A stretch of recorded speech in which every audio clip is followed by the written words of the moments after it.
Oh, there we go. I am back. I am back. I am back. Hello, hello, hello, hello, hello, hello.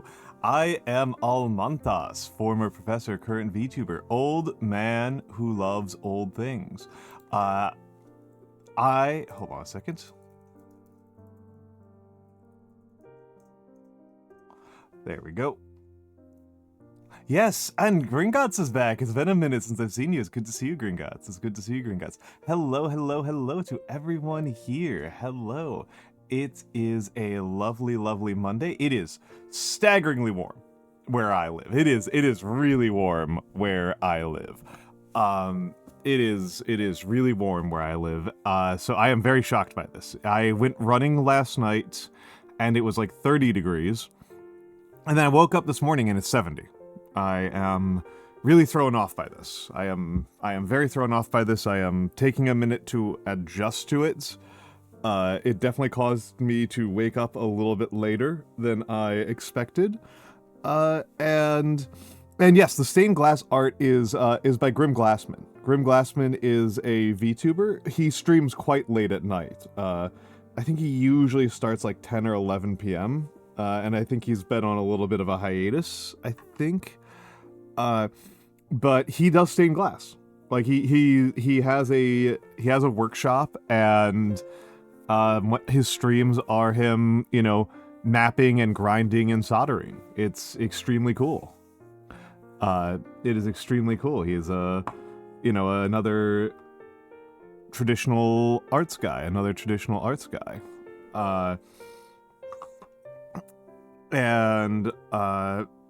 So I find it very easy to say that he does some pretty freaking cool streams. And he does not eat the glass, though. That's true. He is probably breathing in a fair amount of both glass and lead, though. So if you want to be seeing somebody whose habits could not be described reasonably as healthy, he would also qualify as somebody whose habits could not reasonably be described as healthy. He is suffering for his art. I don't think he works with a mask. I don't think most glass artists work with masks or gloves, for that matter. This is one of those things I find kind of interesting. Nutcase is that there are traditional arts where you really expect that people would use certain pieces of safety equipment, and they just generally don't. Blacksmiths don't usually cover themselves much. Yeah, Blasphazar knows about blacksmiths. Blacksmiths just get burned all the time. They just get burned all the time. There's a bronze smelter in my family. Yes, Tim Shelso, I did see that, and I forgot to answer that. Not intentionally. The relationship between myself... Why didn't that go through? Oh, I see. Okay, hold on. Nobody redeem anything. No redeems for a minute. They're all broken right now. Streamerbot's not running. I need to restart it. Panic at the Streamerbot. Hold on. Partially connected. 3 out of 4. Whatever, that's good enough. There we go. Fixed. Okay. There we go. Fixed. So Sensational did not intentionally make me look like a bird. That was not a deliberate, on-purpose thing. He also deliberately did not make me look like a moth. Those were... if he did, he didn't tell me. If he was looking at pictures of owls and moths while he was designing me, he did not tell me. But it was very unintentional. He just... the intended point of what I look like... Hello, Kara. No, you're good. Tim asked if I was intentionally designed based on owls, if that was intentional, and no, it's not. You can actually see my entire here's my model slideshow. This is what I gave my artist, right? So the first slide is a contextualization slide, but every slide after that is what my artist saw. So you can see like what I looked like when it was just an idea in my head. There was a period when it was just an idea in my head, and this is what that looked like, right? This is what that looked like. Oh, gotta turn on my timed actions. There we go. Settings. Yep, those make sense now. Yes. Yeah, the little hairs, the big eyebrows. The big eyebrows. The people have invoked it pretty frequently. I do think that a non-trivial factor is that my model is based somewhat, not my model, my personality. This is kind of a testament to my personality shining through in the design. My personality is based on, my personality includes being wise as part of like what I do. So I will just quickly run through them. Not all the toggles wound up being used that we came up with. Not all of them wound up being used. Obviously, let's see if I can do it this way. This might be the easier way to do it. So there's obviously a couple of expressions, and I think people have probably noticed that I don't use them very often.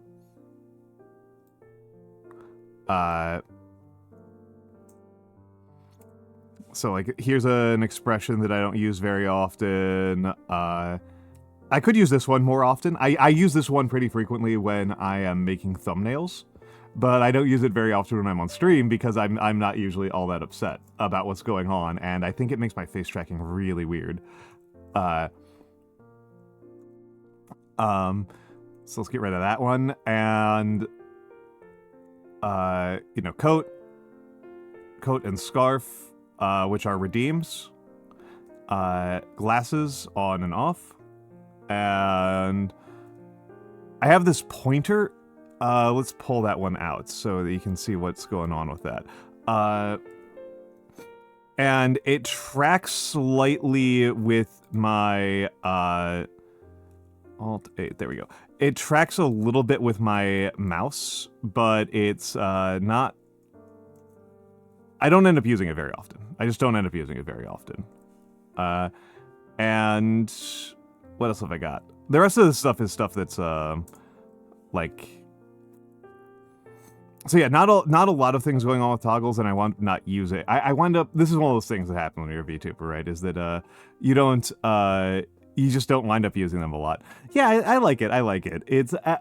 People have described it as looking a little bit pained, which is fair. And I just try to rely a little bit more on my natural facial expressions and skewing the rigging in certain ways. So like that's how I have skewed the rigging a little bit to catch more of my right eyebrow motion. You can see I'm doing a little bit of DreamWorks face. And that's because I do that in real life a lot. I do that in real life a lot. So I have kind of pumped that one up a little bit to enhance my ability to look a little bit skeptical. Yep. While you're here, well, Pecco's here. Hold on a moment. We're gonna go over here. We're going to go over here because properties. I want to pull this up and show this off. Nutcase, it was good to see you. Hold on, let me give a quick shout out to Nutcase. Nutcase is an artist.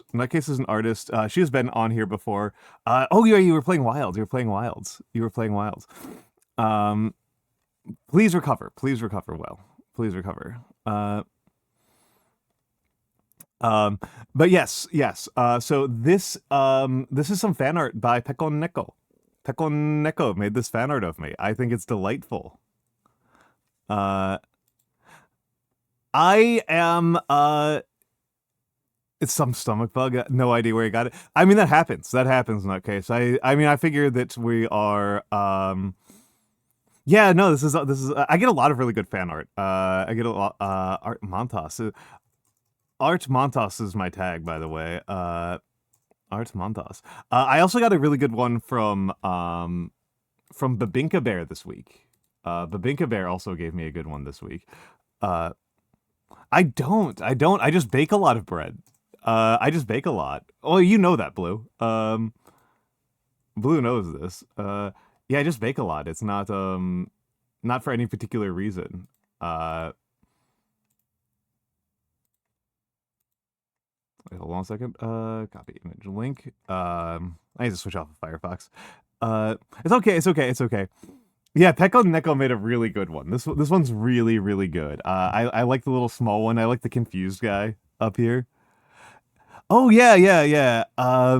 I am the pen is super good. I love it.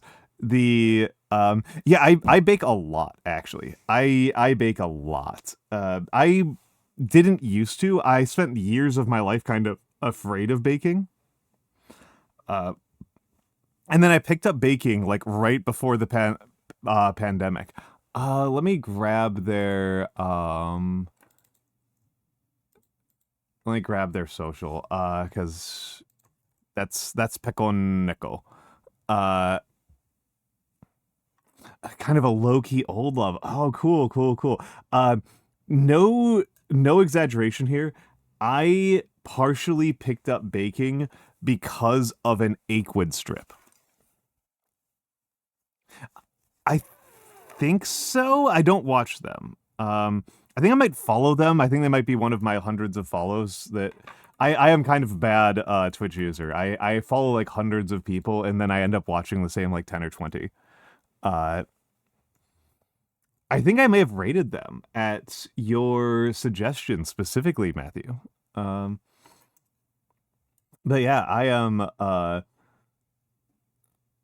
love baking. I love baking. I adore baking. But yeah, no joke here. I did non-trivially pick up baking because of an Aquid strip.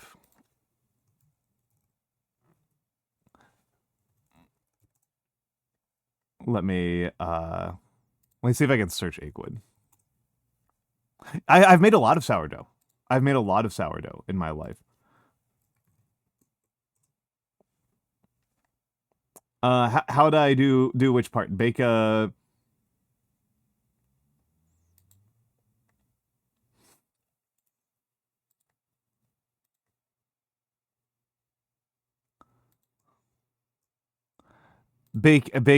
Start baking bread or make sourdough? Because sourdough in practice is very easy.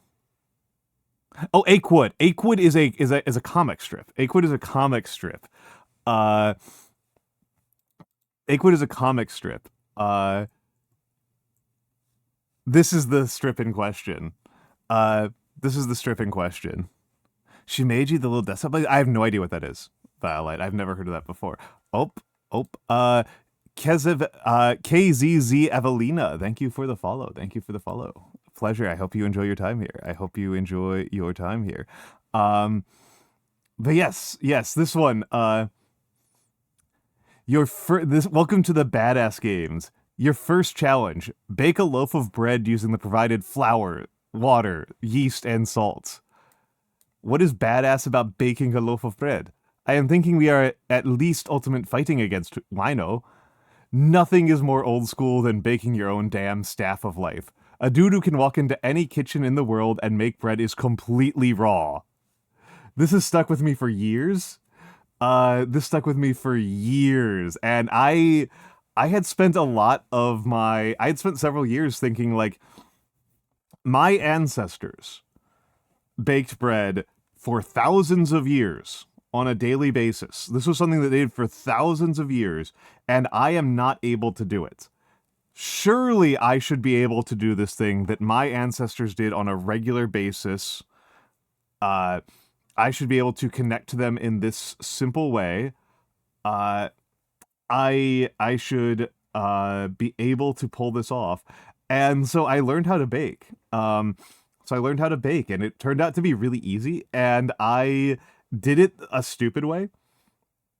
I did it a very stupid way, which is that I learned how to make. I learned how to make focaccia first. I learned how to make a garlic herb focaccia first, which is actually like relatively challenging.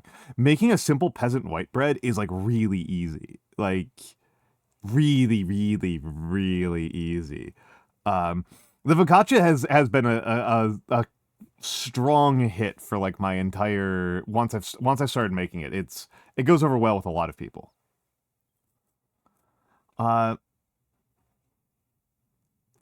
Yeah, the cake cookie baker. I find I make cookies a lot. That's like my main way of showing affection for a lot of the people in my life.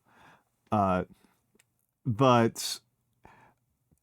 people tend to be more divisive about my cookies. When I was at MagFest, I brought cookies and people were very enthusiastic about them, but I also know that if I give them to like truly young people, like 5-year-olds, they hate it. Yes, hello Woody, hello Woody. People should check out Woody. Woody does cool stuff.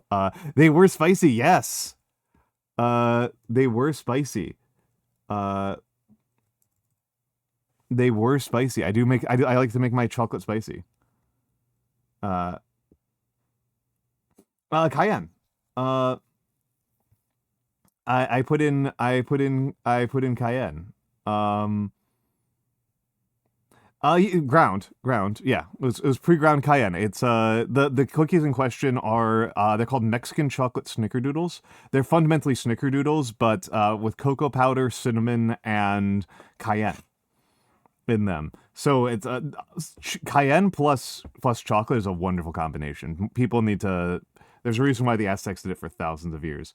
I am trying to grab. There's Woody Dev's links. Woody is a very cool VTuber. And thanks to Woody, I have technically, in my capacity as a VTuber, I have technically now done a speech. I have technically now presented at NYU in my capacity as a VTuber. So I find that very funny. Thank you, Woody, for that opportunity. So yeah, I'm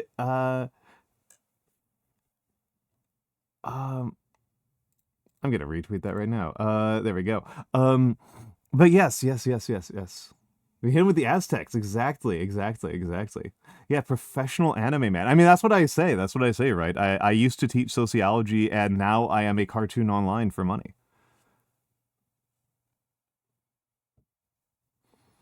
It's a very good recipe. Don't use a lot, Blue. The recipe in a batch of cookies, it's of like 20 snickerdoodles. It's half of a teaspoon of cayenne, and it's noticeable. It is noticeable. I would not describe it as particularly spicy, but I would describe it as noticeable.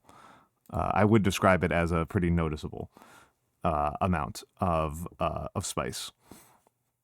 Yeah. So, admittedly, also my spice tolerance is really high. So, yeah, they're just kind of warm. That's a good way to put it. They're just kind of warm. It's like a little bit warmer. But yeah. Let me take a sip of water. Let me take a sip of water and stretch a little bit. And let me think about what I want to do right now. A less spicy. I mean, you could just add less. You could just add a 1/4 teaspoon. Like, that's not like really a problem, or even an 1/8. Although I think by the time you get down to an 1/8 of a teaspoon, you might not be able to notice. How to become more spice tolerant? Violet, that's actually pretty easy, because my spice tolerance has gone up and down. Of course, Kara is always baby. Kara is always baby. Kara is a baby that we need to protect. Yes, Belshazzar has the trick. It is eat more spicy food. So, whatever is the spiciest thing you can handle, eat it once a day. And then when that stops feeling spicy, eat something spicier. It's pretty easy. It just takes time. It just takes time and patience. That said, Violite, here's the question. Here's the question for you, Violite. Why do you want to increase your spice tolerance? Because I have done that periodically. I've done periodic increases in my spice tolerance, and I usually have a reason for it, which is a mix of machismo and fitting in with my family, and I mean, fundamentally just not wanting to be called a baby when I eat Indian food. Is the core of it. That's really the long and the short of it. I could make it more complicated, but that's fundamentally it. And so when my spice tolerance, I used to live in areas where spicy food was very rare, and so I lived there for years, and then I would go back to visit my parents, and I would struggle to eat my family's cooking.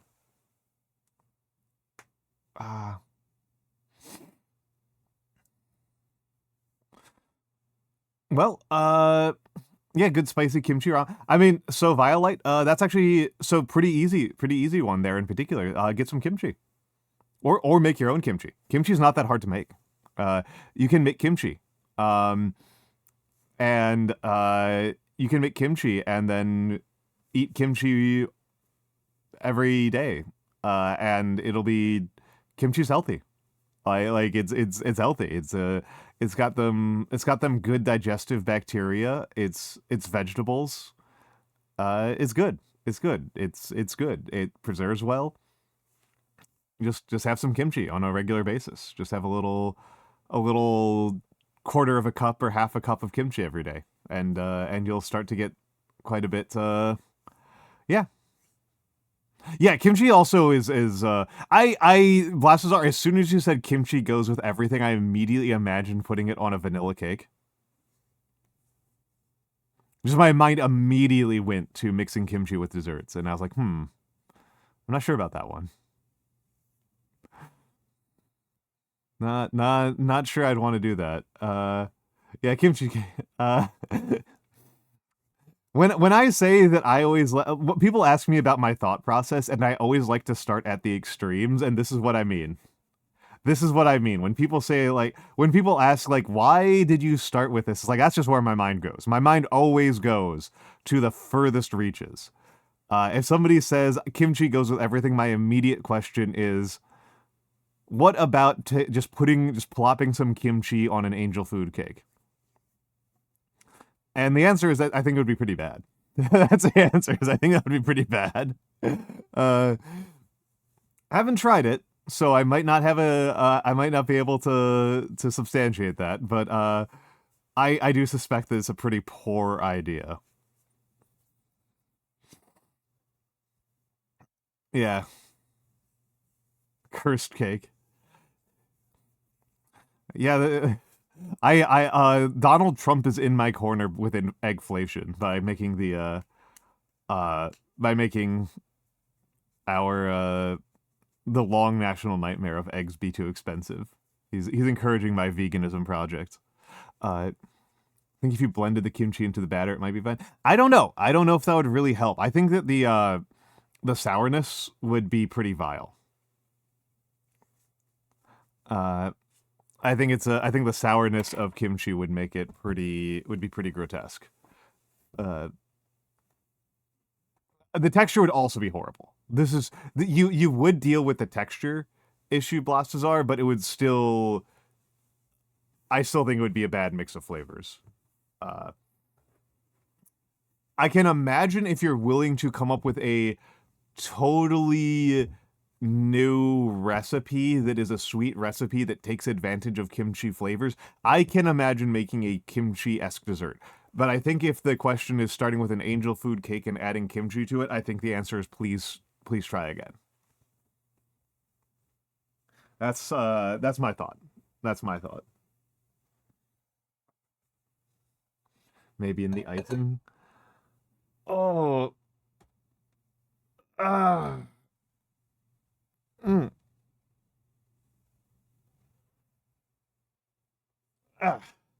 But yeah,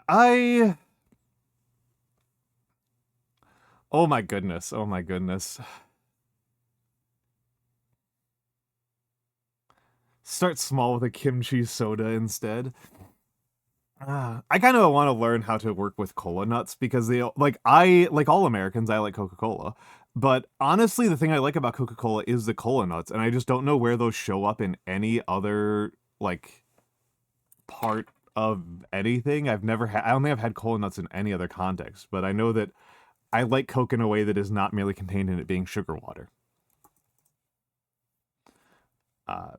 So I want to know about these things. I want to know about the cola nuts.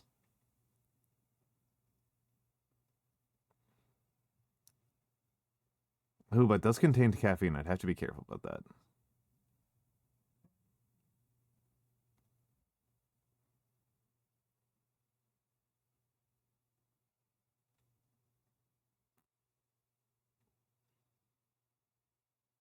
Hmm. Oh, cola chocolate. That's a good point. Cola chocolate is a good point. I mean, I like nuts. I like nuts, Blue. I like nuts quite a bit. Nuts are one of those things I have to like curb my enthusiasm for. Uh, when because like nuts are so fatty. Nuts are just so fatty.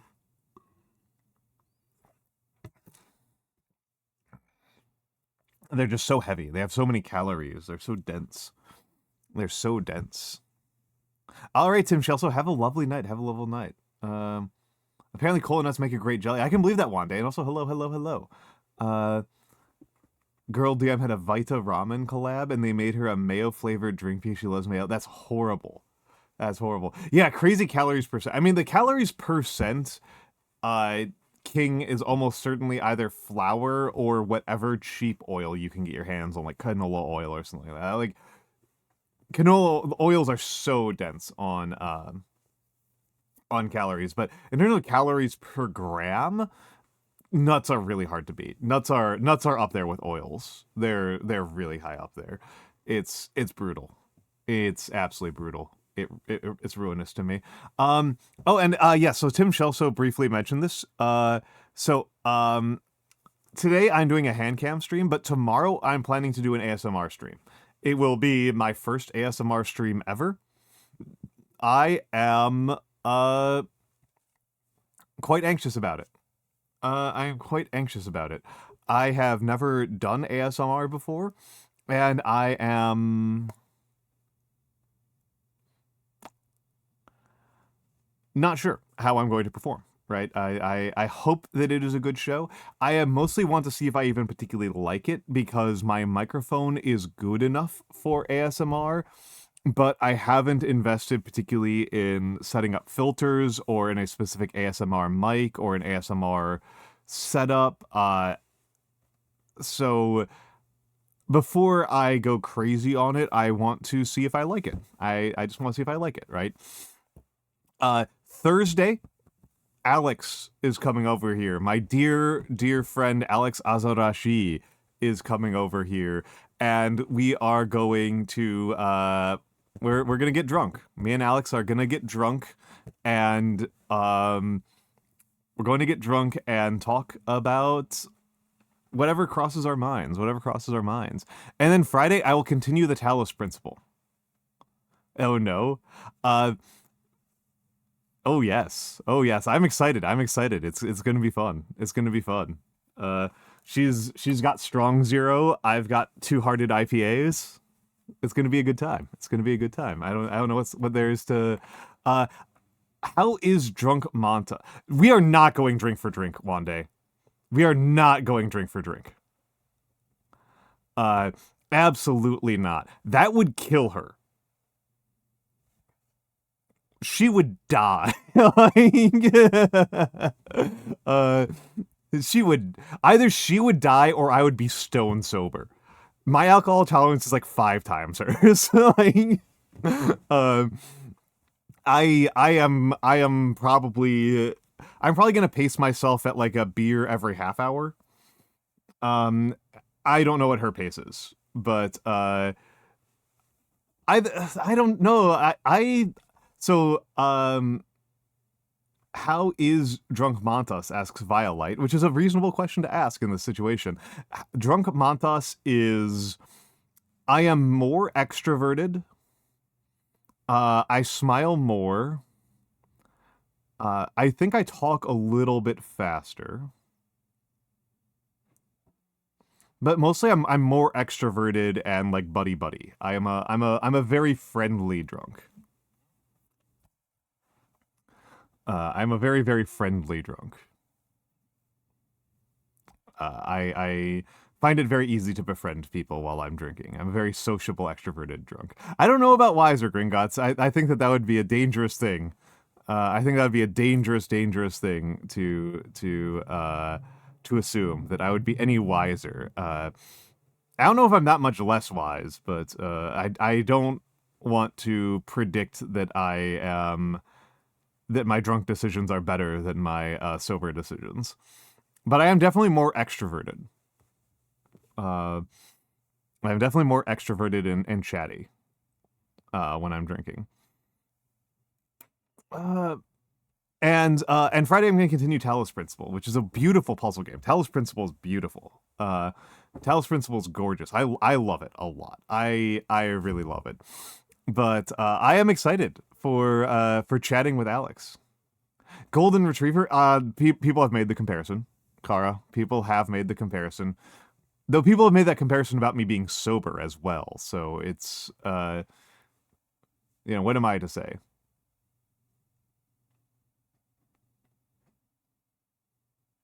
You should drink almond wine or something. I will be drinking beer. I like beer. I don't particularly like wine, although what is almond wine? I've had amaretto, but I don't think almonds would make wine.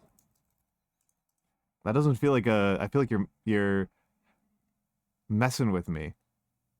Okay, it's wine infused. There's wine infused with almonds, which is not super appealing to me.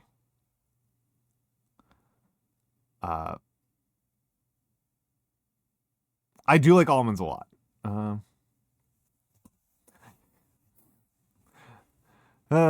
If it goes well, Kara, will DM me if it goes well. Also, hello Scaldy. Hello Scaldy. Hello Scaldy. I haven't done hellos yet. Let me go all the way back to the beginning. And start with the hellos.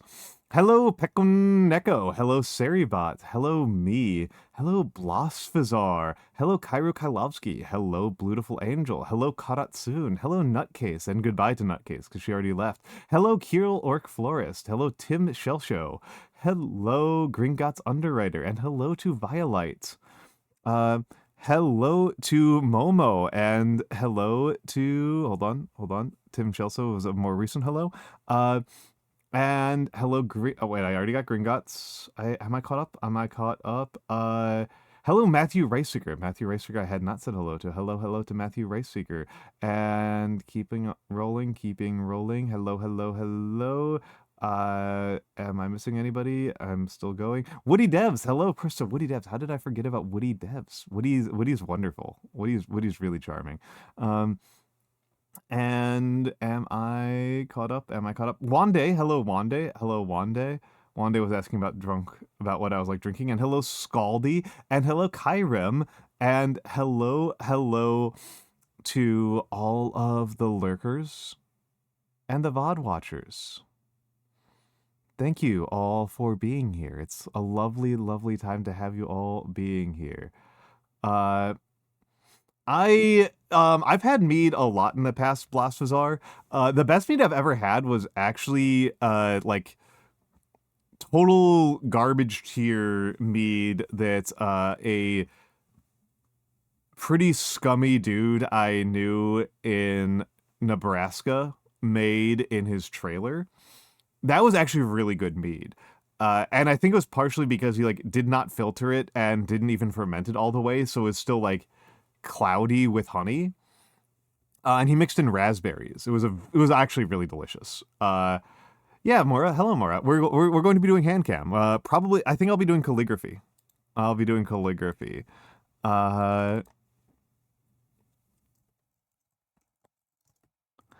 I think I'll be doing calligraphy because I did a That's because I'm old. That's because I'm old. I thought about doing that, Mura, but it didn't look natural. It just didn't look natural. I wrote out handcam. Oh, no, Twitch is gonna auto parse it. Ew, gross, gross, gross. That might be the other reason, is that like I am an old person, so like the emoticon that's just colon parentheses looks happy, whereas the default smiley emojis look menacing. It's like it's got an evil aura to it. It's threatening. It's unpleasant. It's uncozy. I do like the Japanese emoticons. I absolutely did not understand what this was for years. For like years, I did not understand what this was. And then as soon as I figured it out, I started doing this. This one, which is a spider. I like this one a lot. The spider. 8 eyes and fangs.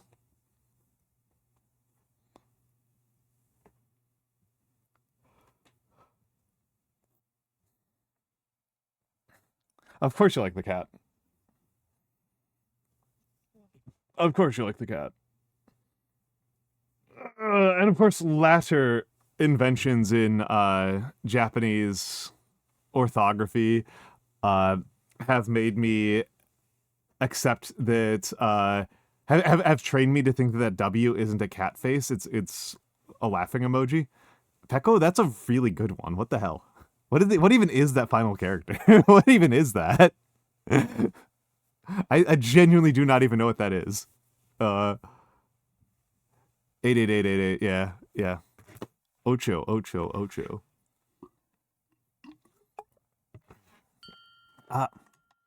And thank you, Brennan's Snakes Corporation, for the follow. I just want to know what the character is. Like, what does that indicate? What is that? What language is that from?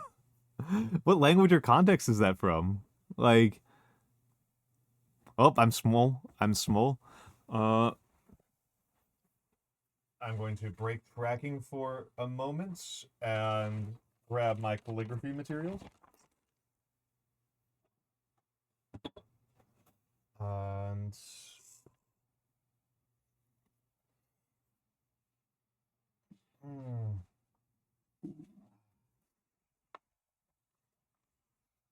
tracking is broken. I am back. Internet has been dying since yesterday. RIP. A lot. Strange, because like people have been having a lot of trouble with Twitch in specific. Today, I have been hearing that. I've been hearing reports of a lot of Twitch problems.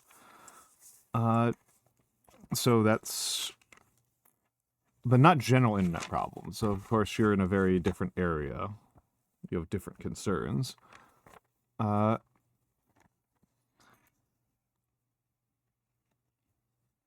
Can't even authorize into riots or any gotchas. Oh no.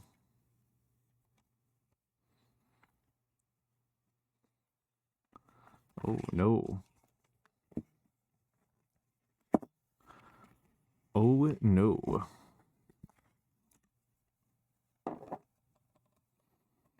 Let's take a look here at the droid cam.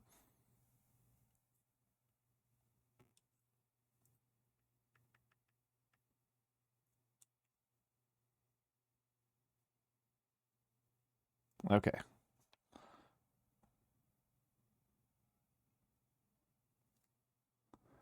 RKN? I don't know what RKN is.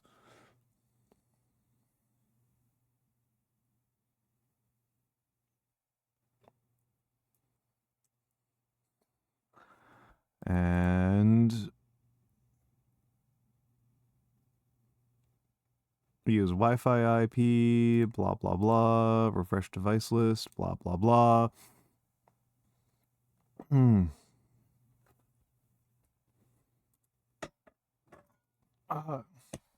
Have a happy cat. whoop. Uh,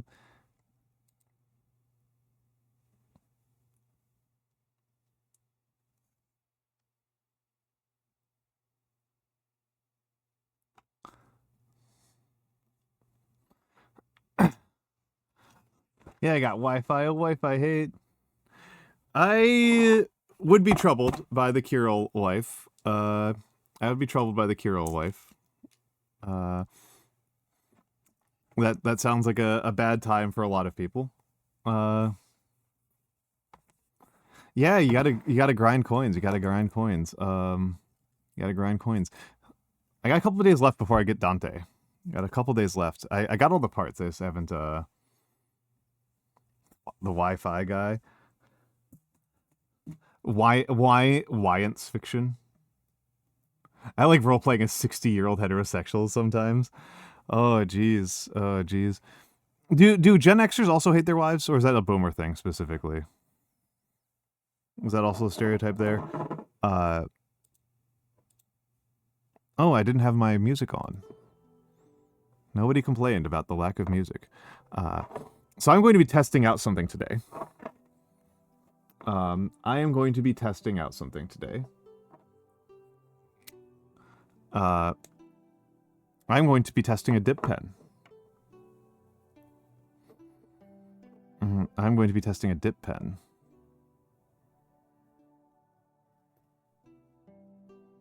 I haven't used a dip in a very long time. I haven't even owned one in years.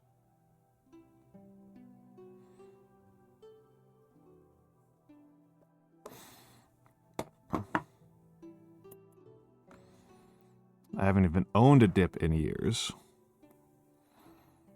Just because of the sheer inconvenience of it. Right? Yeah, Gen X is like 65 to 80. Yeah, nobody knows them. Nobody knows them. The Gen Xers are the most forgotten of the generations. Not even more so than the forgotten generation.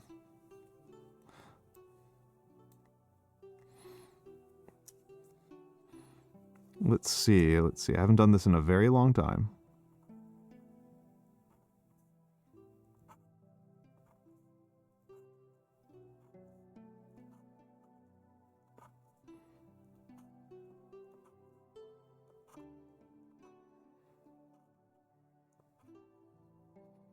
This is going pretty smoothly. Yeah, I feel like Gen X is the most forgotten.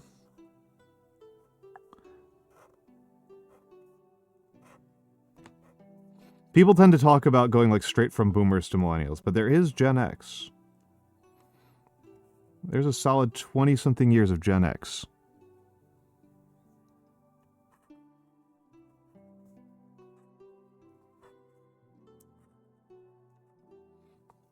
Yeah, I'm having trouble getting even quality out of this thing.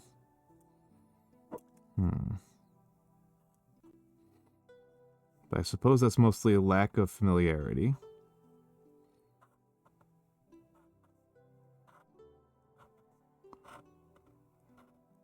Let's see, there's a lot of unevenness. I mean, Blasphazar, the truth of the matter is that, most people for most people, boomer means over 30.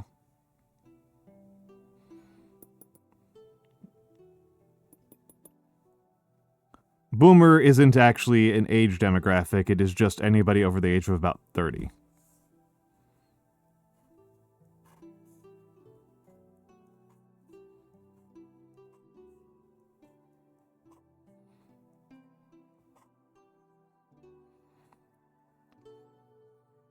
Gen X be crazy, yeah. Yeah, Vespera. Hello, Vespera. And I mean, I think, I don't even think it's like that. I don't even think it's a behavior. I just think it's just like, if you have ever met a boomer, you are now a boomer. It's like a it's like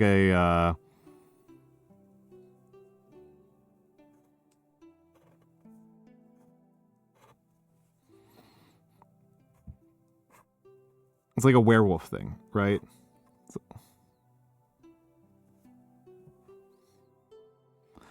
I can't be sad when I'm about to fucking die. Yeah, transferable trait. Hello. Hold on, let me get your name right.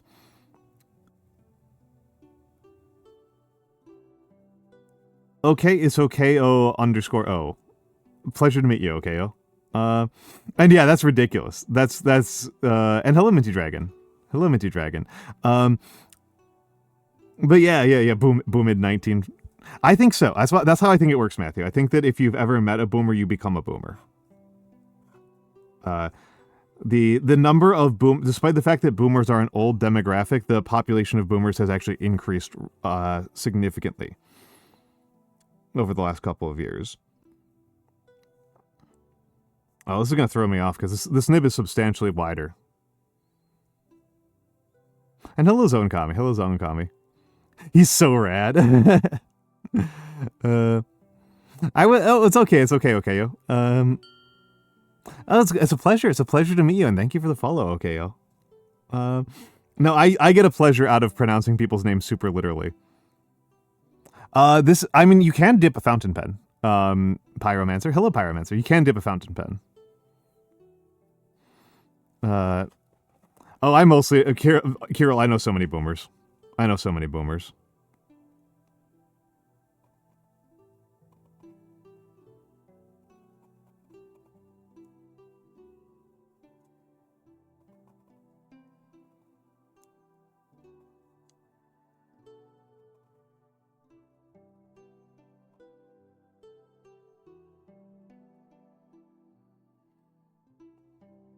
Oh, this is way harder to work with.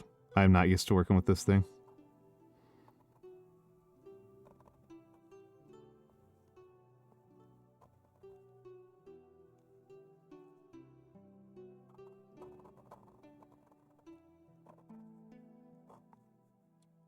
I think I'm gonna need new guidelines.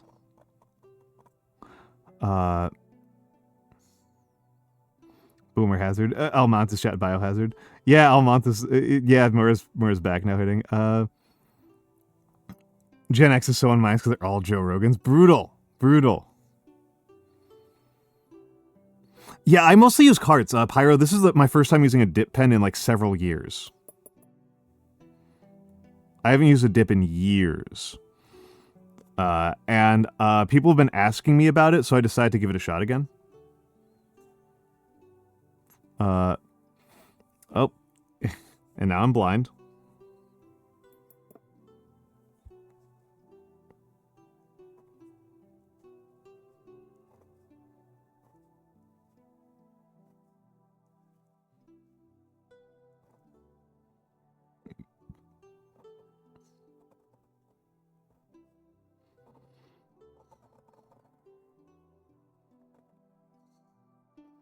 But yeah, I prefer working with carts for calligraphy pens. But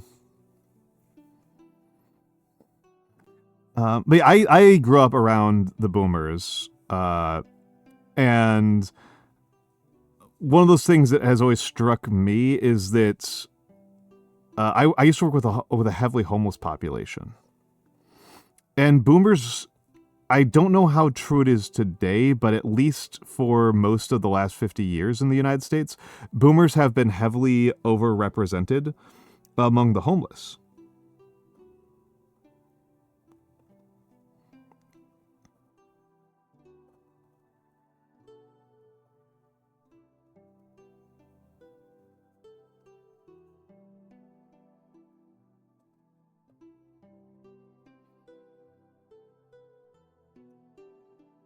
Cuts for your pen, both vape and calligraphy. I don't vape, though. I don't vape. So, hold on a second. I'm going to reset this because the focus is off.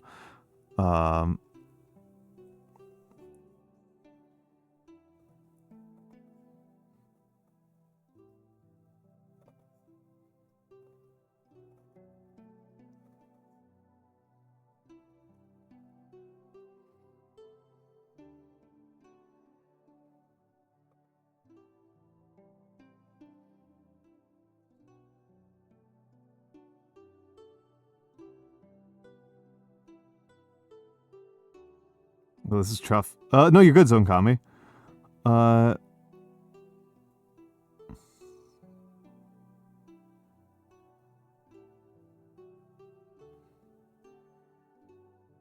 Yeah, Gen X are the latchkey kid ones. It's, millennials were much more famously supervised.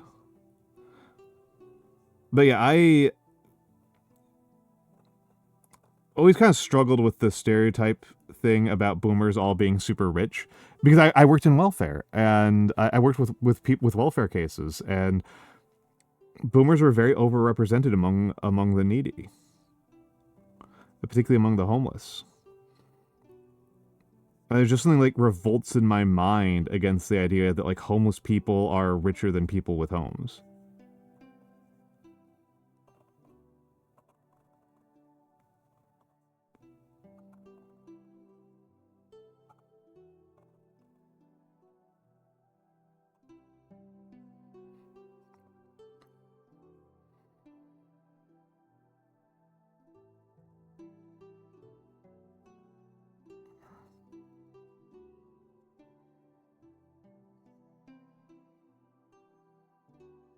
Remember when someone called me old, so I erased them from my brain? Hello, Gamma. Hello, Gamma.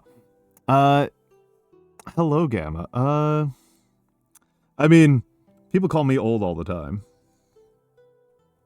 I think people started calling me old when I was like 14, so like, you get used to it.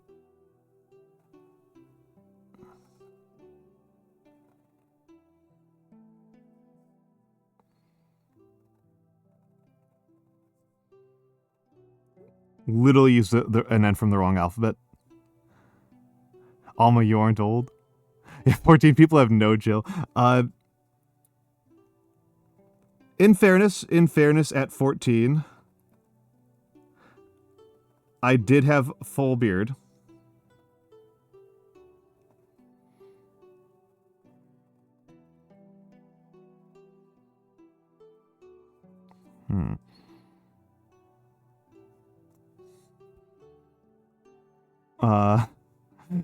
Almantas actually silent gen? Yeah, yeah.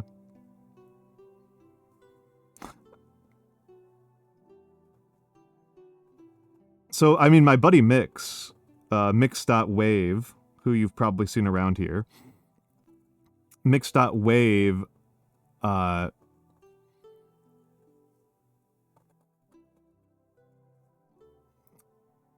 he asked his mom, "Hey, Mom, have I always been old?" And,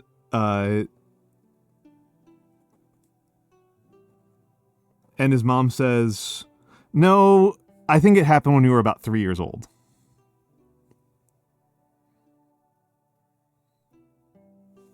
Yeah, yeah. Hello, Commodore. Hello, Commodore. Yeah, okay. I tend to think that the most important things of defining the way that people behave tends to be primarily cultural, which is to say that the way that people behave is primarily what they learn from their environment.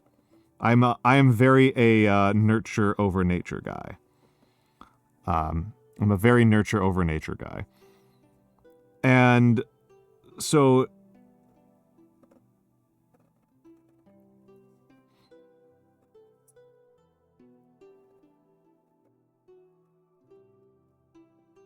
this is I think that most cohort effects are nurture, right? Which means that they can be passed on via cultural transmission. Nurture is the defining factor. I'm fucked. I mean, it doesn't have to be, right? It doesn't have to be. I mean, the thing about nature, about it being, if it nurture versus nature, and this might be part of the reason why nurture appeals to me so much more, is that the nature of nurture is that you're not fucked.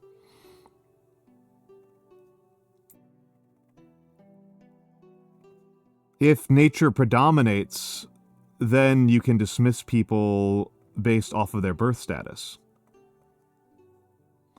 Right? You can look at how somebody was born, and that'll tell you way too much about them. Very difficult to leave your half-ass support system. I mean, I don't know what your life is like, Commodore. I don't want to be presumptuous about it.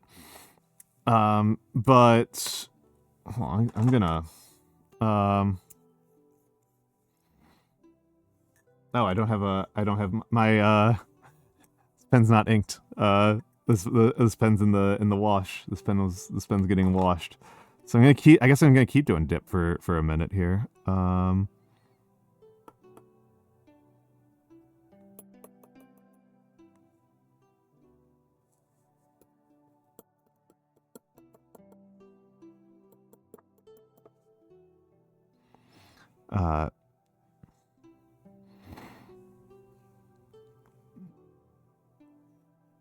As Manny hating nature. Yeah, that's why I'm vegan, because it involves the least nature. That's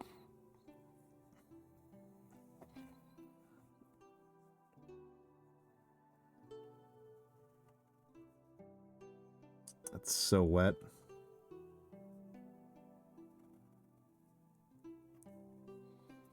Look at that. That's unmanageable.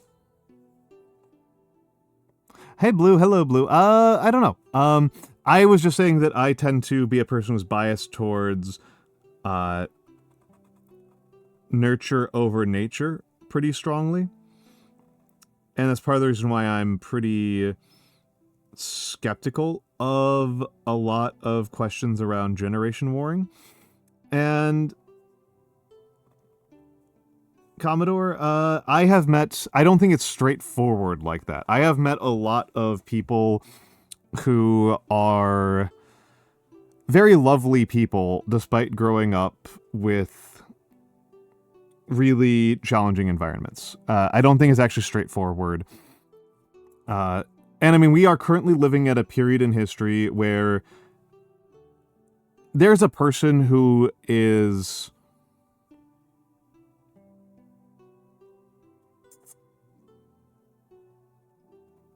widely seen as the worst person. I don't know if there's universal consensus, but there's a general consensus that there's a person on this planet that from nearly every framework is horrible and not worthy of emulation or adoration, which is unusual. They have one of those guys while they're alive.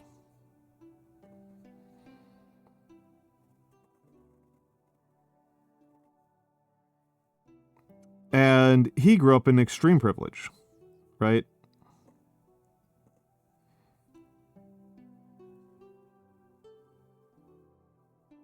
I mean, you can get cat ears anyway. You can buy. I can find you a link for cat ears if you want cat ears. If you want cat ears, I'm sure that we can find some for you.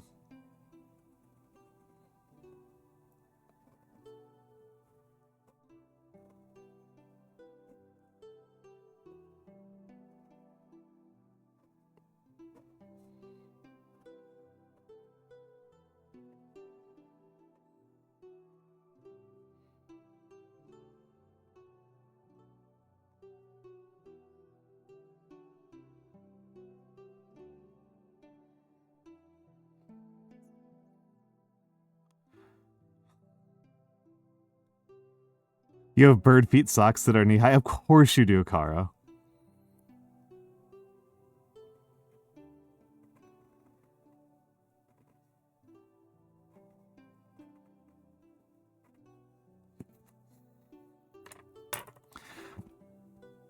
I have to friggin' screenshot that.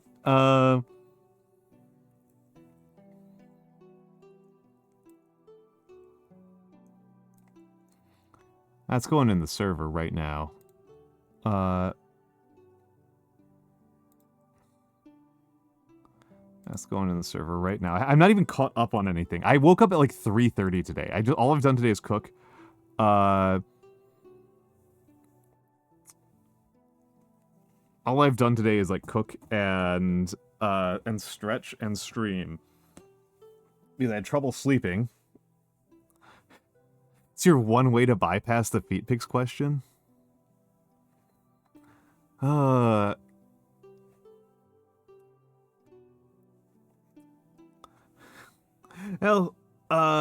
this is why I stream so late in the day, right? Is so that I get to do that. If anything, I do think about pushing it back even further, but like there's a bit of a problem where like wherever we put, like I used to stream at noon.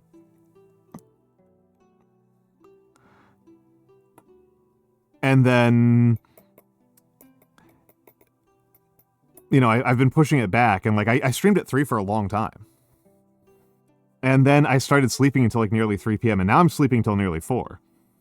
And I don't think that there's an answer here. I don't think that there's an answer. I've been thinking about pushing it back to 5.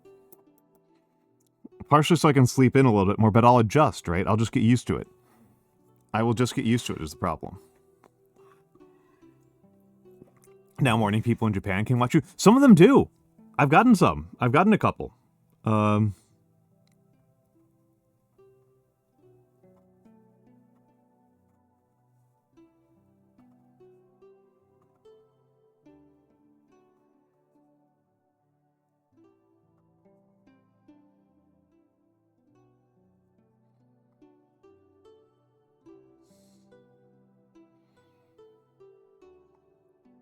I've gotten a couple. Not very many.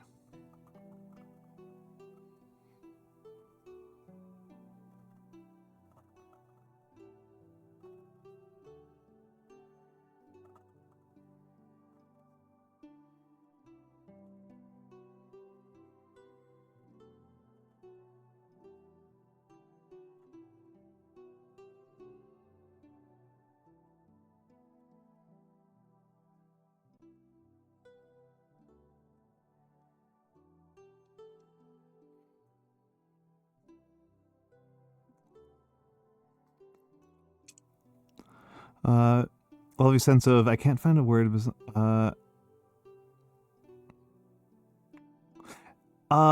me think about it.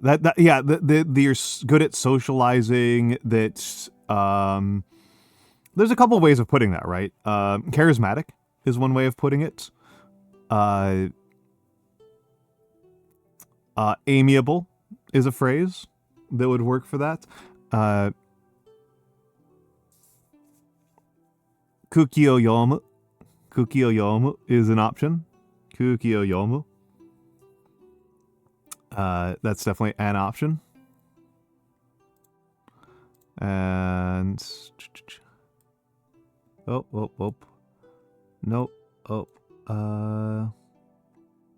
I have fucked up.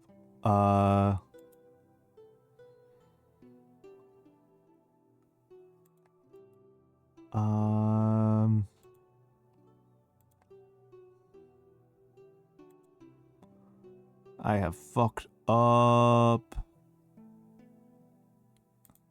Okay, there we go. Oh, wait, what the heck? I broke my own... I am sorry, I have broken my own back end. Almantas, VT, there we go. Now I'm back,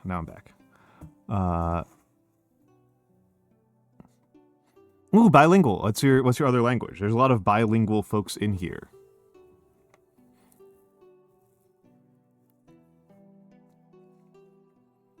I'm always kind of curious about this.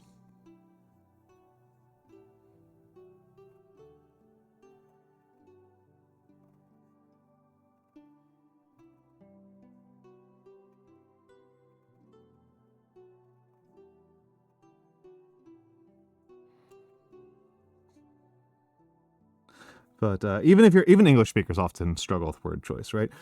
My day job, my other job, it's not even really my day job. I think I actually spend more time on this job than on my other job. But my other job is I'm a nonfiction editor.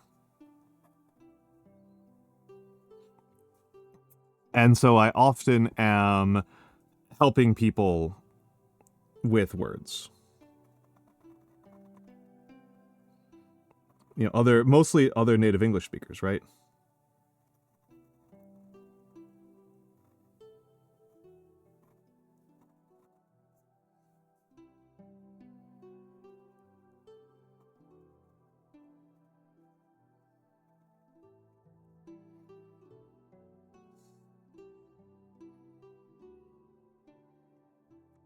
Someone speaks a broken second language, they speak 1.05 languages. Oh god, that would get really frustrating for me. That would be a lot of calculus on my part, a lot of accounting on my part. to figure out how many languages I speak. I tend to say I speak only one, but I...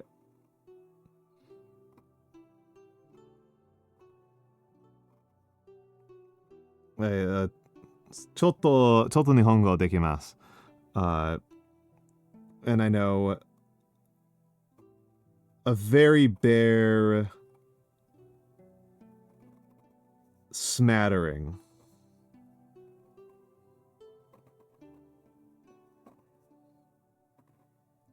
of a couple of other languages.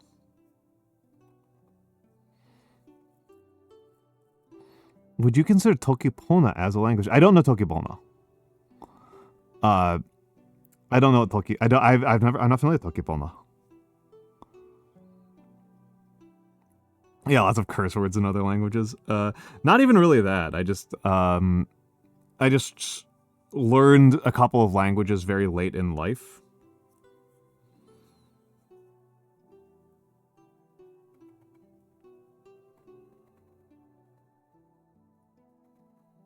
And if you don't use them, you lose them.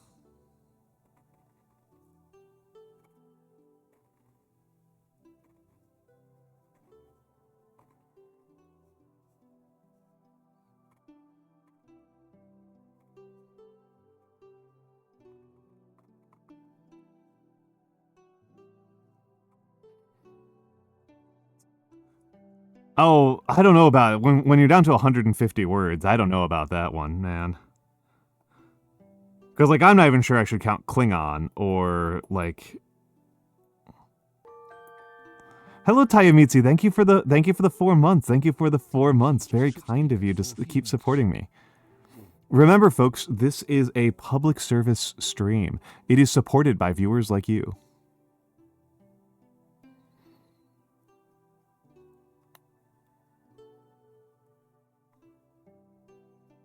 I think the near language is interesting. I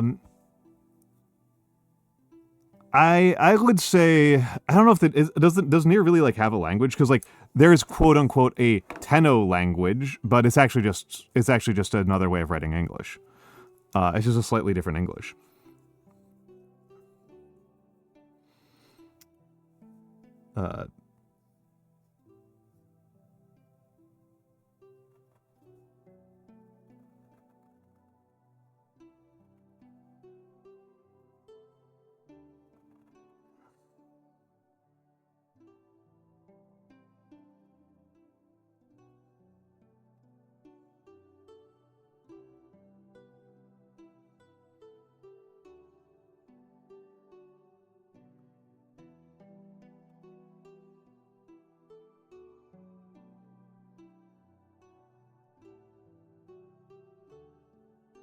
Okay, that's weird.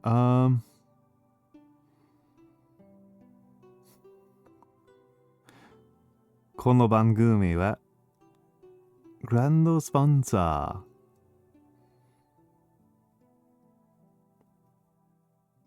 Oh, your first language is Spanish. Okay, okay. There's a couple of other Spanish speakers in here, okay? You are not the only Spanish speaker in here at all. Strangely, a strangely large number of Spanish speakers in here, which I guess kind of makes sense because of the time zones involved. That I am on pretty American time zones. But I don't really speak any Spanish.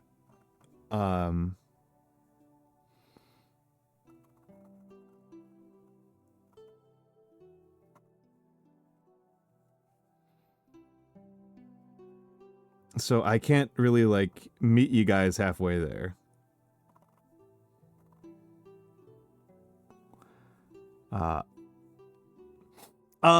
Okay, hold on. Let me, how do I explain this? So, how do I explain this? So I am sitting up, if you're wondering. I am sitting up. Let me put the cap on the ink here for a second. Mi gente latino. Mi gente no latino. So my chest. So do you see the wood grain right here?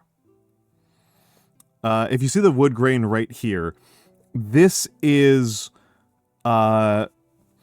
parallel. The wood grain is parallel to my shoulders. So this is coming straight from my chest, right? Like straight out from my shoulders. My hands are coming straight out from my shoulders. Palms straight out. So this is the angle from my body. This is the angle my body is at. And the reason for that is because you've got to keep your elbow kind of tight in order to, you got to keep you want to keep your hand going perpendicular to the page. And it's easier to achieve this angle at a relatively tight angle as opposed to doing all 90-degree angles. All 90-degree angles will actually make you really miserable. I remember there was something that I did. It's my wallet. Yeah, my wallet. I need to clean up my room. My room is a mess right now.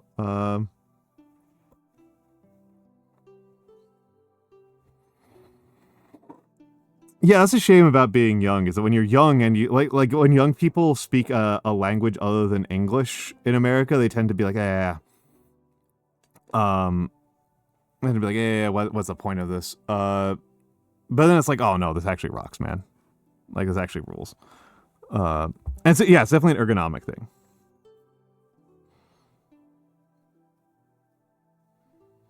Oh, Commodore, that's a fascinating way of learning.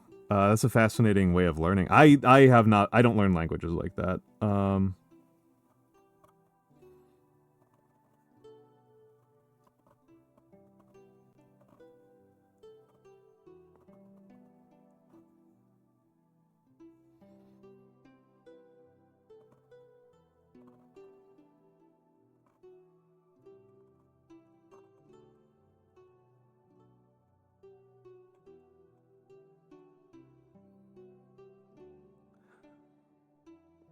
I've never heard of that method, though. That's a fascinating one. That one might work pretty well for me.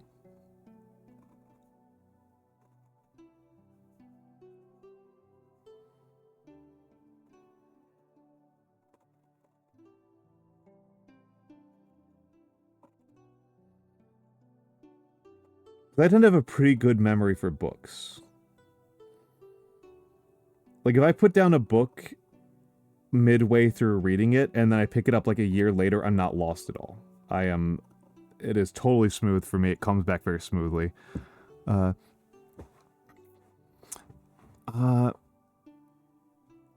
never learned Tagalog because I'm a second-gen Filipino-American with no friends. I'm assuming that you mean no Filipino friends.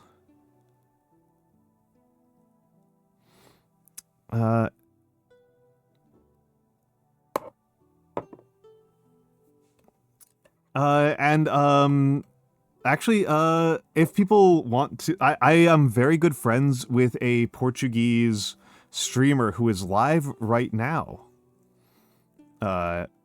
He is live right now. Let me make sure I get his name correct. Come on. Why are you like this?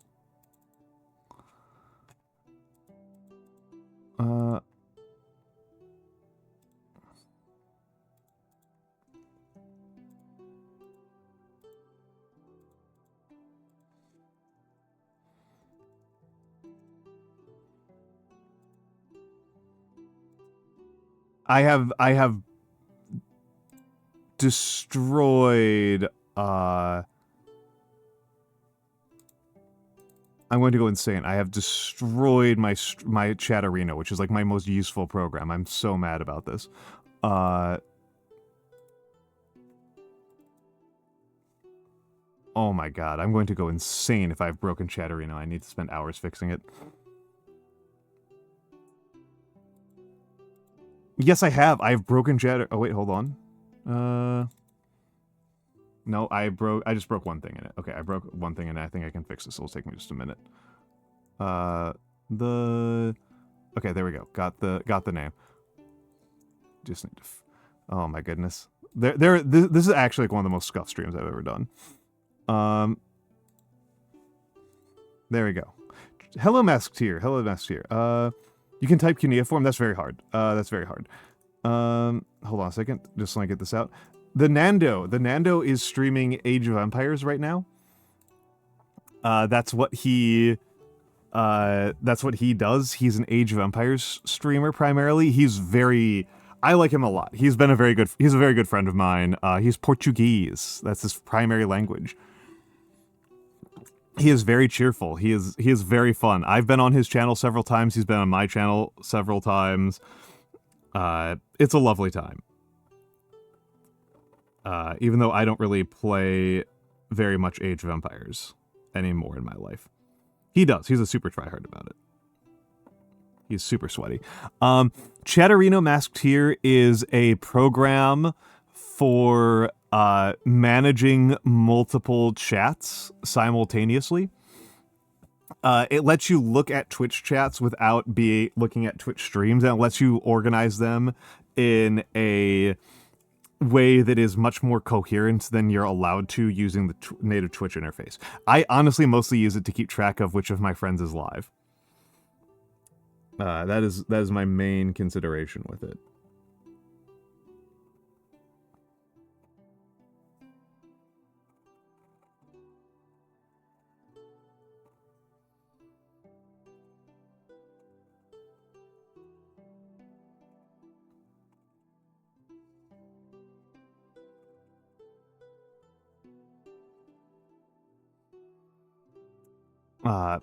And yeah, I don't speak Portuguese. How do you type cuneiform? I mean, I know you can just do it by like putting in Unicode. But like, how else would you type it? Cuneiform's very resistant to normal typing.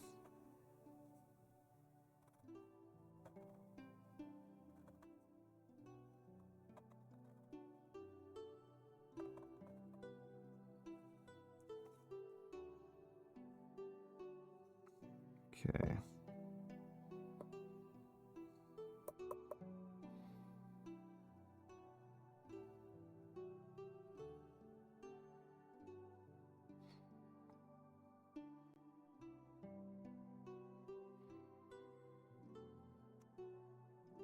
Yeah, like multitwitch.tv. Yeah. Oh yes, thank you. That's what I figured, but I need to be clear. I don't actually know. Need to be clear. I don't actually know on that front.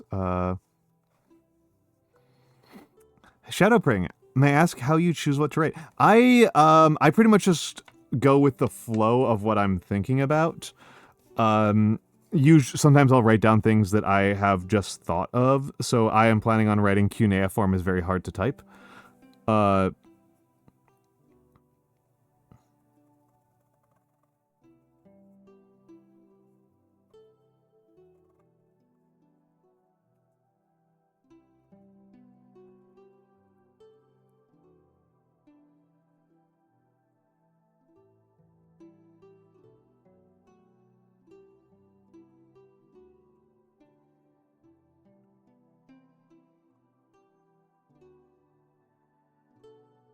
Right, so I just think about it.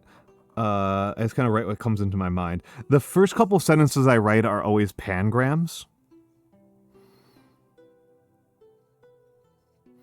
The first couple are always pangrams. I don't think it would be Commodore. I don't think it would be for a couple of reasons. The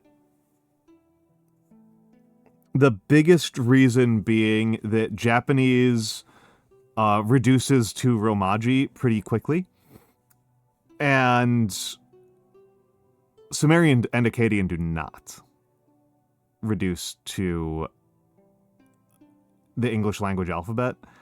And the other reason is that there's actually considerably more characters with way more annoying inputs in Akkadian. So a pangram is a sentence that has every single letter of the alphabet. Pack my box with 5 dozen liquor jugs has every single letter of the alphabet. A, B, C, D, E, F, G, H, I, J, K, L, M, N, O, P, Q R S T U V W. Where is the X Y Z, right? All of the alphabets there. All the alphabets there. Oh, masked tier. I have that's not a sentence though. Scaldy, that's not a sentence. There's so much that you can get in depth. I've just been working with Gothic right now because Gothic is what I have been working with the last couple of months. Oh, thank you, Violet. What would you like me to write? What would you like me to write?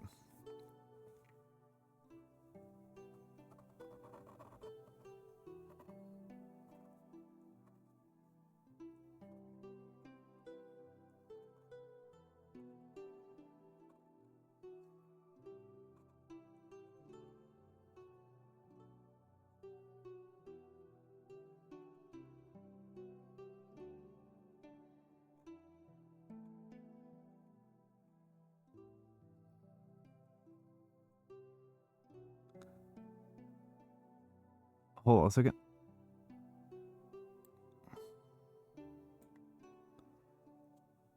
Yes. Yes. Yeah, Evelyn's fine. So Evelyn and what else? Evelyn and what else? I can do that in a second. No, I'm not an agent for writers. I'm a nonfiction editor. I am not an agent. I am a nonfiction editor. I work at a publisher. Oh yeah, I can do that, Violet. I work at a I work in so I work for a nonfiction publisher. We publish on economics and political issues, and so my job is I'm an editor, which is a combination, which is a kind of more complicated task to explain than it sounds like at first. So there's commissioning. Commissioning is part of the editor's job, which is seeking out writers who are writing on or capable on a topic that we would like to have covered.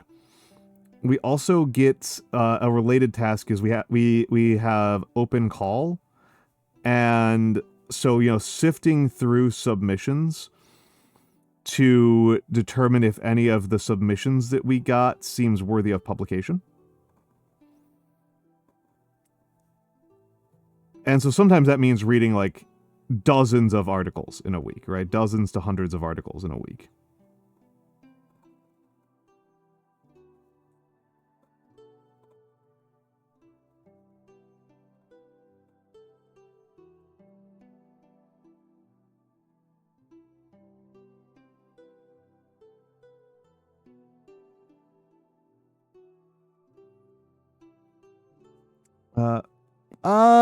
It can be. Hello, Humter. Hello, Humter. It can be, but sometimes it's really bad. Sometimes it's really rough.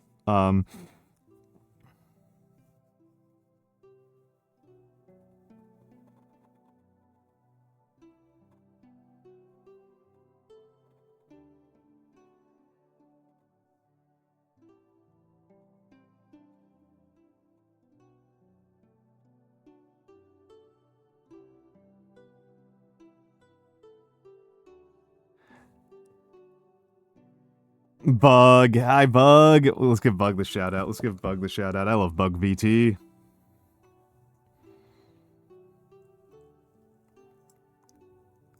I love Bug VT.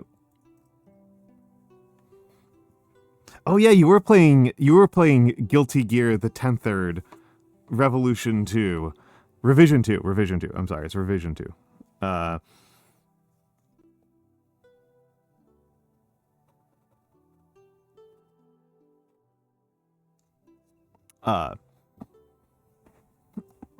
But yes. The rare time that Bug has left the 2006 chamber.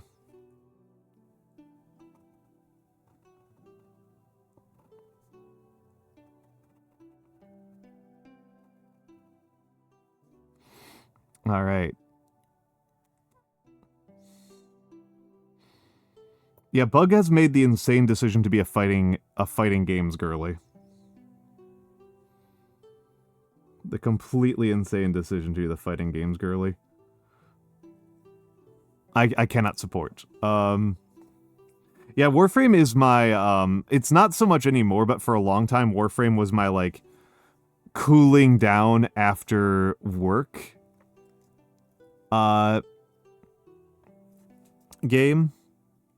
So hold on, I just need to make sure, and Violet, I'm not going to criticize somebody for indecisiveness. I am in no position to judge.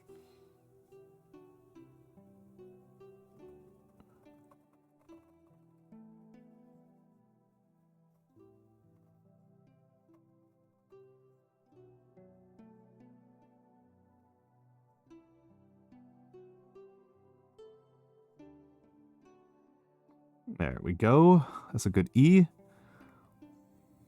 Oh, glasses are back.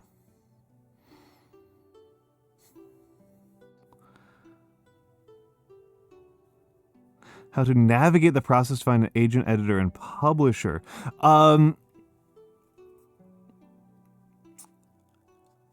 Yeah, books is also different than what I do. I have published things that are book length, but they were not published as monographs. I don't really know what the process, and particularly for fiction, I'm assuming you're talking about fiction. I have no idea.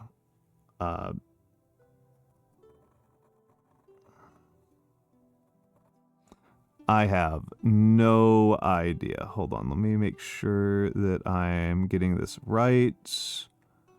There's more than one way to spell Evelyn.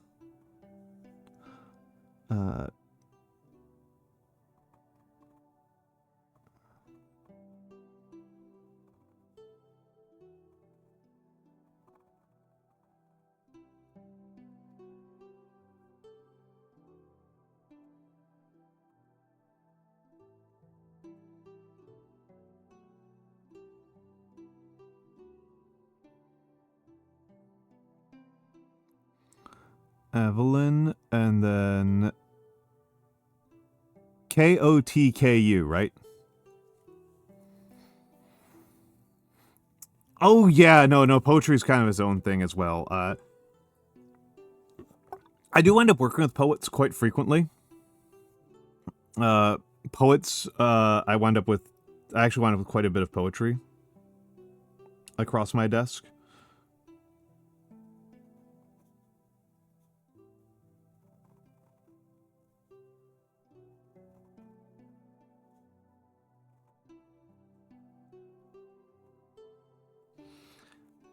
Which...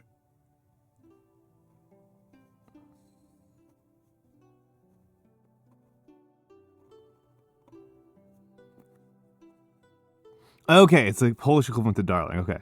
Okay, it is like vanishingly similar to Kotaku, so I was thinking it might be a Japanese name and that you missed a vowel. That's why I want to double check.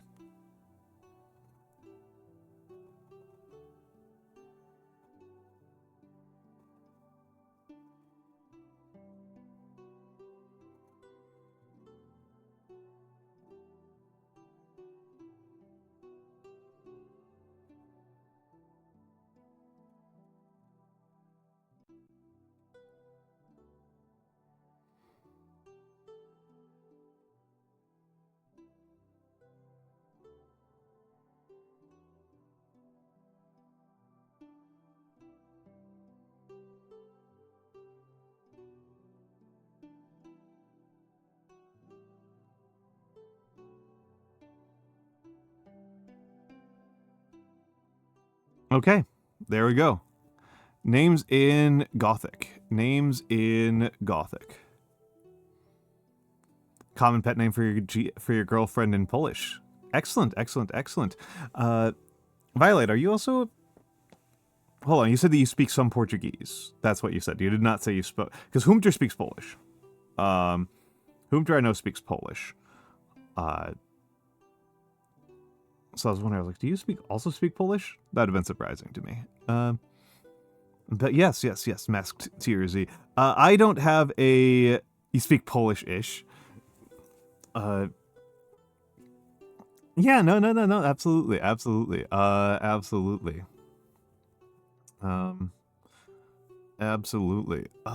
This is what I live for, right? Talking to my mom reminds me how bad my Polish has gotten over the past few years. Brutal.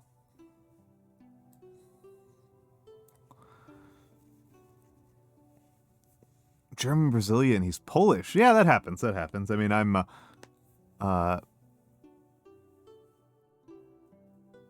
yeah, so with poems, poems tend to be published at a piece rate rather than a word rate. And they tend to be published kind of as is.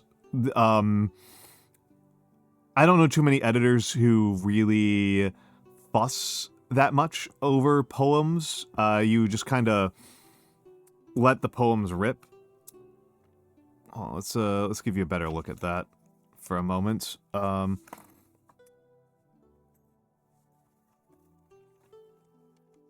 They just kind of let the poems rip.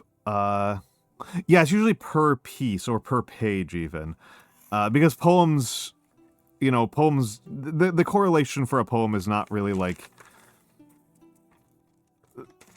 Poems are mostly about not saying things. That's the main consideration when you write poems, is like, how much can you take away and still have it be remotely coherent? There just like is not any sort of correlation between effort and between either of effort or quality and a length. Like it's just like not a correlation. Longer poems have no tendency to be stronger than shorter poems. It's just not how it works at all. So like that's not really worth worrying about super much. I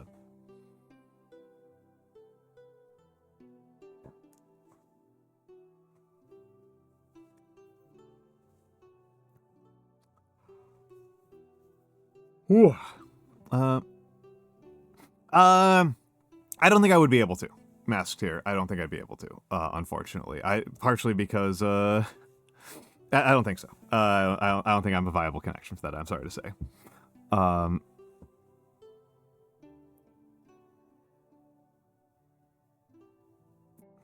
Sorry, I'm getting captivated by the nib. Let's think about this. I do kind of need to use the bathroom. We're a little bit early on ad break, but I think that we'll just have to live with that. So I'm going to run ads, and I will be back in a few minutes. So enjoy the fan art while I'm gone, and I'll be back.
All right. I am back.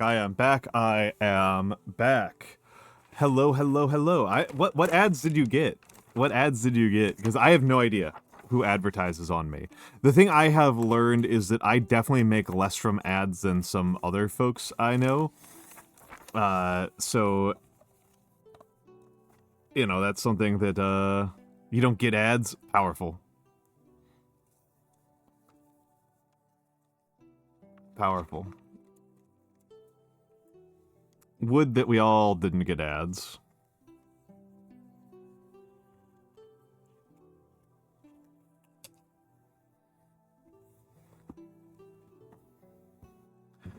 Is that Joel?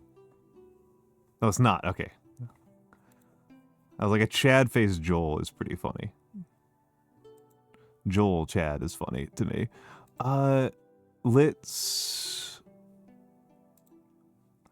I need some music. Some more music.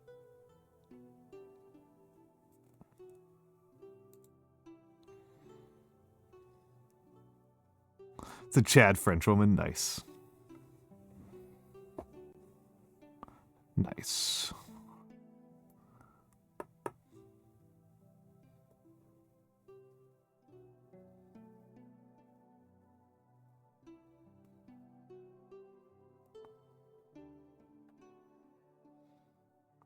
Okay, let's try this. Let's try this. I think I'm gonna play around with insular. I think I'm gonna play around with insular a little bit, because I haven't played around with insular in a minute, and I don't know, something about this pen feels like I should be doing things with insular.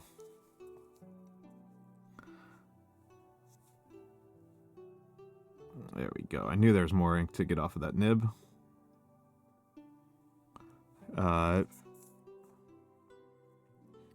So let's go here.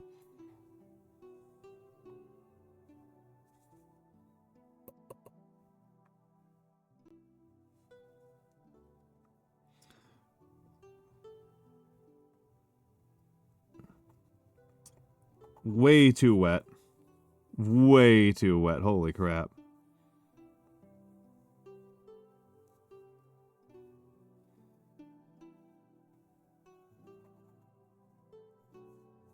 Massively too wet.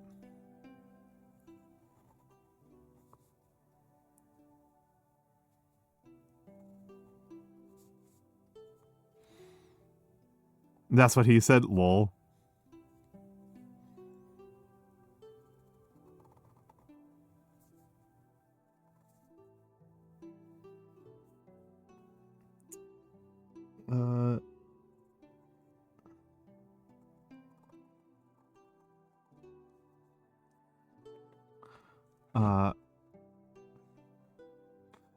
Yeah, no, it's hardy hard, it's allowed.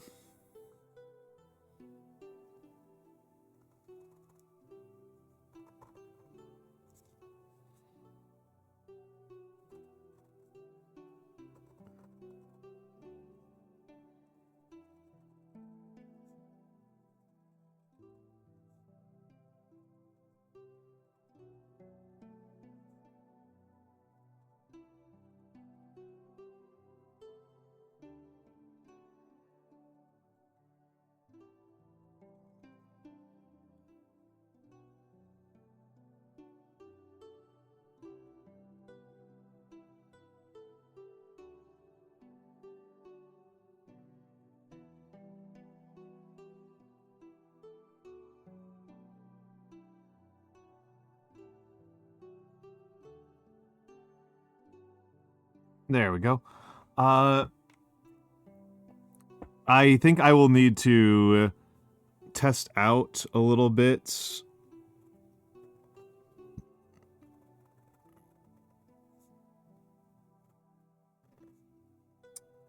with drawing my own guidelines.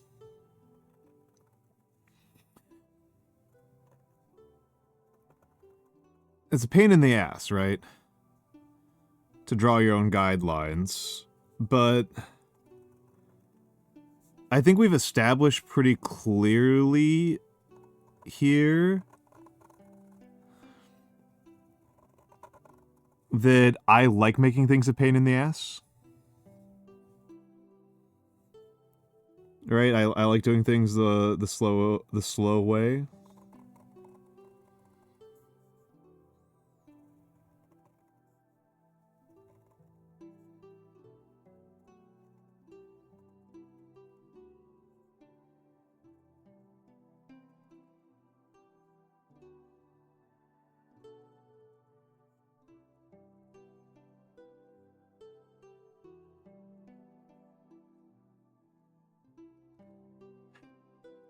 I think I've only watched Japanese calligraphy. Thank you. This entertained you. I do know some Japanese calligraphy. I actually started on Japanese calligraphy before I learned English language calligraphy.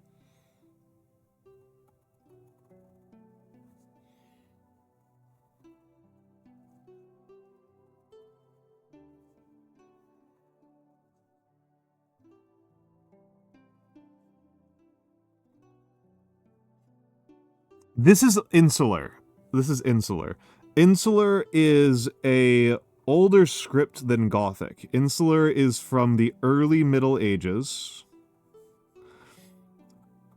and is called that for Ireland. No, it's Irish. This is an Irish script.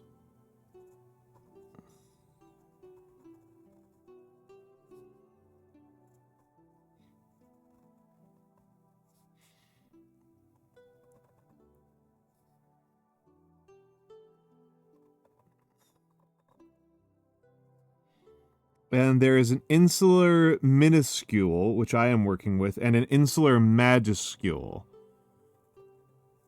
Insular majuscule has more use of hairlines. I think it's less interesting. I mean, maybe Masked here. I don't know. I don't draw. I am a words person. I'm not actually a visual person. I'm a text person.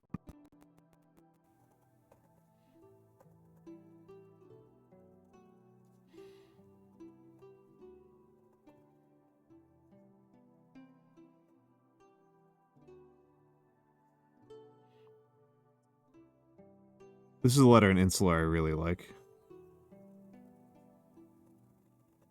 The G. I really like the Insular G.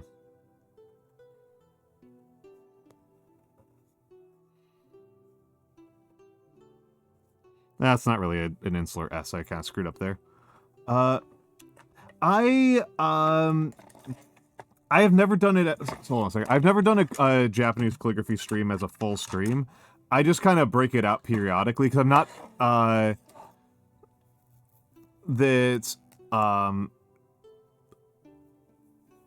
hold on a second. Liquor Jugs, my local company is like, hey, we're selling our vodka in 4-liter milk jugs. That's pretty funny. That's ridiculous.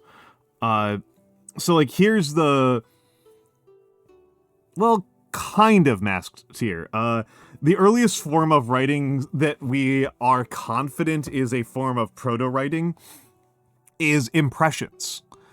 Not drawings, but impressions. Like drawings we can't be sure are necessarily related to writing, but we are pretty confident that pressing the forms of tax tokens into clay envelopes was what led to cuneiform. So that one we have some knowledge with.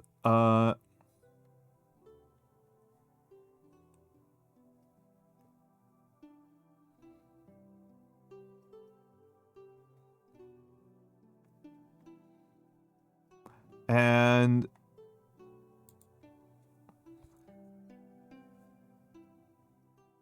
that's good to know, Pecco Nickel. So here, hold on a second.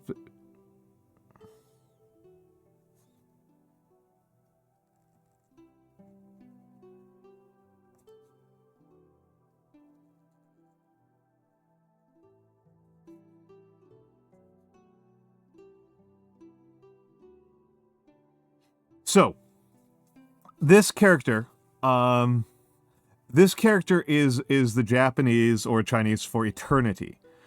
And it is the teaching character that you learn when you learn Japanese and Chinese calligraphy when you sholdal, and I don't know how to say it in Chinese, because it has all of the 8 basic strokes. It has all of the 8 basic strokes. It has a dot, right? It has a dot. Yep, that one masked here. That one. And then a straight line across, and then a straight line down with a hook. Another straight line across, then a dragging curve to the left, a short dragging curve to the left, which is treated as a separate type of stroke than a long dragging curve to the left, and then the right dragging curve and twist. I don't know if you can tell how much I'm twisting on that, but there's a twist on that. I did it much worse on this one. That's why this one looks better. Is that I twisted too slow here. So yeah, I don't know what to say. You know, this is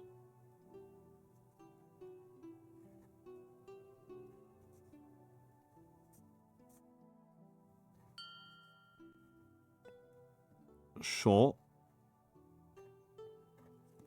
Oh, thank you for the follow, Orpe underscore. Shol, and then so it's writing.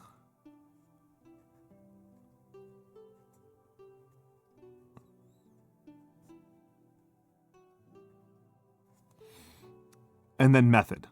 The writing road. Sholdo. The way of writing. The way of writing. The method of writing. The art of writing beautifully is what that is. It's the art of writing beautifully. It is the art of writing beautifully. And I think it's, you know, this is actually what I learned before I learned English language calligraphy. Right? That's what I learned before I learned English language calligraphy. And obviously there's not going to be a pangram for it because, like a true pangram for it, because Japanese has thousands of characters. Oh, you're using a Chinese keyboard. Yeah. I speak some Japanese.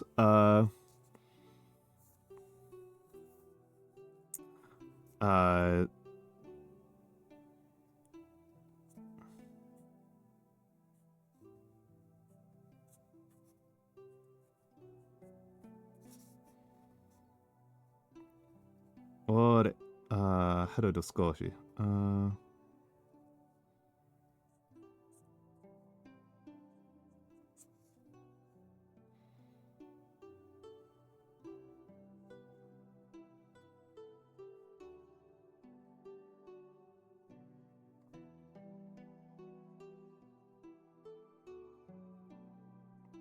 日本語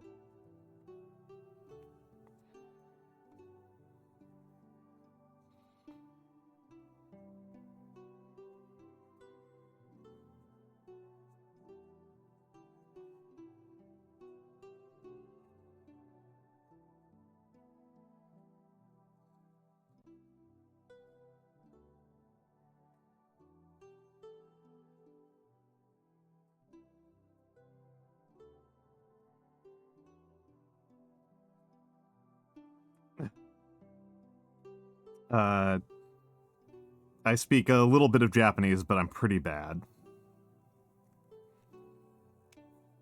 And I'm pretty sure I dropped too many particles in there, and now it's just incoherent. I think I actually just made this incoherent. I think this actually might just be gibberish.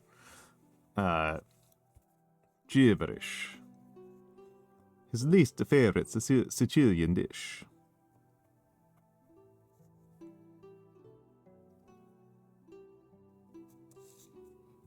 A second.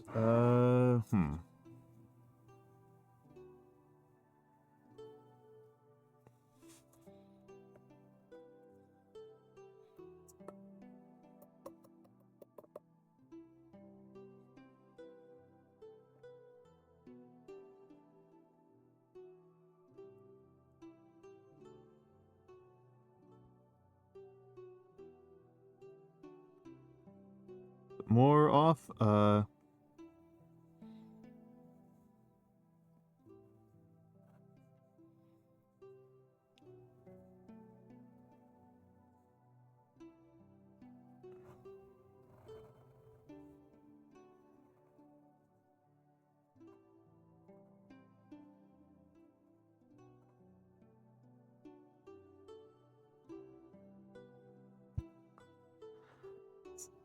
That's kind of you to say. That's kind of you to say. My handwriting is definitely better than my speaking.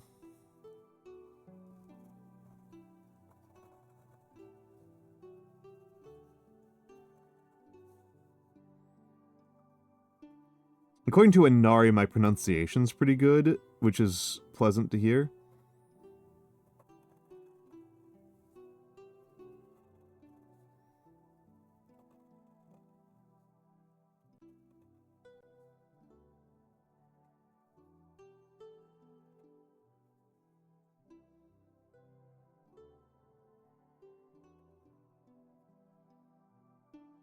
Let's see if I can do a better S this time. There we go, that's a better S. That's a better S.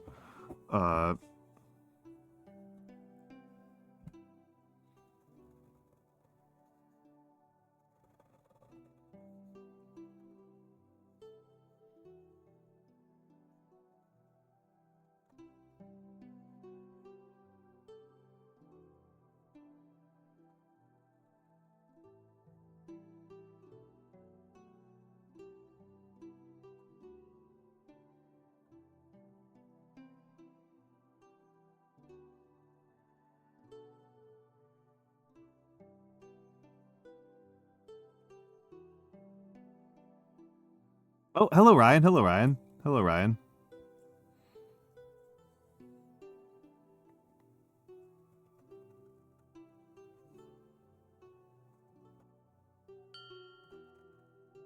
Hello, Ryan. Oh, Golden Kenji, thank you for the follow. Thank you for the follow. How you doing today, Kenji? How you doing today, Kenji? Kenji is a substantially better voice actor and speaker than I am. I mostly know him for his House of Fata Morgana playthrough, where he has been doing that voice actor read-along thing. It's very good. He's very good at it. Shockingly good at the top mountains despite not being near civilization. That's pretty cool. That's pretty cool. Yeah, Kenji. Kenji's quite talented. Kenji is quite talented. Yeah, we've got the hello Curiosus. Yeah, we've got a bodega bud here.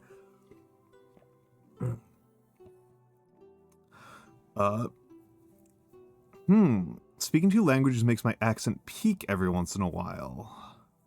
I mean, well, I mean, I will say, okay, your primary language is Spanish, and English speakers find Spanish accents quite attractive. At least Americans tend to.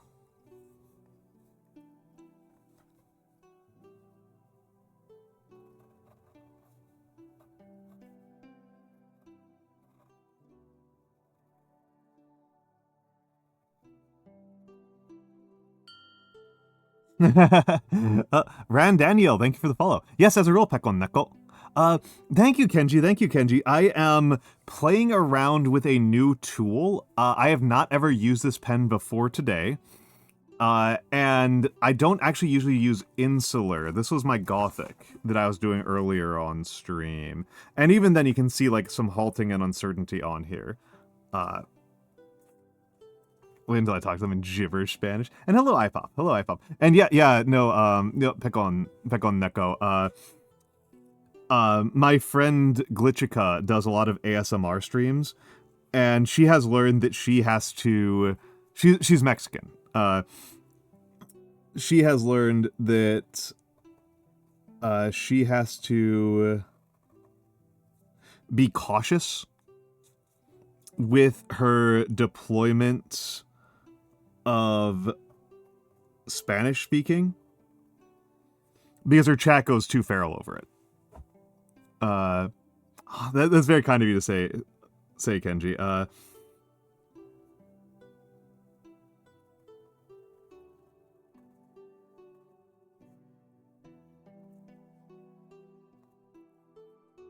But yeah, she has to be careful with her deployment of Spanish for that reason.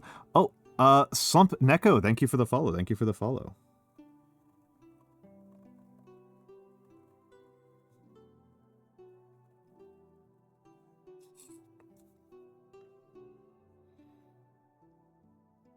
Thank you for the follow.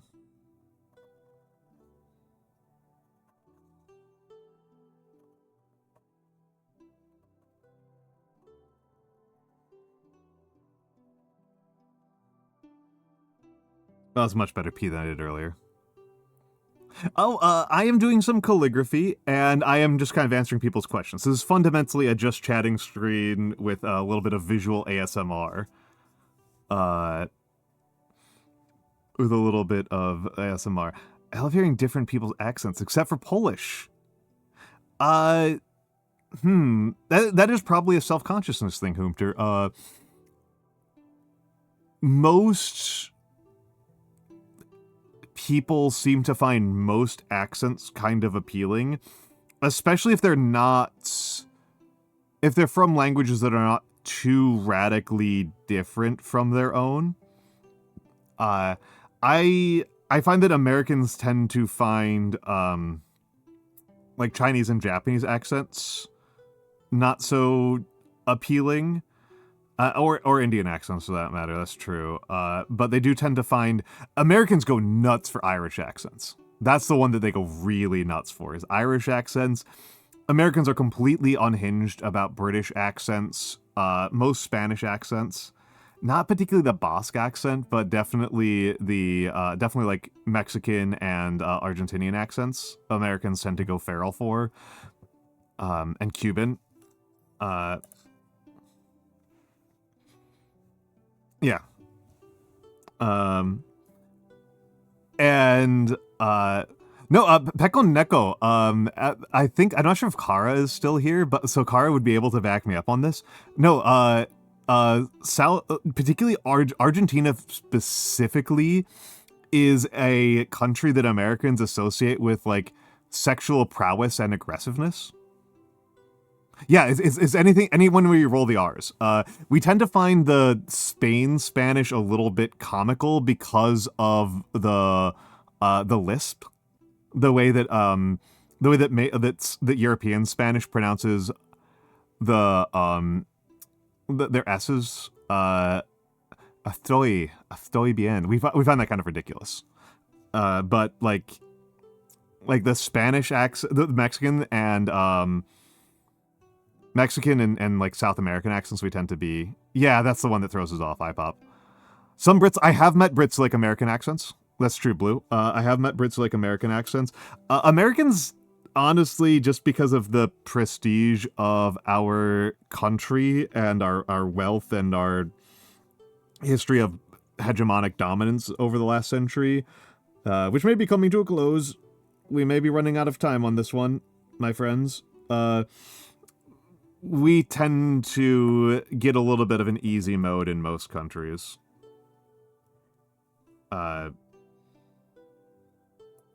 There's a reason for the loser back home's joke.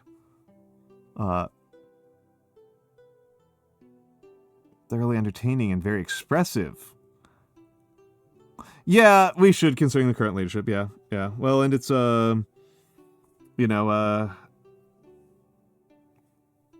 they're deliberately giving up a lot of the tools of that global hegemony.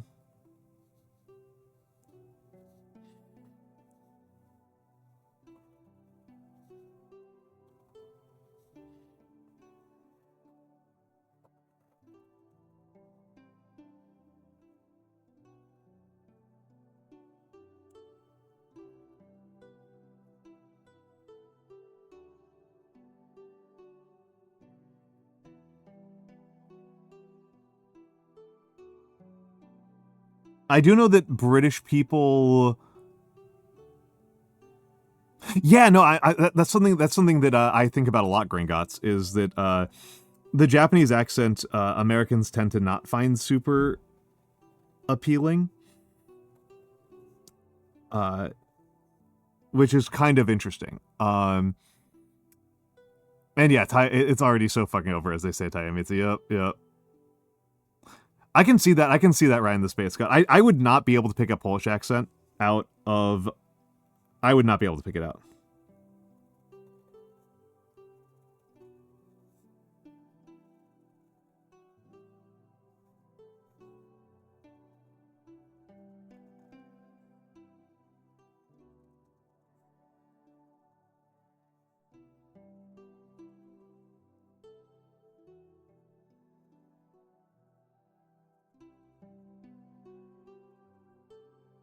I would not be able to pick out a Polish accent. Deus Ex Mankind Divided pissed you off. I can see that, yeah.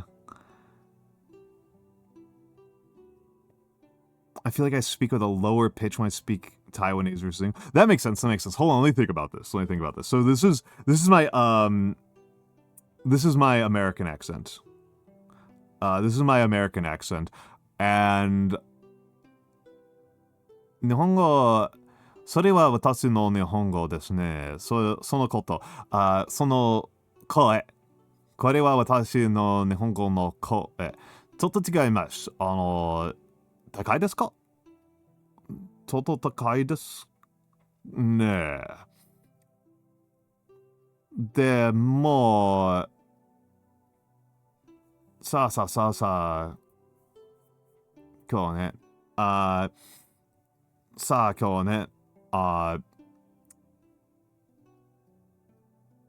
私の英語の声はちょっと高い。だから、その時に私の日本語、とても勉強しました。だから、今の日本語はちょっと高いですね。Yeah. Yeah, I do speak with a higher pitch in Japanese, which I think is partially because I learned it when my voice used to be higher pitched.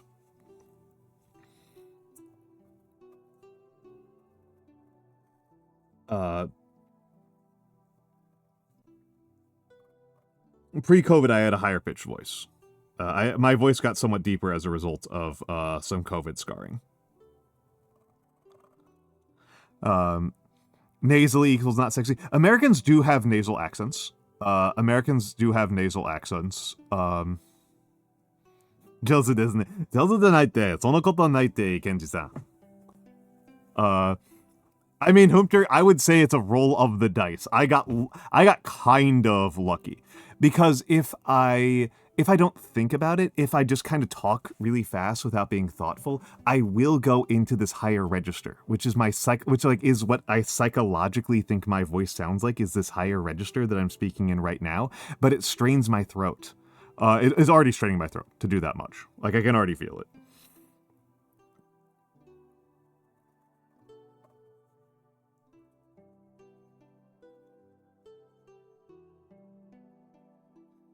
And I do have an answer for.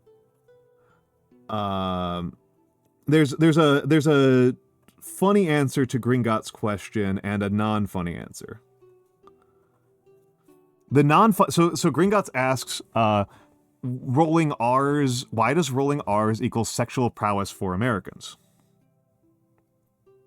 And the non-funny answer is just sheer cultural association, right? That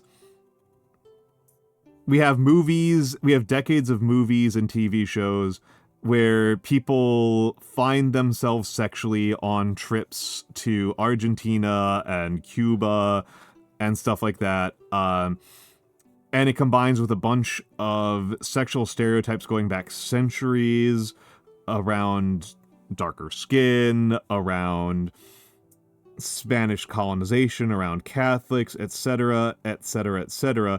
And this is just one way in which those myths are symbolized and brought forward into the future. And then there's the funny answer. Which is that Spanish rolling your R's implies that you have dexterity.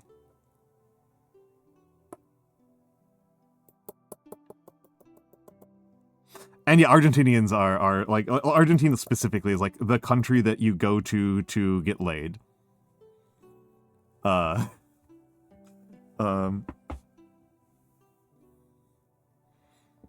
the whole Mada thing, because it makes native Japanese. Maybe this guy actually is Joseph. Yeah, no. It's I guess I don't know how good your Japanese is, Kenji.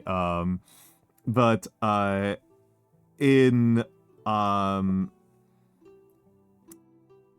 guessing it's pretty good. Oh, hello, Vex. We are still on Sailor Black.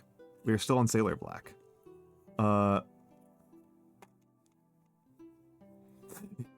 No, that's the thing, Hoomter. That's the thing, Hoomter. The thing about rules is that they're meant to be broken. That's the thing about rules.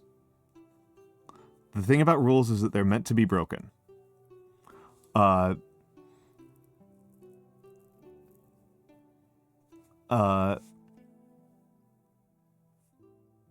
Learning that, and hello, Ron Daniel. Apparently a good amount of folks tend to react positively to my German accent when traveling. It's funny with German accents, that the way that Americans learn German accents is from like World War II movies, right?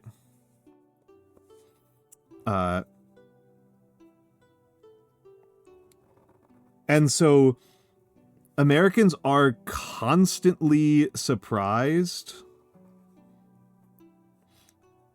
when they hear actual German accents.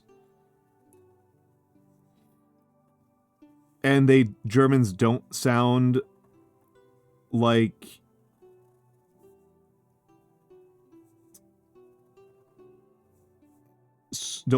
they're trying to kill you.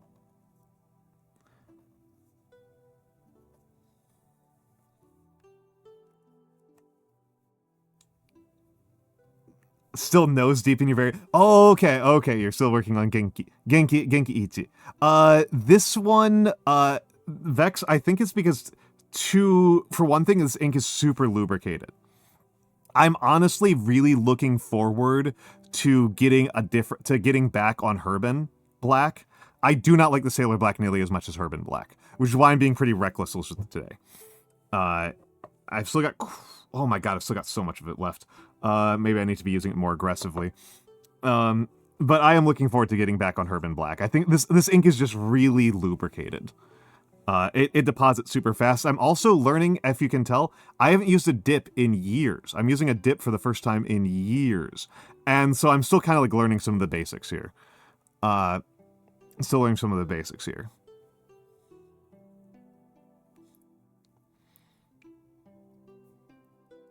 Yeah, Gringotts, yeah. And hello goblins.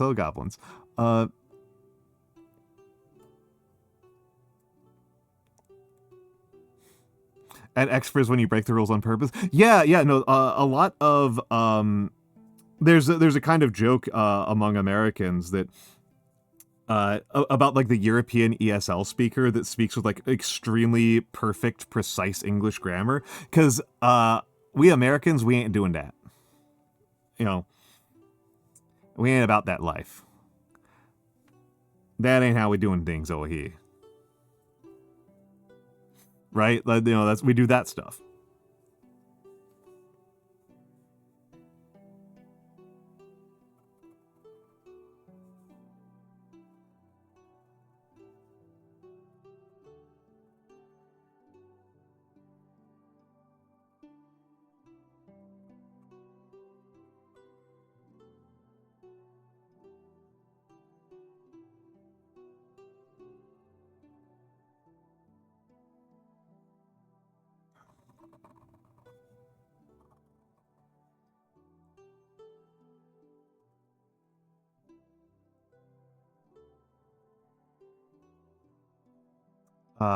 Schwas. We use so many schwas. Oh yeah, no, yeah, and be careful about the AAVE. Be careful about the AAVE. Oh, and Scaldy, what's your I'm curious, Scaldy, what is your mother tongue? I just find this really interesting. I'm sorry, I know that like in VTubing spaces is something that people are often like kind of like uncomfortable with. Matara Khan for years like didn't tell people that she was Ukrainian, which is crazy to me. But you know, I'm anthropological, right? I'm anthropological. I'm curious about my folks.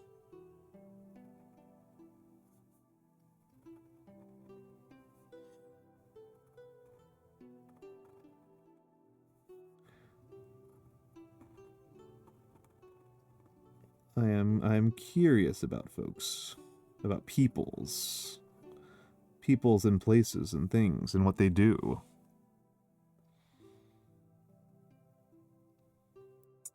Glasses and nose. Yeah. Oh yeah, yeah. Sometimes I pull the nose into the screen. I apologize. I apologize. I apologize for the minor immersion break. Hold on, let's see. I should actually probably just pull this in general over and in a little bit more, because like you can actually, you've occasionally been able to see like my legs on stream. They've actually, the thighs have actually been on screen here today.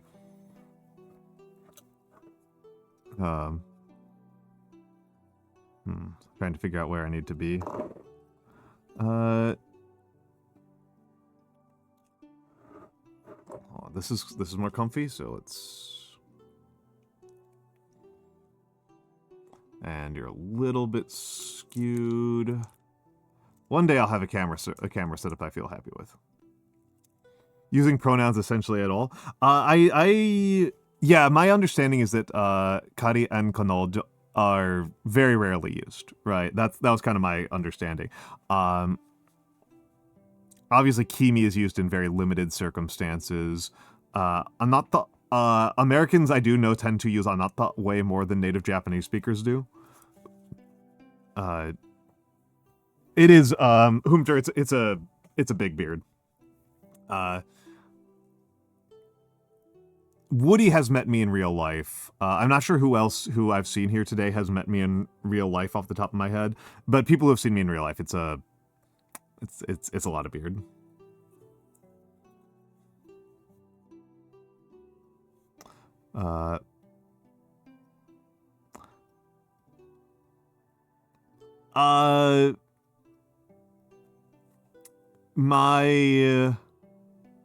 Oh, I'm old, Blastazar, so, my understanding was that Kimi is mostly used for, like, your girlfriend.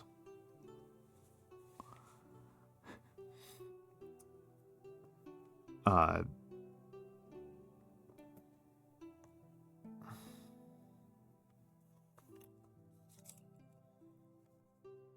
crap. See. Crap, I just stepped in it, right there. Let's just get a little bit of you off of here. That might just be an old thing, Vespera. That might just be an old thing. And, Humter, my beard probably... I think my beard probably is most similar to Boltzmann.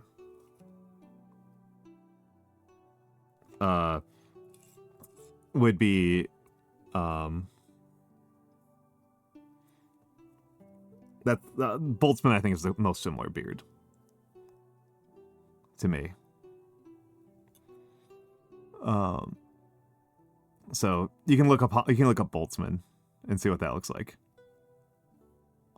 There was something I wanted to write. Boltzmann.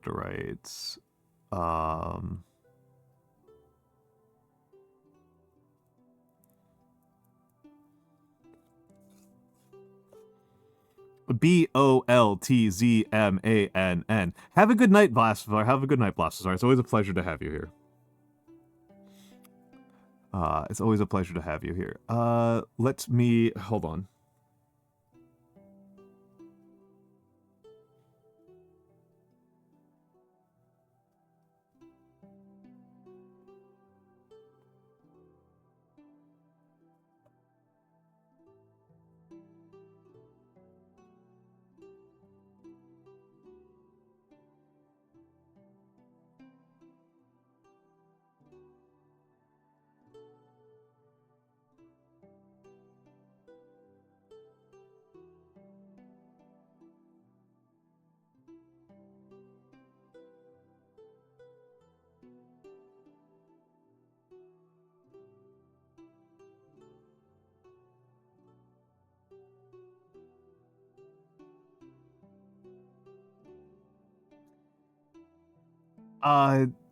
Yeah, I can't quite get the length for a Kropotkin. I might be able to when I'm older. When I'm even older.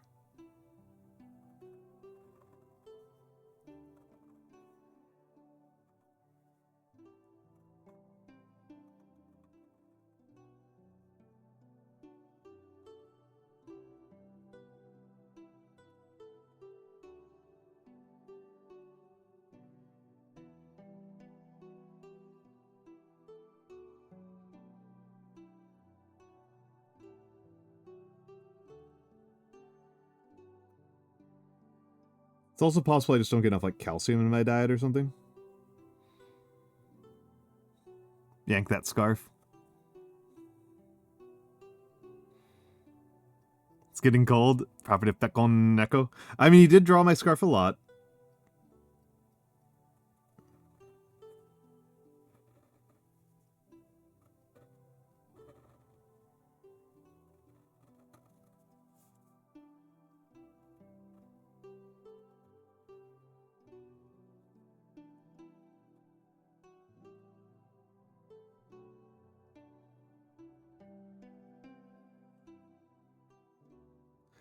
And it is not cold where I'm at.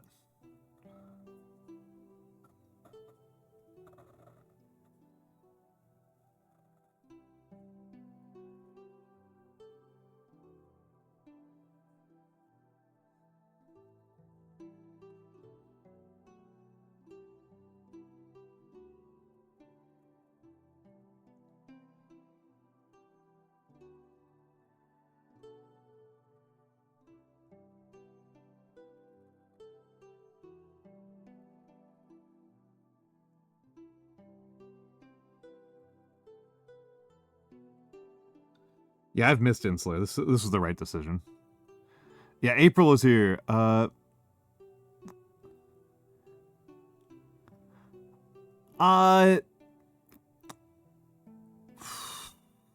His meditation's worth reading? That's a tricky question. I didn't love it. I don't tend to love the Stoics in general. I like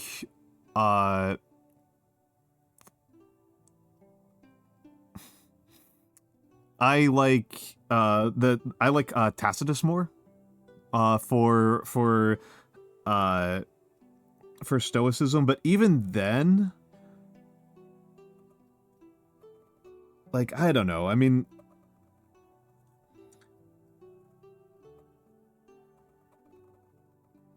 I think that if you're starting on Stoicism, I think actually the Esoterica video on Stoicism is probably the best place to start. Don't even start with a book. Start with Esoterica. Because one of those things that, like, can sometimes be a little bit opaque to somebody starting in Stoicism is that Stoicism is above all else a metaphysical claim.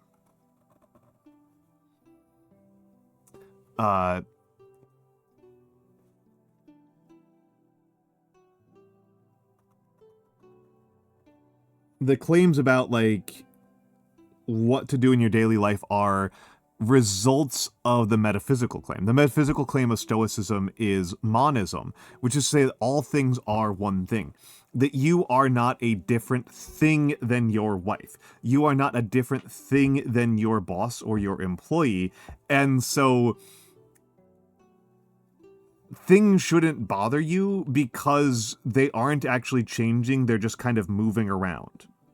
Like there's no, like, good or bad, there's just, like, balance. There's just kind of like everything is this one sheet of paper, and it's just, like, higher and lower at different points. And even your death isn't really a truly substantial change to the universe.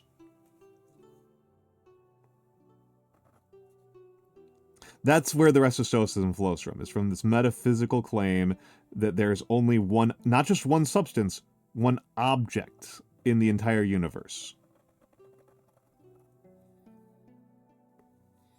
Hedonism, I mean, are we talking... Hedonism in English doesn't refer to an individual school of thought. There's hedonism as in, like, Epicureanism, there's hedonism as in Charvaka, there's hedonism as in utilitarianism. I tend to find, despite the fact that I think of Peter Singer as a huge fucking hypocrite, I tend to find his model of ethics to be pretty compelling. And it certainly has changed my opinions and behavior quite a bit, largely for the better. I find the Epicureans to have a pretty good model for how to live a good life, though I'm not as familiar with their metaphysics and epistemology, because Greek schools of thoughts are complete schools, right? They're everything. You don't just, it's not just like a position on ethics or just a position on knowledge. It's a position on everything. Every school of thought is everything.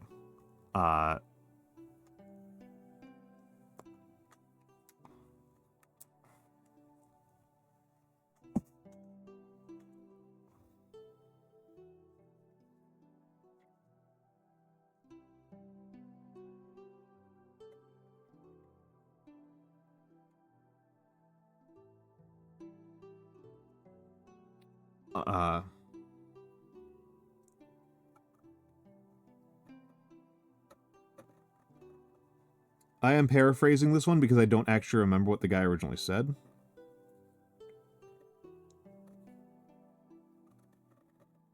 And it was also in Latin anyway.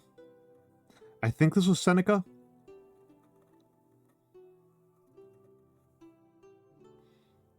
Ooh, that's a bad A. That's a bad A. Hold on.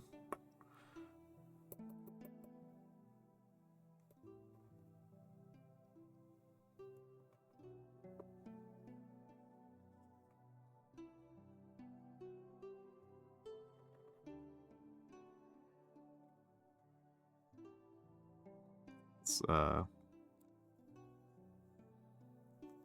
clear it out a little bit.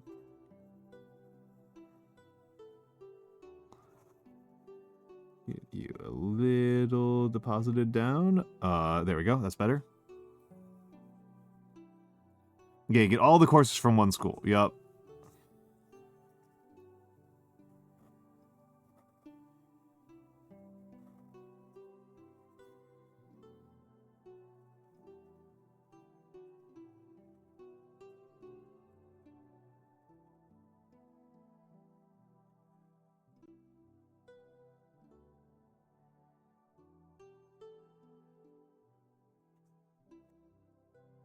I think this was Seneca.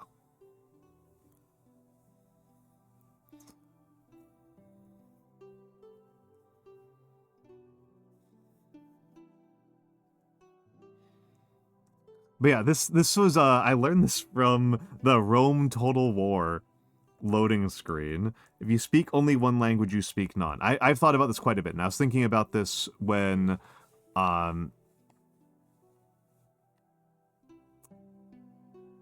Scaldi was saying that being bilingual is not running 2 languages at 100%, it's more like running 2 at 70%.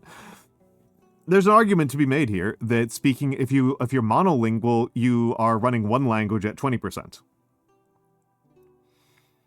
Well, I mean, yeah, I mean, Rome Total War, yeah, they had a good source material, right? They had a good source material. They were pulling quotes from, you know, actual important historical figures.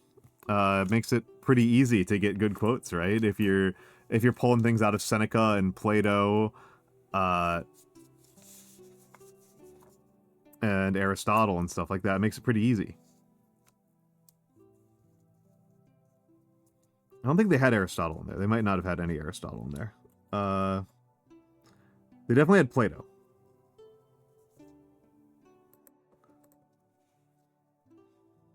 I will say that of the ancient Greek schools, I'm very sympathetic to the Cynics.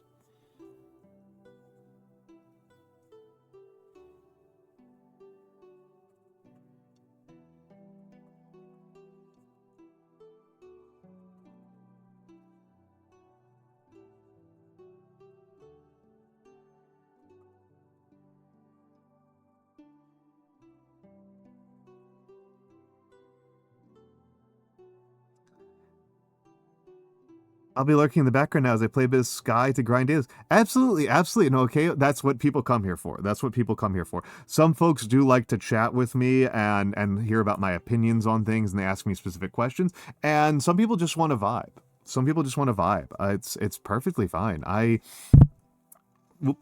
really try to set up my streams such that people feel comfortable, you know, doing whatever they need to here, whether that's sleeping or reading.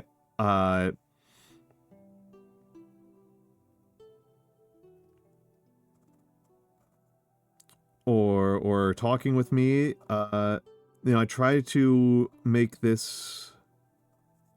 I try to treat this like it's a little bit like a public library.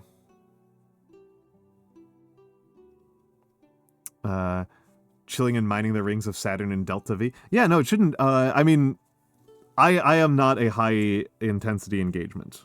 I try to keep my audience engaged, but I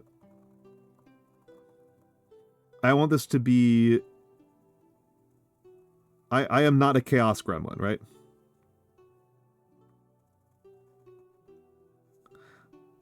My inspiring figures are Mr. Rogers and Carl Sagan and Uncle Iroh. Right. And thank you, Lost Notebooks. Yeah, yeah. Yeah, that's what I tried to do. That's what I tried to do.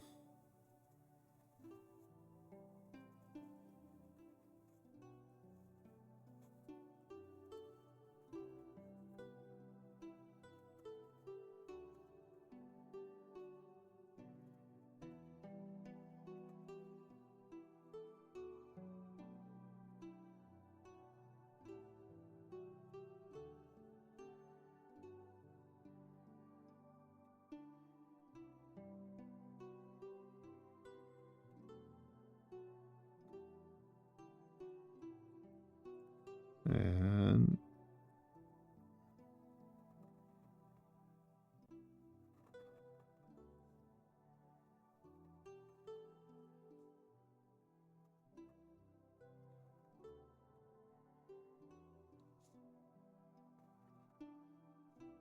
there we go.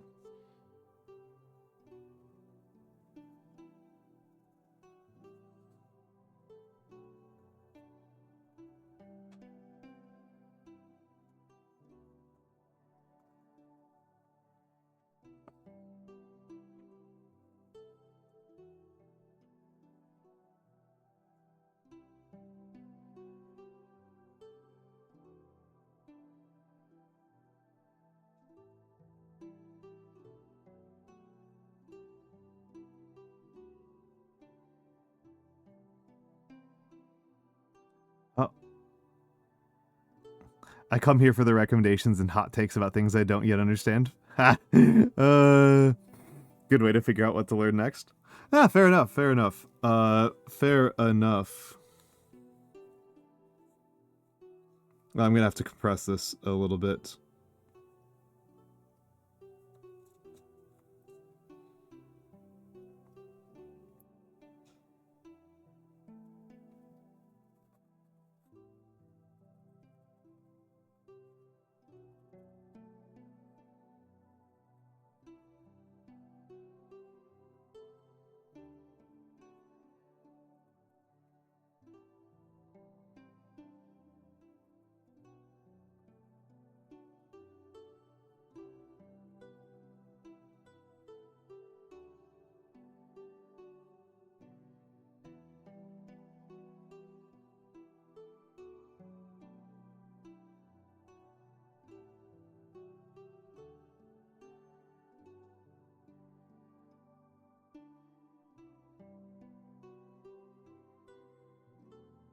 I tend to joke that Western philosophy is frequently a project to prove Diogenes wrong, and it has so far not succeeded. That's kind of my joke about Western philosophy, is that the cynics, I think, are very difficult to provide a counter on, and so much of Western Civ is about trying to do exactly that. And I don't think they've really succeeded. I don't think they've really succeeded. Plato, I think Plato's primary project, above all else, was trying to demonstrate that Diogenes was wrong. And I don't think he succeeded at all. I think he completely failed in this aim. And I think the enshrining of Plato as being like the central philosopher,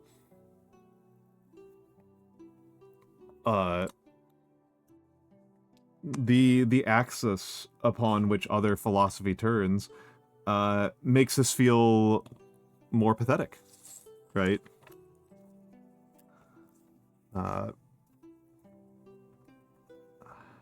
Okay.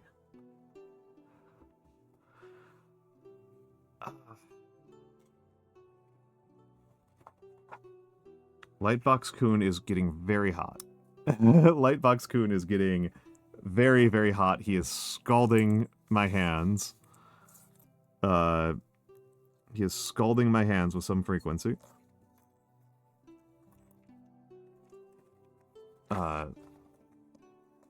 So I'm going to do a little bit without him. I'm going to do a little bit without him.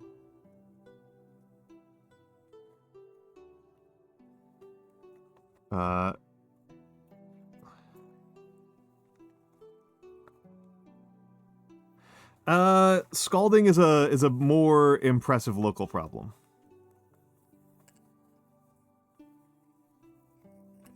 I mean, iPop, that was Epicurus, was the guy who said that, like, what's best in life is, all you really need in life is some good friends, some good conversation, and some nice cheese.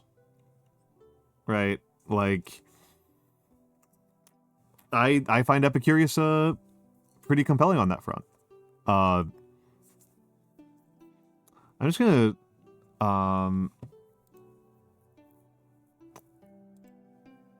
I am going to however, I mean, I don't have any cheese, right? Renewing my call for Lightbox Kun fan art.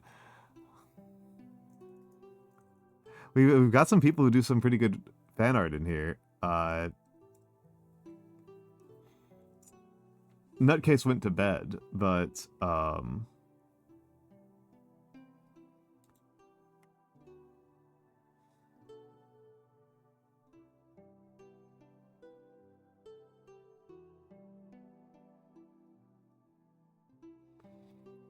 okay, here we go. I'm going to be relying on the James Legge translation, but we've been asking about classic philosophy, so that means it is time for me to break out my favorite classical philosopher of them all.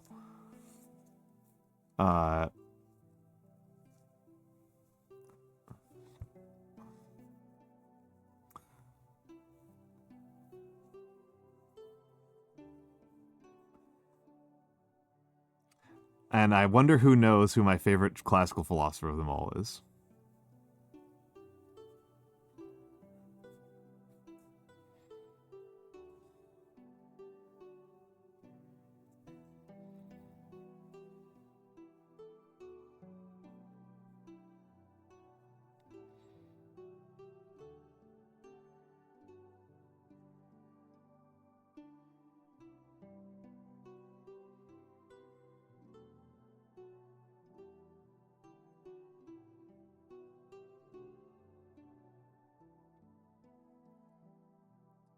I do prefer pickles. I do prefer pickles to cheese by quite a bit.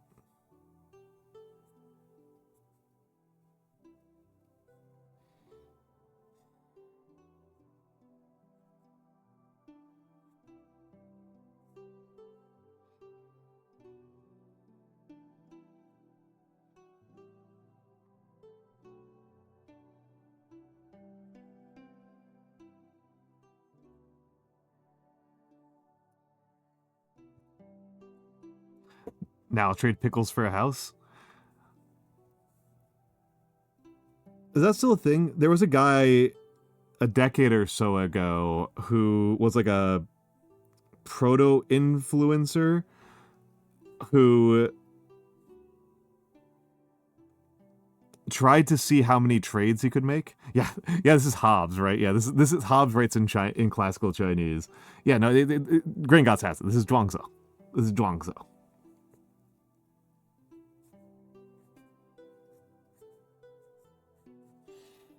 This is Zhuangzi.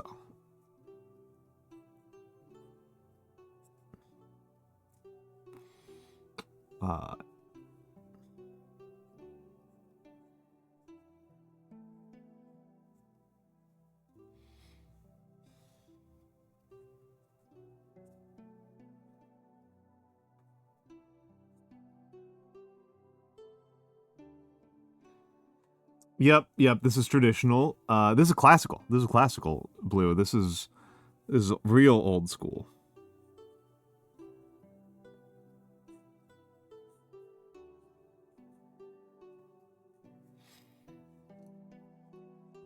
This character coming up right here, I have no idea what this character is supposed to mean.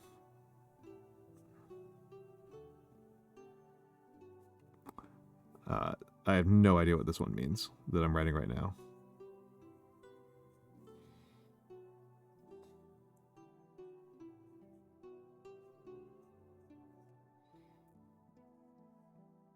No idea what this one means.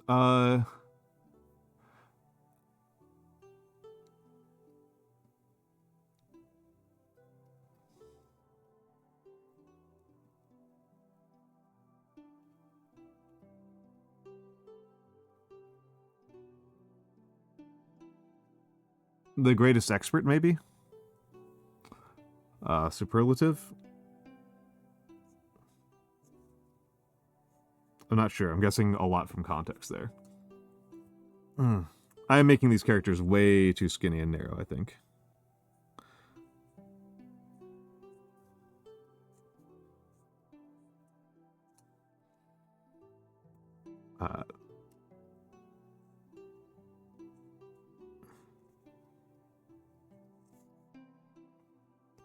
And like that. Yeah, and I shouldn't be doing that, right? It makes them look like crap.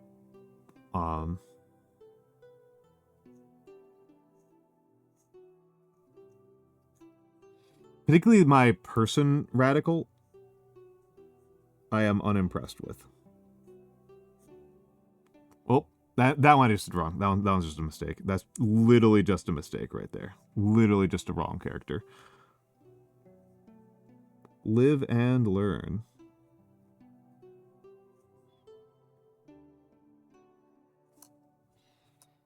Live and learn.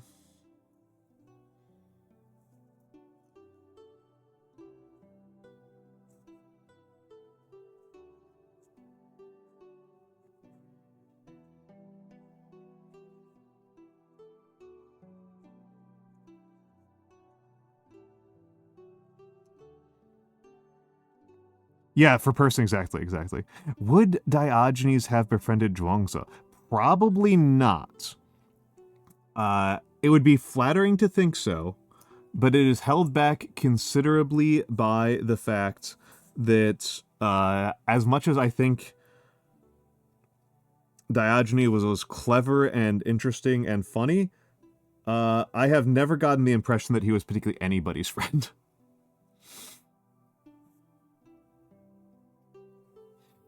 Kind of always operated under the impression that Diogenes was just kind of a jackass.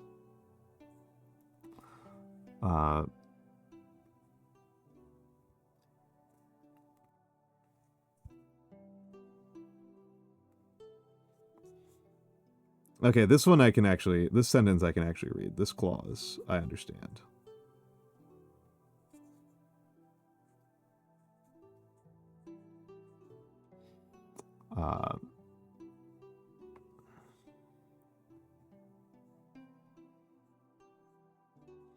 Grammar's a little bit funky.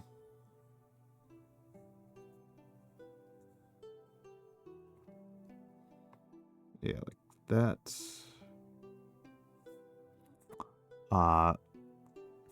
No hate to his game. Well, he wasn't, I don't even know how much he was a hater. He was just a dick. Ultimate hater is probably Schopenhauer.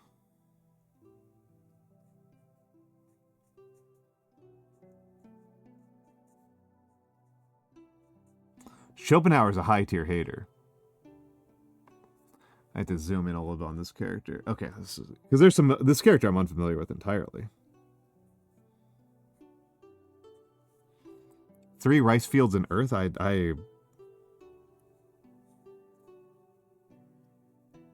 No idea. No idea.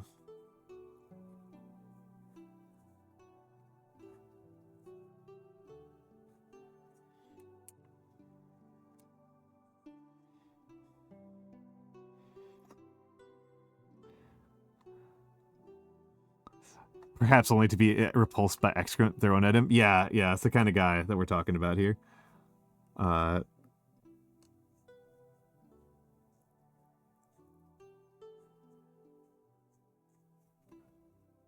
whoops. Wrong stroke there. We'll just pretend we did not see.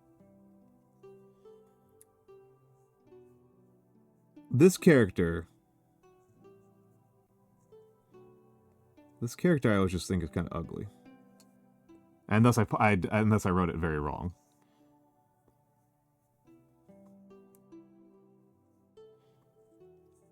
It's like servant. Right. Among his servants. The appropriately knowledgeable, right?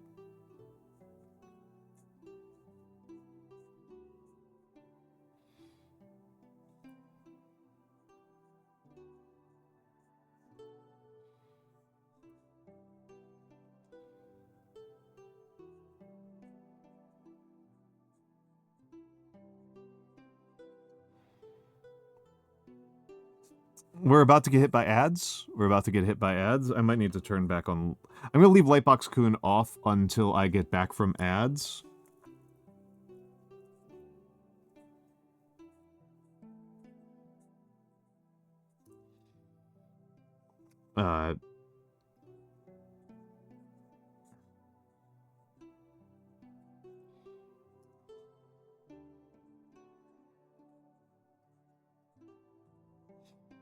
Because let's let it cool down. Let's let him cool down a little bit more.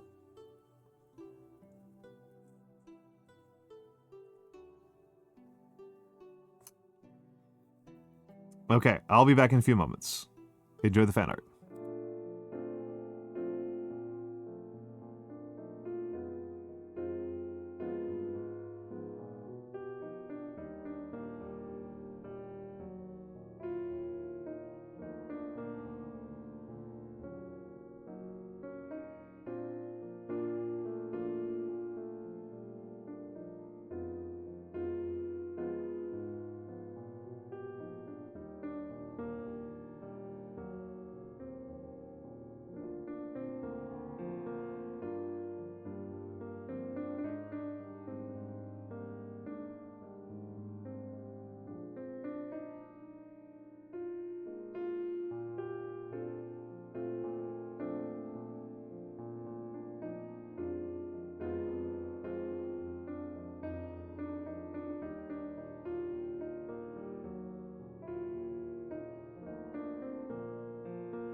All right, I am back. I am back. I am back.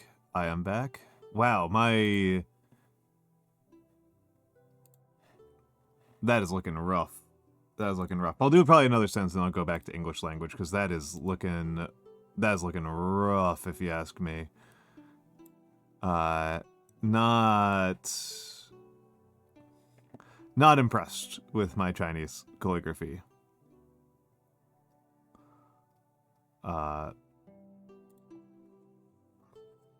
Aesthetically, it's nice. I can see this is the problem with being like, I'm not super good.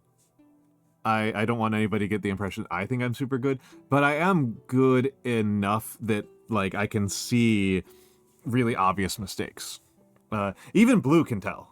Like I don't think Blue is a calligrapher. I think she just knows how to read Chinese, and can tell that like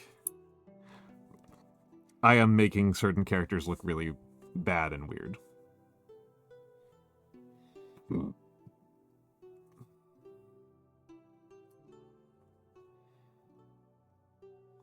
It's like listening to a song in another language. Yeah, it's just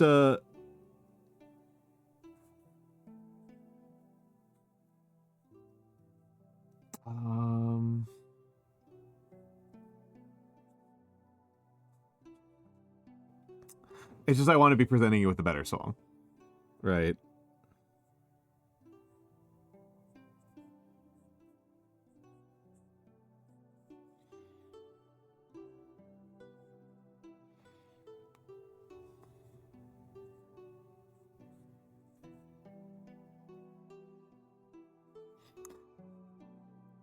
I find the Italian with fake English is a wonderful song. I like this character. This is like female servant, but if you combine it with a couple of other characters, you get like welcome and to touch and stuff like that. And I think that's kind of neat.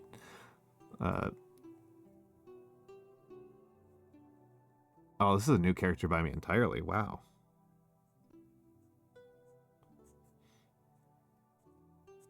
I suppose I shouldn't be surprised that in classical Chinese, in a passage of classical Chinese, there's multiple characters that I have like no real familiarity with. I have no idea what this character means.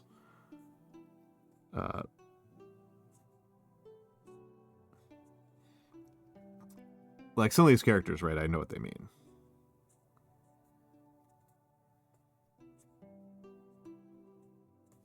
Like this applies, like this is like appropriate, right? This is like appropriate. This character, of course, is if you study Confucianism at any length of time, you'll learn this character very, very closely. This is like this is like benevolent. This is humane, Li. Very important character.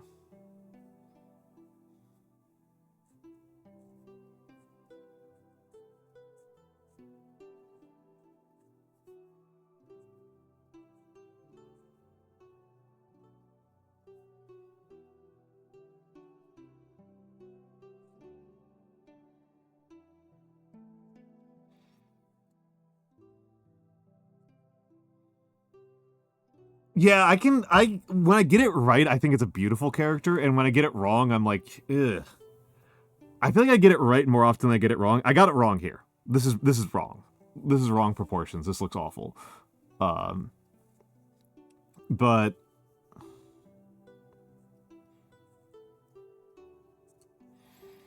I think it can look very good.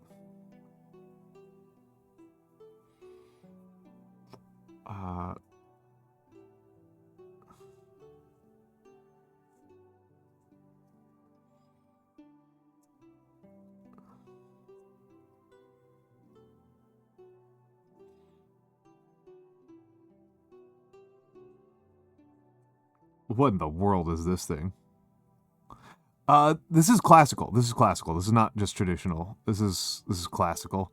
Yeah, classical has so many of those. I am guessing that they're using them as a general purpose preposition. Among the disciples of Lao Dan, there was Gongsun Chu, who had got a greater knowledge than the others of his doctrines, and took up his residence with it in the north of at the hill at Wele.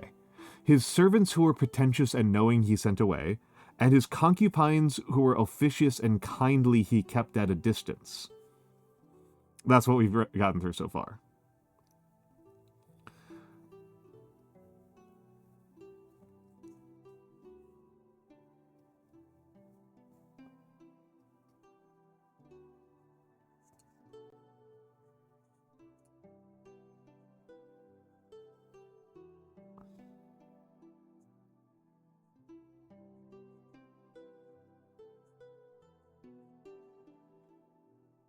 Wrong stroke order.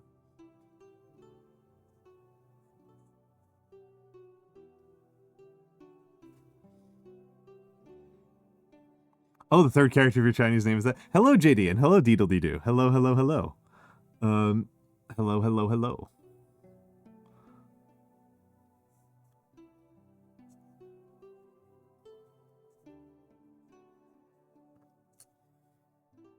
Okay, yeah, I did get that right. I did get that right.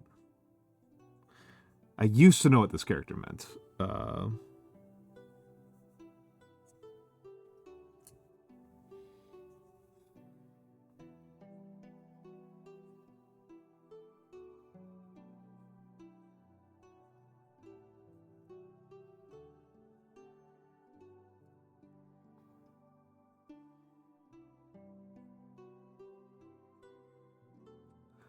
And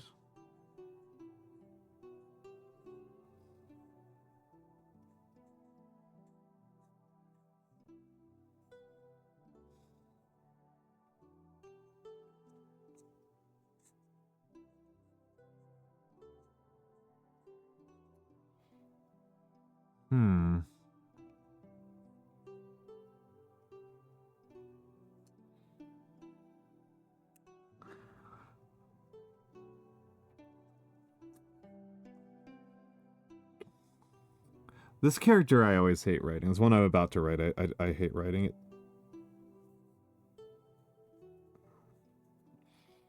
Just feels weird to me.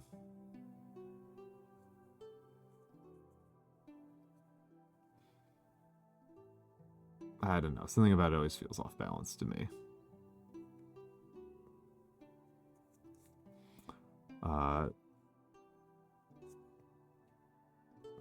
To use useful character here for the Japanese speakers. Skull.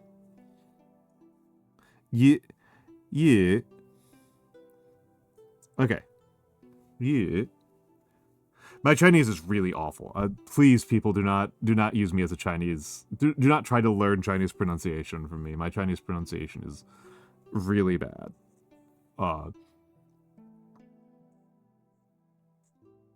I failed every single spoken test of Chinese when I took Chinese.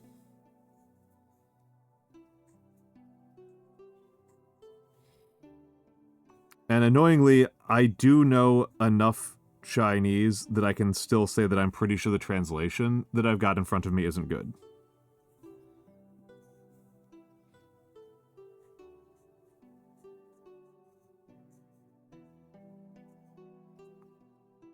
Like, even with all of my deficiencies. Even with all of my deficiencies.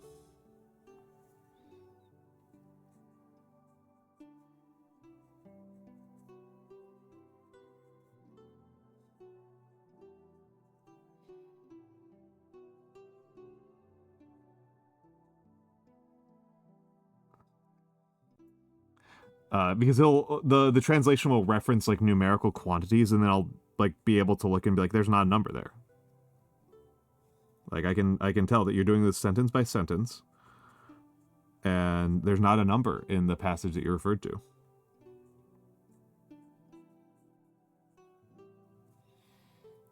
Pretty straightforward problem, right?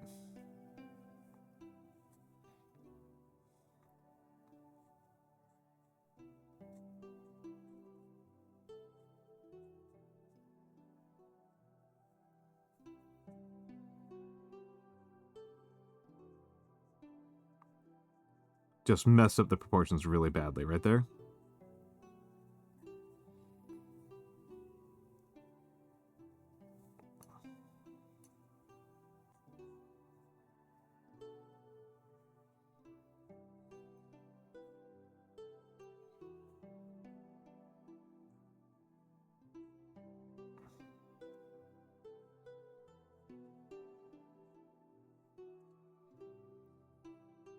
So the translation that I'm working from is the one on ctext.org. I can send it to you. I can send you guys the link. And they're using the James Legge translation from 150 years ago.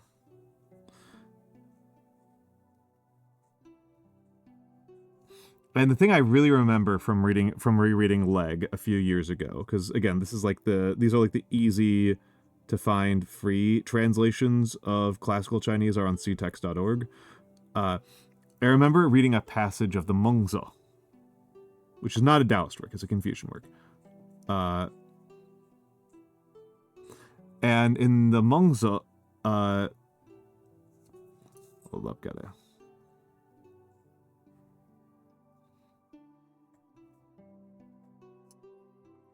In the Mengzi,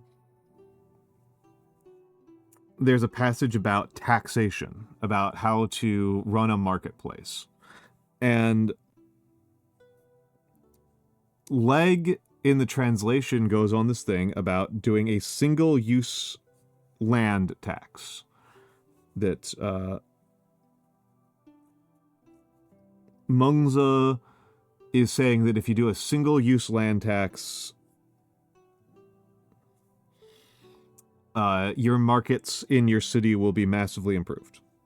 Because it's Confucian text, right? So it's Confucian texts are concerned with governance. So not that surprising that there would be that. But I was surprised that it was a single-use land tax. Because that's a very specific that's a very specific type of taxation recommendation, right? That's very narrow, it's very specific.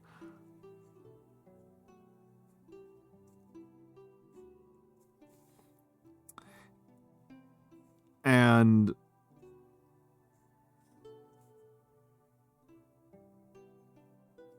I was like, what the heck?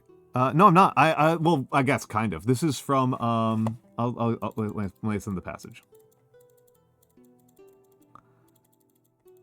There we go. Copy and paste and send. This is what this is from. This is what this is from.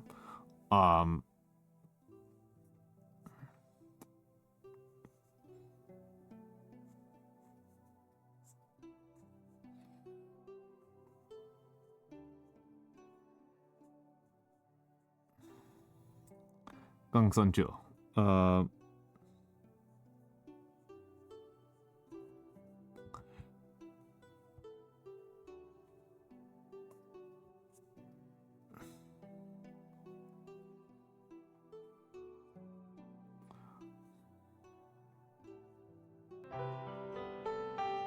Oh my goodness.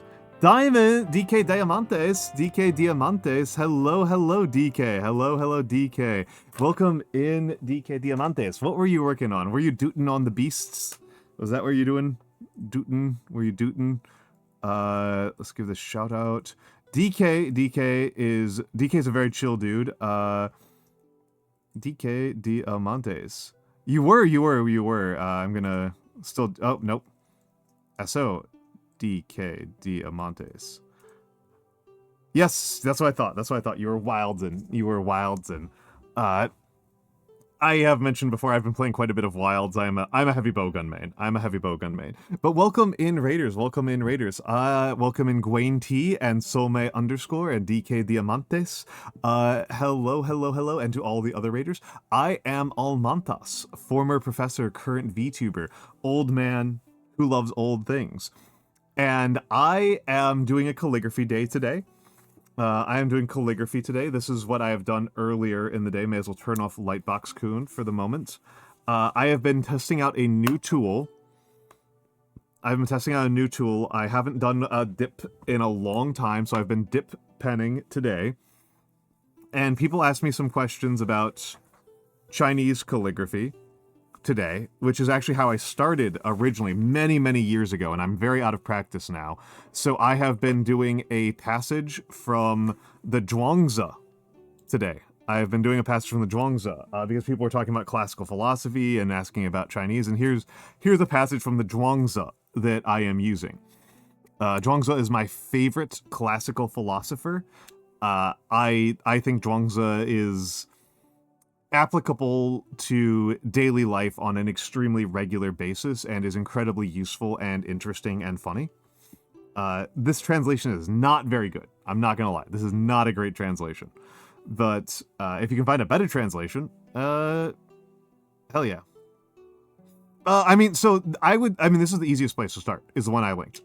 Not necessarily that specific passage, but ctext.org is a really good place to get started. The translation definitely has some problems, and most of those problems are a result of it being a 19th century translation. That is the main reason why I consider this translation not very good, is that Legg is adding in editorializing from his own understanding of 19th century economics and politics to his translations. However, it is free and you can see the Chinese. And that makes it pretty good. That makes it pretty freaking good. But yes, so for the, I should say, obviously DK, you know the drill. If you need to raid and run, I will not even think twice about it. That will not bother me even a little bit. For the raiders, other than that, I am a former professor of sociology. I am a former professor of sociology. Now I am anime online for money. And that is my deal. I do lots of old man hobbies. Calligraphy is my main one. And mostly, this is actually a pretty good microcosm of what my streams are like, where I do calligraphy or paint miniatures. Those are kind of my two art forms that I like these days, are miniatures and are minis and calligraphy. And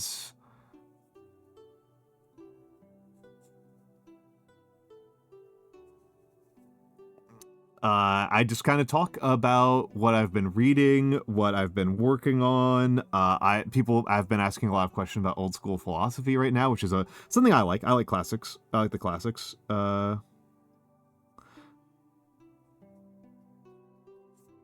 like the classics. Useful character right here. Now, the present.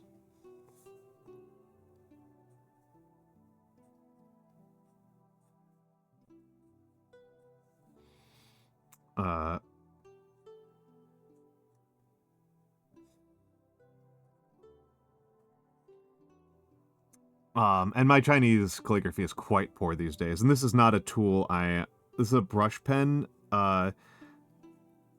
It's got strengths and weaknesses. I feel like it's making things much rounder than I like. I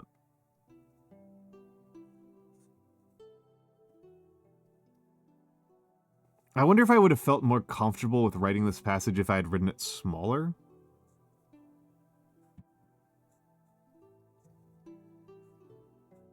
Because I'm writing these at double height,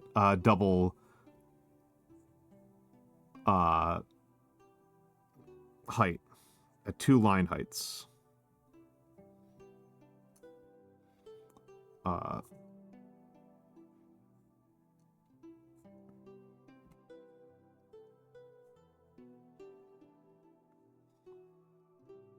Yeah, some characters would be super hard to squeeze smaller, that's true. If I was writing with a pencil, I could easily do it. I would easily be able, I definitely, certainly with a pen, with my regular pen writing, I could break out my regular pen and I'd be able to do it very easily. This next character, which is end of the year, if you speak Japanese, this is how you write how many years old you are. Sai. This one would be a particularly brutal one to make too much smaller.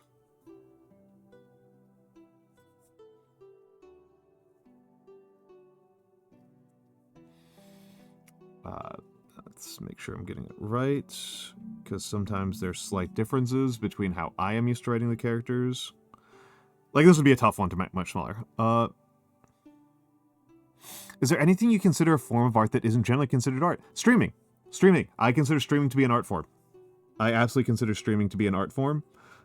A phrase that I like to use is that the game is your canvas, the stream is your painting.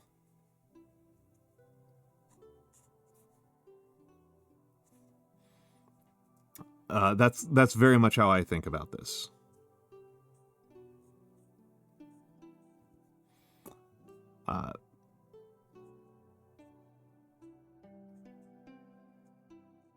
That we are doing transform. It is absolutely theater. It is absolutely theater. When I talk about where I think that people should learn about streaming from, like where they should learn streaming techniques, I always recommend that you go to actors. Again, my number one inspiration, Mr. Rogers. I say number one, and I keep on switching who's number one, but my top 4 inspirations are Mr. Rogers, Carl Sagan, Bob Ross, and Uncle Iroh. Right? Those are what I consider my real inspirations. Not... there are streamers who I can mention who I consider really big inspirations to me. I can mention people who just inspired me to get started, like Cleo. I can talk about people who affect my streaming style, like Grimmy. But I don't think... I think that you need to be looking at the performing arts. Ooh, this is a character I like a lot, but it's actually... it would be much harder to write too much smaller than this.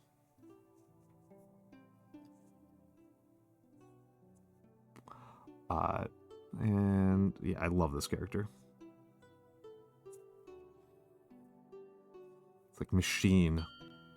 Oh, and thank you for the follow, Samuel something official. Thank you, thank you, thank you.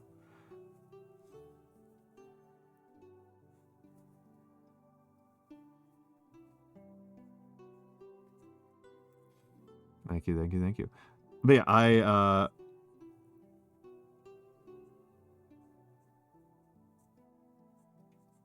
and this is Holy.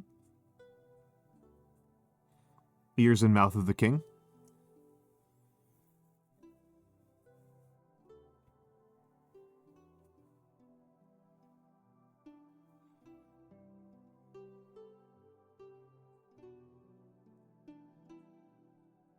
Literally forget what this character means. This character's still very much in use, but I genuinely just don't remember how it's used.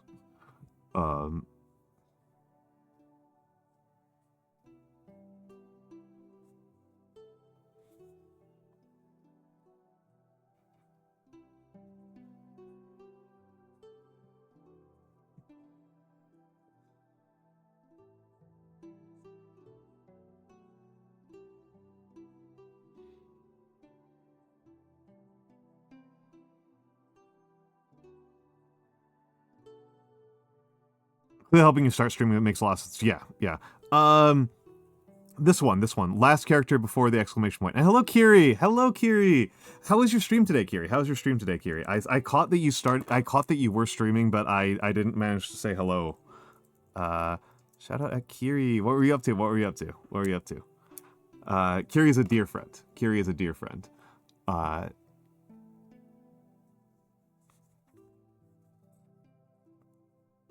Just vibing to music? Excellent. I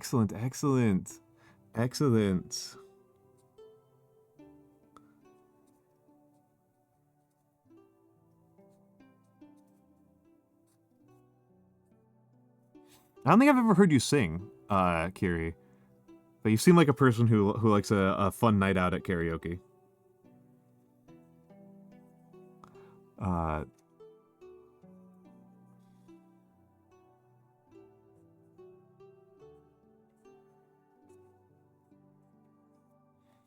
No technical skill, but you... Exactly what I expected. I expected you to be the type of person who does not respect any demand for technical prowess at singing. I expected you to just be the kind of person who finds it fun regardless of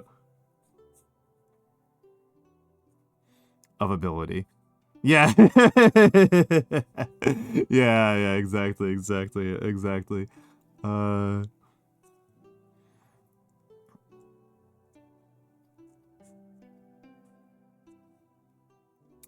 and a character that I actually really like incorporation or company.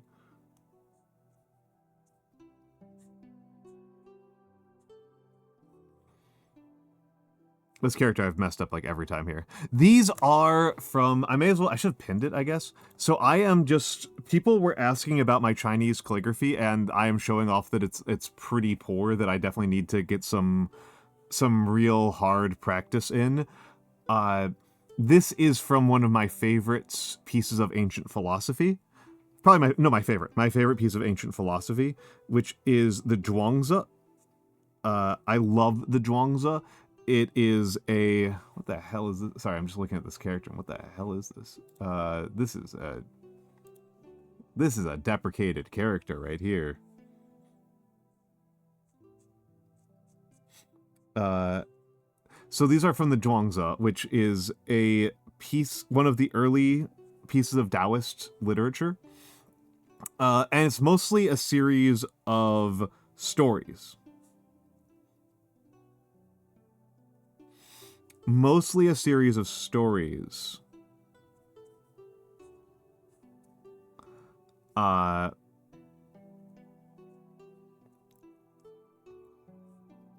to illustrate Taoist virtues. Meant to illustrate Taoist virtues. And so this is the story of Gong Song Chu. The story of Gong Song Chu, who is a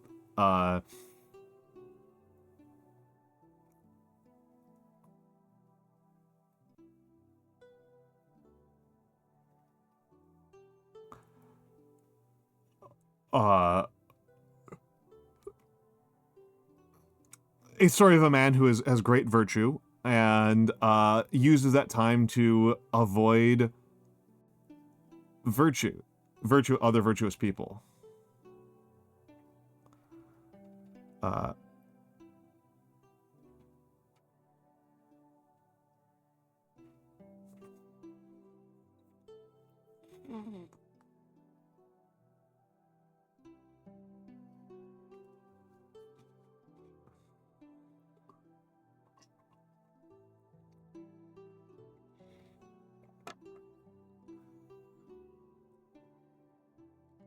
And it's mostly meant to kind of illustrate the folly of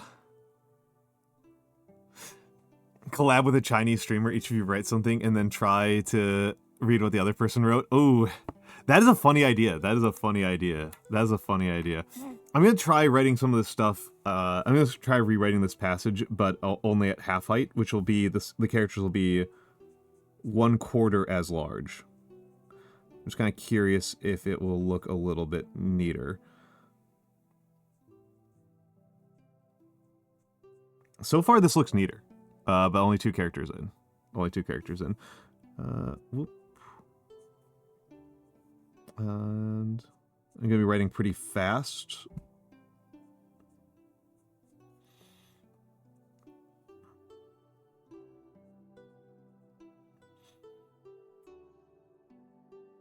And in case anybody's wondering, I cannot... I can only kind of understand what's happening in this passage. My Chinese is not very good at the best of times, and... Let me rephrase that. I don't really speak Chinese. I can kind of read some amount of Chinese characters.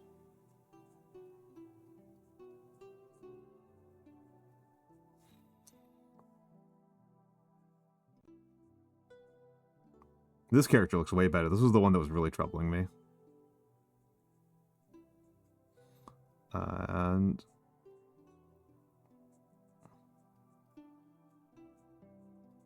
this brush is pretty floppy, though. That's definitely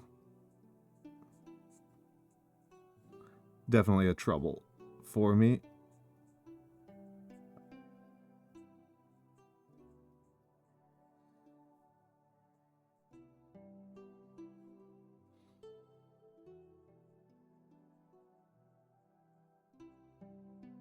definitely a challenge for me. Oh, Kiri, have a good nap. Yes, it's 3K. Oh, hold on. He's locked in, no camera. The camera failed. Sorry. Droid cam, come back.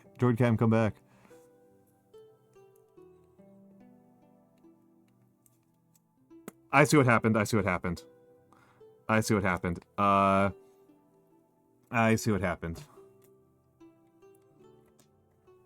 We might... That might be the end. That is going to... Yep. Camera ran out of battery. I killed the camera. So we're going to just talk for a few minutes. At the very least, the camera needs to charge up a little bit. Yeah, yep. iPhone.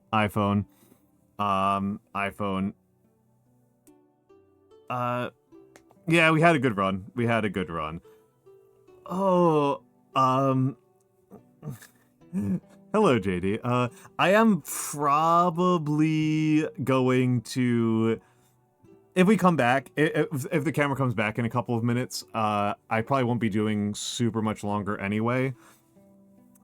Because I want to do some prep for tomorrow's stream, and I am trying to follow my own advice. About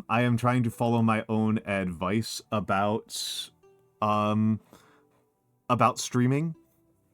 By which I mean I am trying to follow my advice where I don't stream over much, right? That's kind of where that's kind of what I because I did the subathon and it wore me down pretty hard, and it's frustrating for me because I am a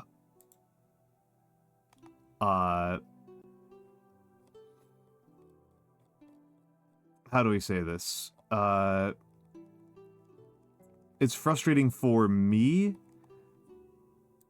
as a with the type of person that I am, because on days where I actually don't do any streaming, I just like get nothing done, right? Like if I have like no structure to my day, I just do nothing.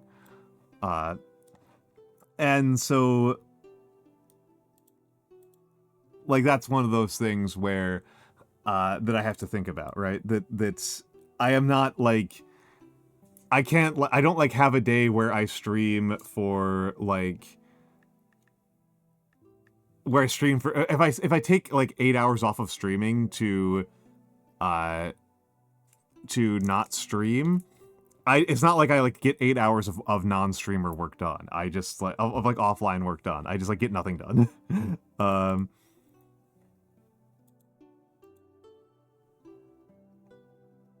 Like it's very goofy from my perspective. There we go. We're back.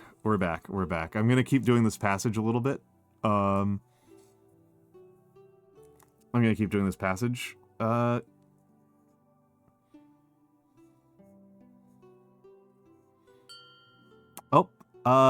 Ruin_usk. Thank you for the follow. Very kind of you.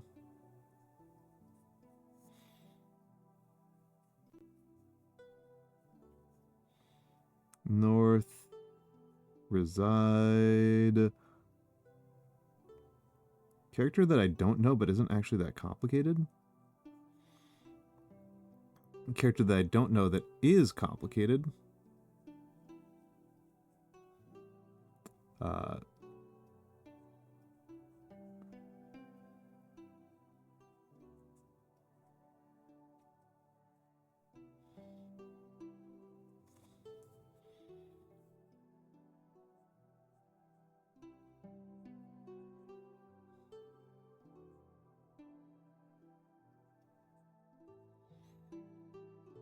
Sometimes your body subconsciously forces you to have goof off time. I think so. I have a theory that people have kind of like ideal states of tension and pressure to live under, and I think that I think if I have too little pressure, I actually kind of fall apart.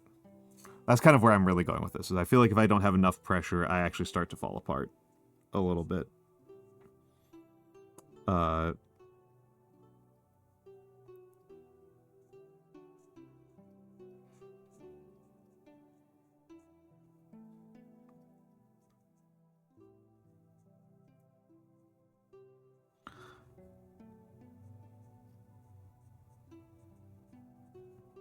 I think I'm doing pretty good at writing at this scale.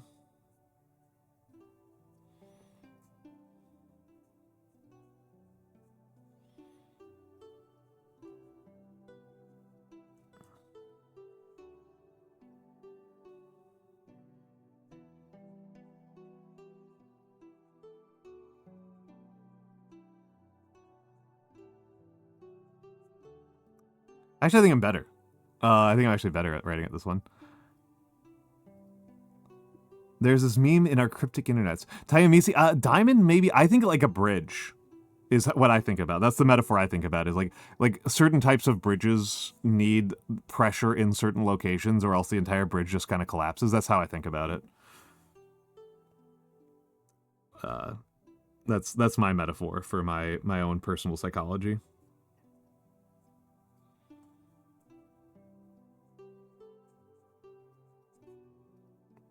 And it was hand, yeah. Hand,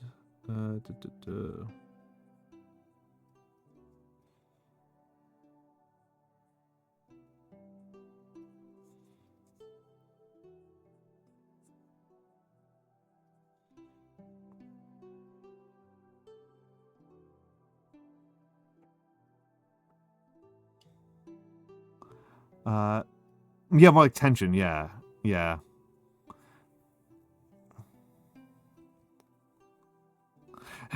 There's a guy in diving gear, and beside him is a fish that says something like, "You are shame to our family," and the caption says, "I am on 200 meters of depth and under severe pressure." That's cute. Oh, yeah, I can believe that, Blue. I can believe that, Blue. One of those things I think is crazy is that classical Chinese is atonal.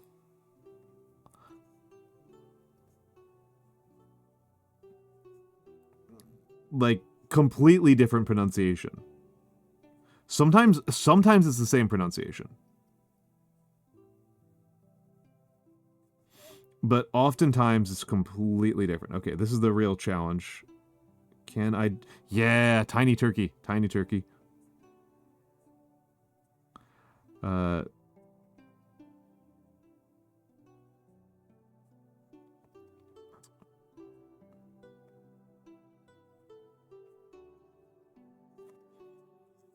Okay, yeah, writing it at a much smaller scale is making it look way better.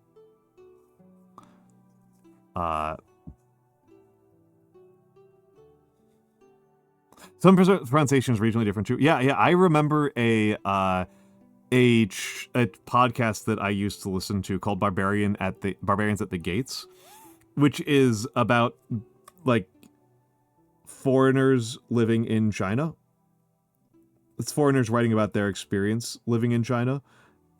And they pull in a person who speaks a native Beijinger, right? They pull in a native Beijinger and who's an announcer who like works in television and broadcasting, and they have her read out some passages. And then like they're like, okay, by the way, so to illustrate how like you made Putonghua mistakes. Like you made legally problematic mistakes because Putonghua is such an artificial language. That even like the language that it's based on will cause you to make mistakes, even if you're a native Beijinger. Putonghua is very tricky.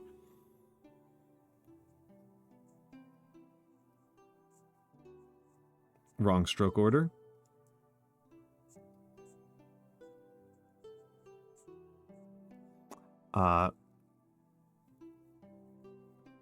The Beijing accent is really nasal, even compared to an American accent.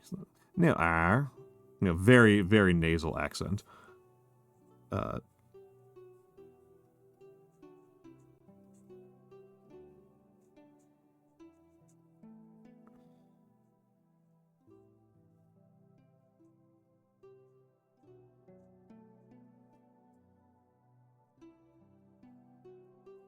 Minecraft Villager nasal, yeah. Yeah, adding R to everything, yeah. New R. Hunk R. Like, it's very, very nasal. It sounds nasal to me, Mura, and I'm an American. I think I'm an even, like, particularly nasal American.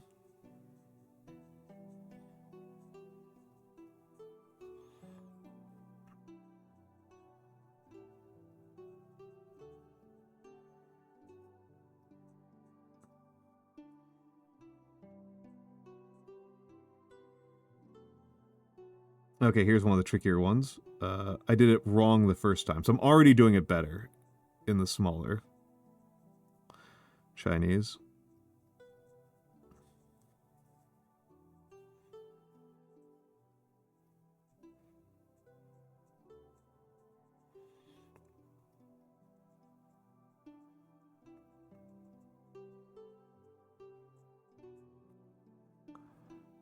Girly pop American? Maybe. Is it a verbal tick like alma and ano? Kinda. Yeah, kinda. It's like it's actually meaningful. It contains a certain amount of meaning. Is it like A and K? No, it's like how. Yeah, me and Blue. How the hell do we describe how they use R in Beijing Chinese? It's like a. I think the closest I can come up with is like John in Philadelphia American. Like that's like the closest I can come up with. Which tells you that we're struggling here.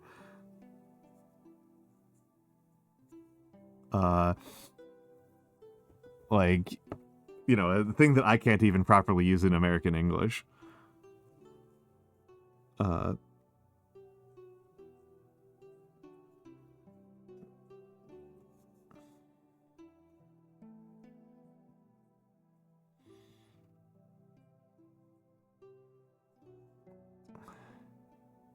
That's what they do. It's like a. It is kind of a filler word, but like I only can ever remember it being used like with nouns. It's like a thing you use to like designate nouns and the ends of sentences. It's weird. It's like not simple. I don't really know how to explain it. Like we need somebody who actually speaks Beijing Chinese here.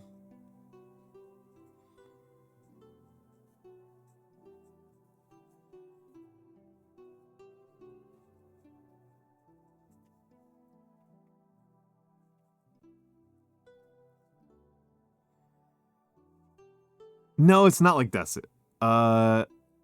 It's not like desu because desu means desu is to be. Des is to be in Japanese. Like it actually des means something. It's so desu ne. Like the desu doesn't mean nothing there. It's ne means something different. Ne means something totally different. Ne is easy to understand for Americans. It's ending your sentence with right, or you know. We're not going to get a good answer here because the two people who speak the best Chinese here don't understand it is the problem. Like this is what we're going to run into is but ne is actually quite easy for English speakers. You know, we use like you know, desu ne, you know what I mean. So desu ne,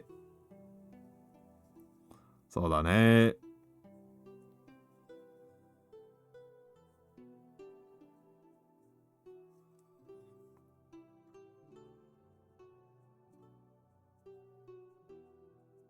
Like the stumpers for the ones that stump English speakers, the one that like stumps me for it, the real stumpers are like, when do you use wa and ga? That's a real bastard.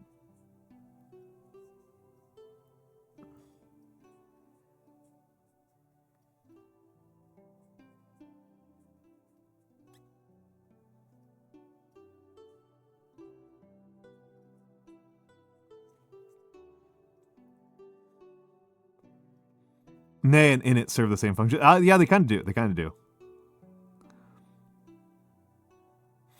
Yeah, there's a...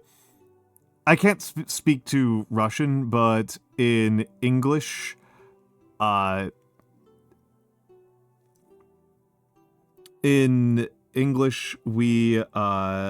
is considered better form for public speaking, and I have to rework on this because I unlearned it for a little bit, and then I'm learning that it was foolish of me to unlearn it, is to talk more slowly instead of needing to use filler words. To draw out your vowel sounds and to take pauses in parts of the language where people cannot parse the pauses as if they were the end of sentences. Those are the ways that those are seen as the more polite and erudite way of filling space and air while speaking.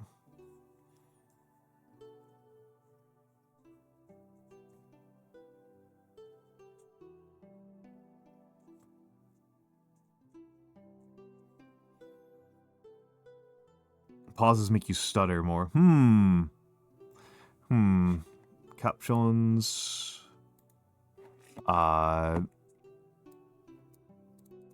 Show preview. Captioning enabled. Huh.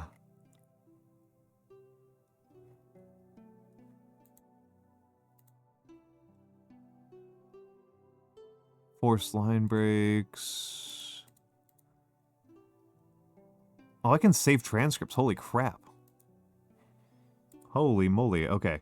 So it says it's working again. Don't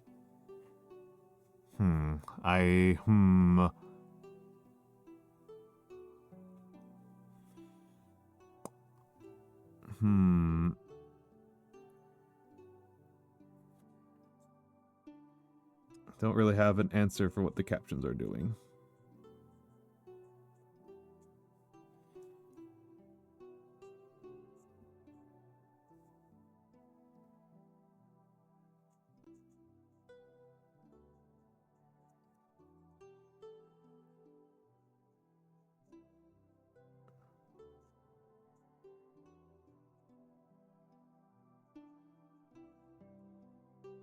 But holy crap, I can save SRTs automatically. There we go. There we go. Looks like it's back.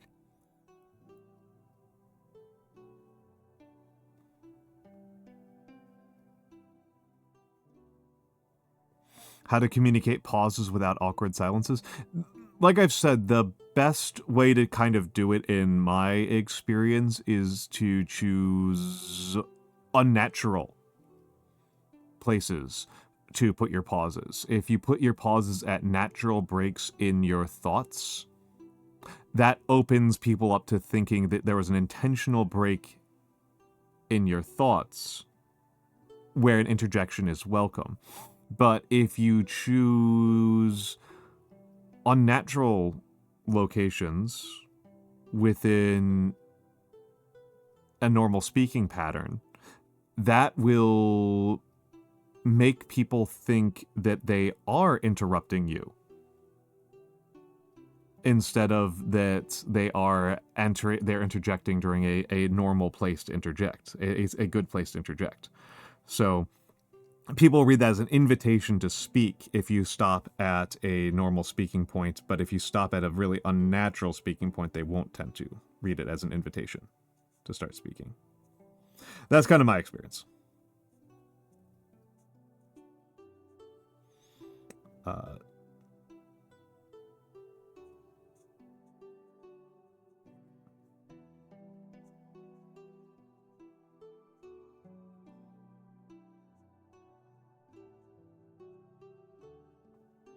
I gotta say, I'm actually pretty happy with myself.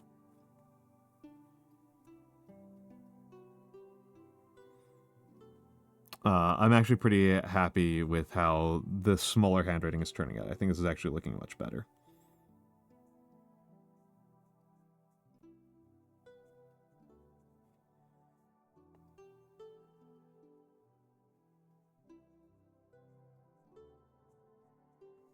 I love this character, but I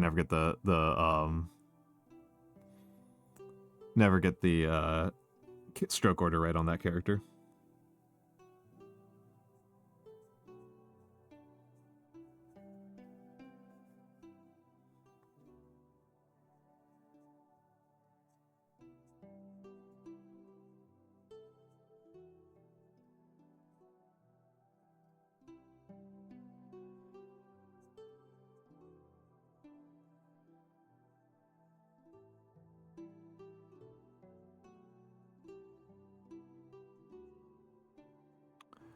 And still started though.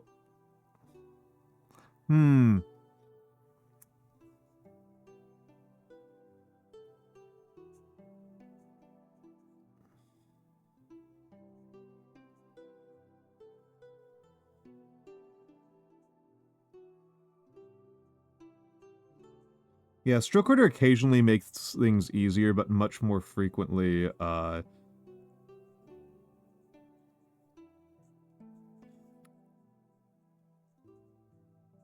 I find is kind of just a frustrating thing to try to keep in mind.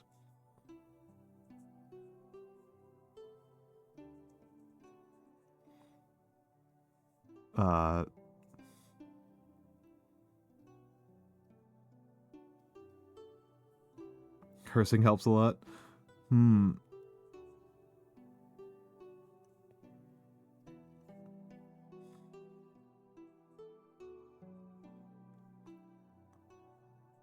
I'm trying to work on cursing less.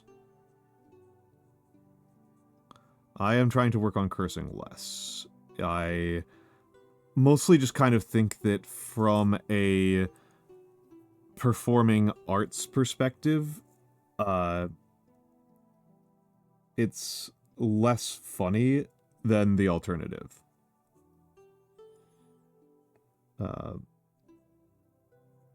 Okay. Super tight here. There we go. There we go. Same passage. Same passage.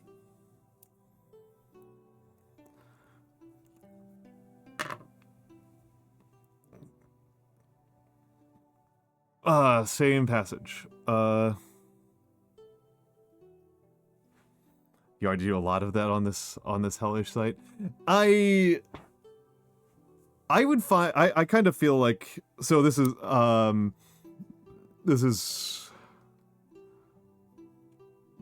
I think the smaller is actually better. I think the smaller is better. Let's reset the focus. I think the smaller actually looks better. Just flat out fully looks better. I mean, I find that restrictions on my art are an improvement.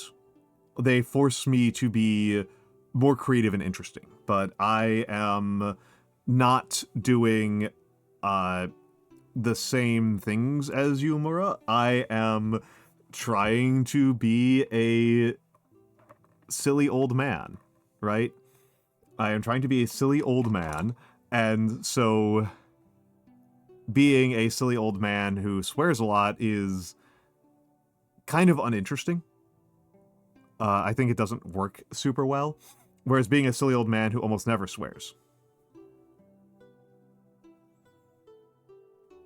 Oh, you started being vegetarian to see. Oh, interesting. Yeah, I have been vegan for years, but I started from the ethics. I started from the ethical side. I did not start from the. I went vegan. The first time I went vegan though was to save money. Turns out dairy is freaking expensive. So that's why I cut out dairy before I was actually vegan on purpose. I was just like, I can't afford this stuff, so I just stopped buying it. And it turns out that I just cut out all of the dairy out of my diet very quickly. We are going into ads. So enjoy. Oh, saving so much money on eggs right now. All right, I will be back in a few minutes. Enjoy the fan art, and I'll see you soon.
All right, I'm back. And the camera is being a silly Billy again. Okay, there we go. There we go, and let's reset it. Let's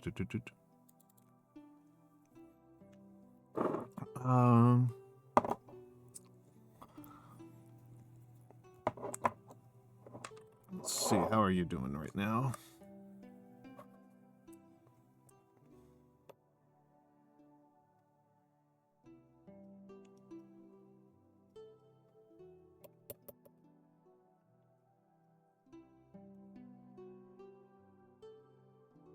Let's tap it there.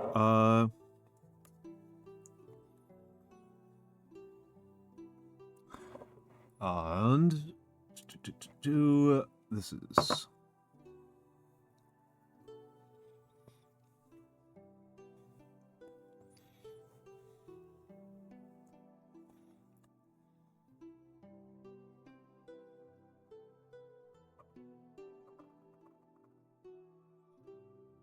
that comes out so wet.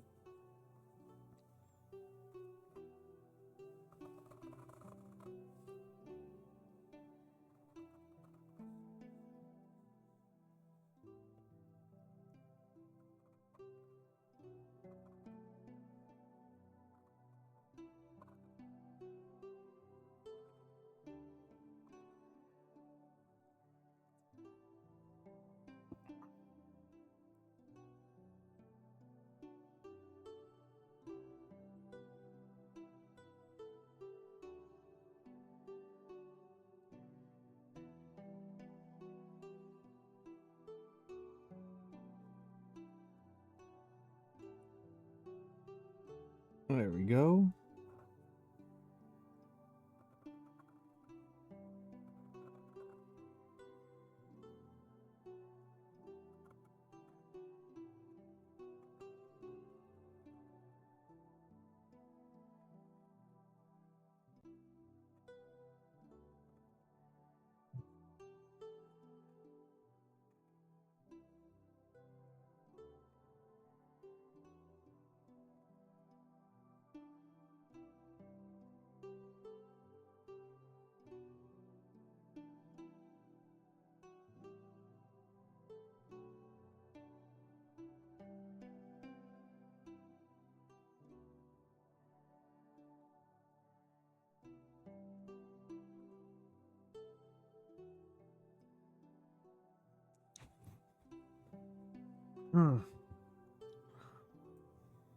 God, this is so...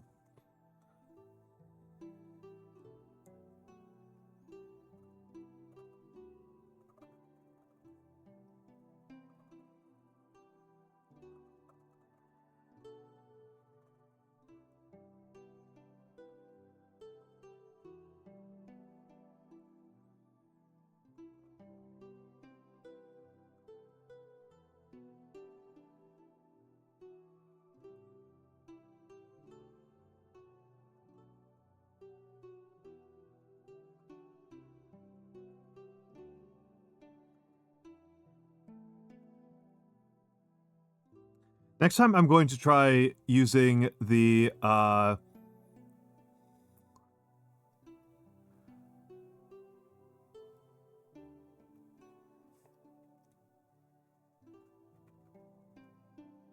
going to try using this dip pen or a different dip or a different one of the nibs from the same set with a different ink, because this ink is so lubricated. This ink is so freaking lubricated.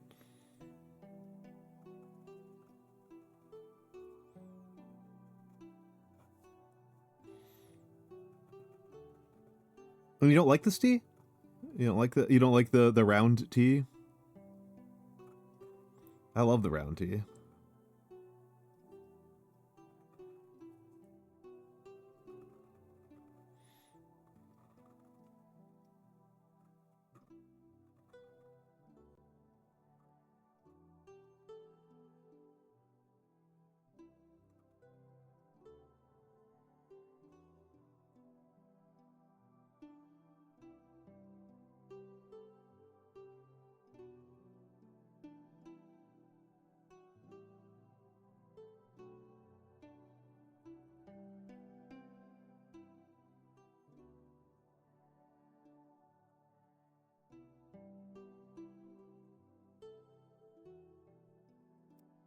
Hello, Foofy. Hello, Foofy.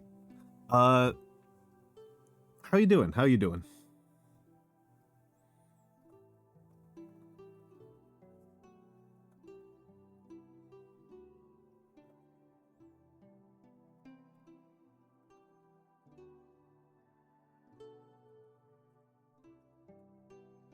It does make a really lovely scratchy sound.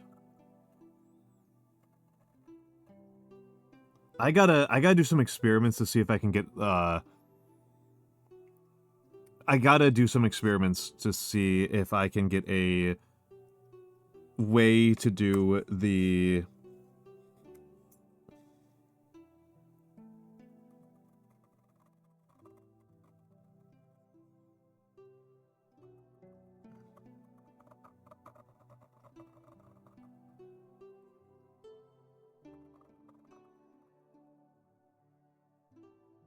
If there's a way I can get a microphone to pick up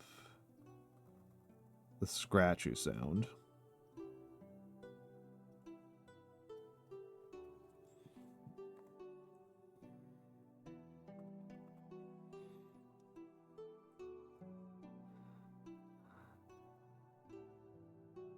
Could be better just taking a break. Oh no, I'm sorry to hear that, Foofy. Sorry to hear that.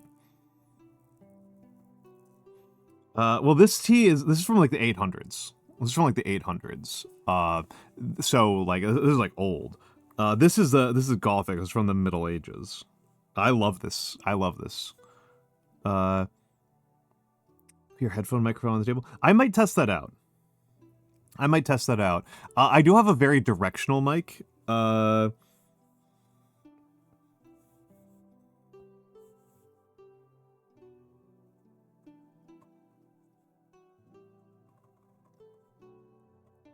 I do have a very an SM58, which I don't use for my voice. And I'm wondering if there's a way I could set that up to capture the nib scratches without capturing my voice.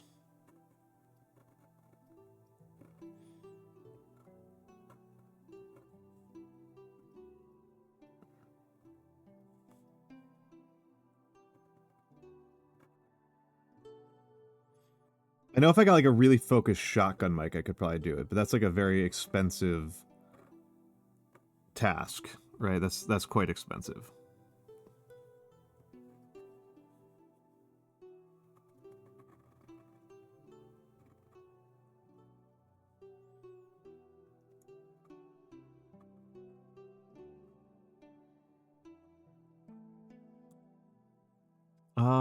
Would having the mic be pressed against the wood desk?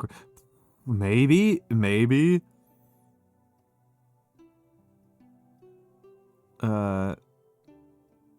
Massage ASMR that tape the mic to their forearms.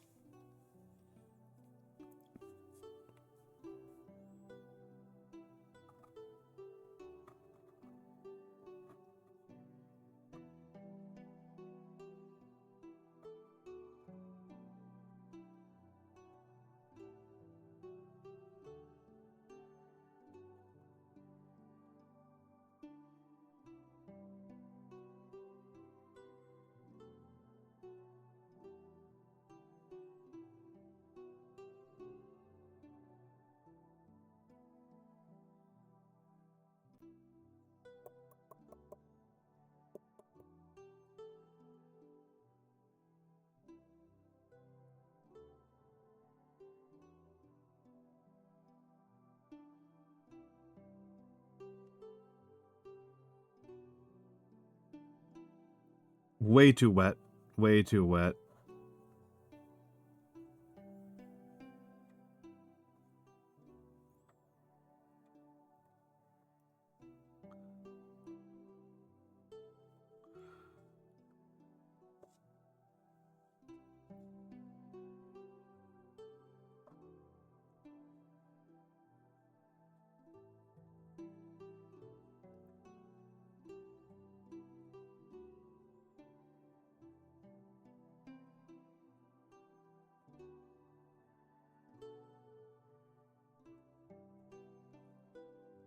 This is a... This is a nice sweater. This is a nice sweater. This is actually a, like, proper sweater, and hold on a second. Let me see if I can show the pattern without showing my face. It's burgundy. It's burgundy. It's burgundy. It's Argyle. It's an Argyle sweater. I like Argyle a lot.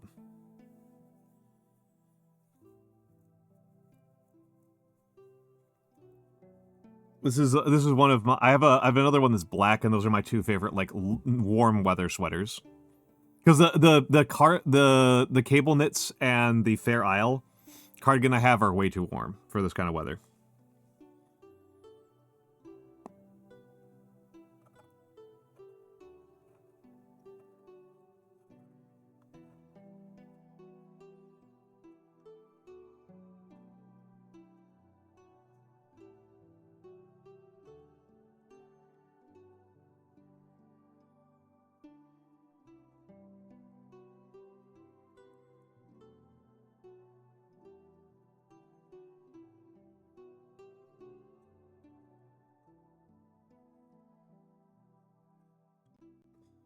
Lol, way too crowded over there. But yeah, I mean, Muro was complaining about the legibility of this T. But the T, I just like demonstrating this. This is fine. Hello, Alexander Ptolem. Hello, hello, hello. Hello.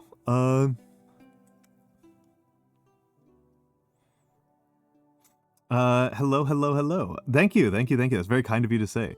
Yeah, I've just been doing some calligraphy practice. That's what I do here. Hello. That is my most common type of content. Well, thank you for the follow. Thank you for the follow. Instantly sold. Instantly sold. I am testing out a new pen, so sometimes like I am not. This is way too much ink right there. But because Mura was complaining, oh, Don Quixote with the first letters being fancy. Absolutely, absolutely, absolutely, absolutely. I was just gonna show the worst word to do in calligraphy.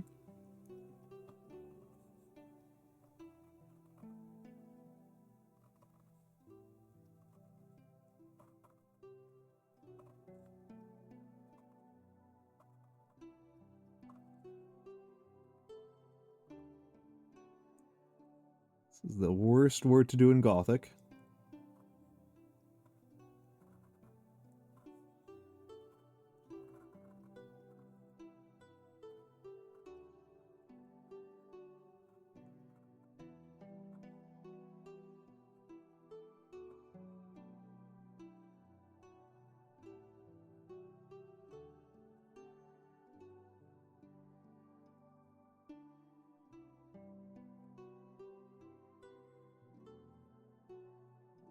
There. Worst word to do for Gothic.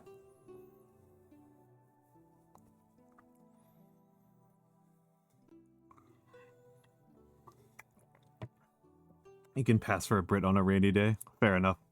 Fair enough. Okay. So let's do this Don Quixote. Don Quixote de la Mancha.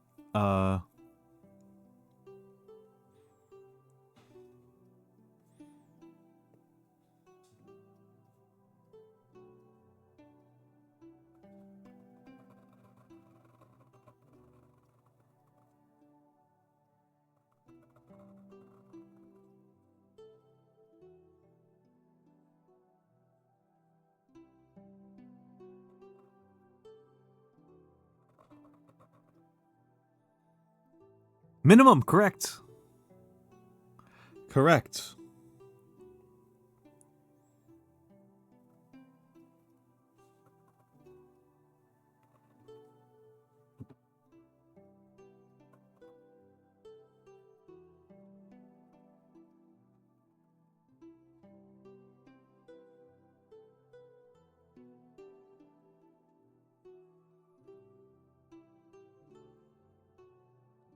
You can catch a little bit of the scratching sound. That's really good. That's really good. I wonder if there's some way I can emphasize that more.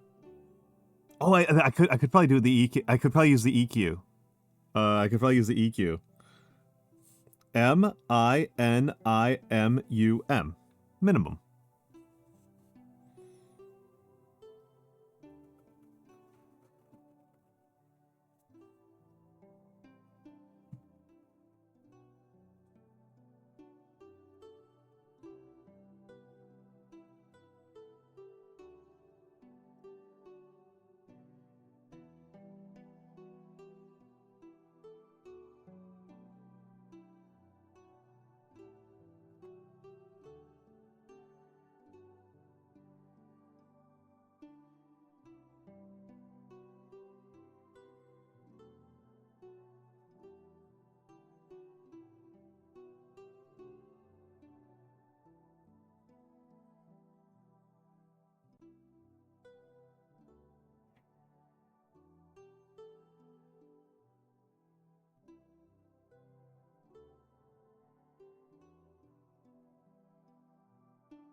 Are the other English speakers here bothered by the fact... Actually, I think also the non-English speakers should be bothered by this as well. But as an English speaker, it always bothered me that we say Don Quixote.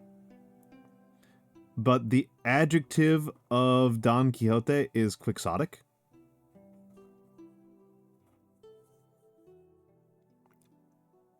Like, surely that's gotta bug people, right?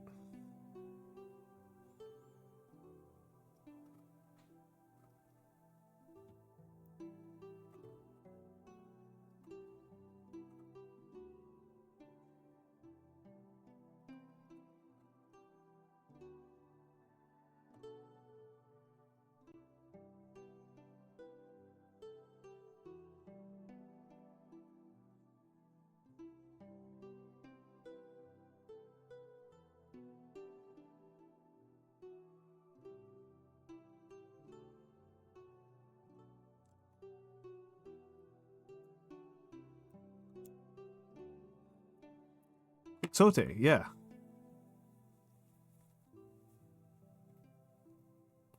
Yeah. That's a possibility. Like quixotic is a very useful adjective for me as an American. Right. For me as an American, that's a very useful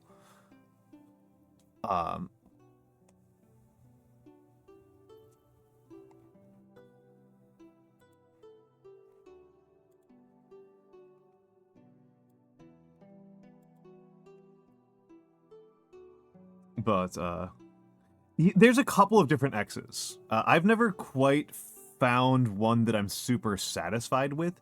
This one's relatively fine. Most of the other X's that I ever write, I don't like very much at all. But this one works pretty well for me.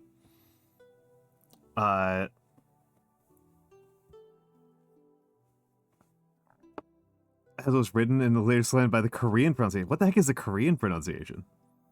What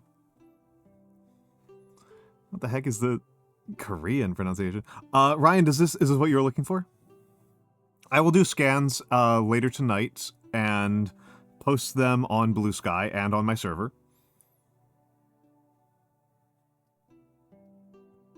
Excellent. Okay, so the reason why I'm bothering with the backlight, I don't know how apparent it is, but like you can probably see the guidelines I'm using a little bit. You can probably see a little bit of the guidelines I'm using, and then now you can see them very easily. It allows me to see the guidelines more easily. That's what the backlighting is for. That's what I'm doing with Lightbox Coon.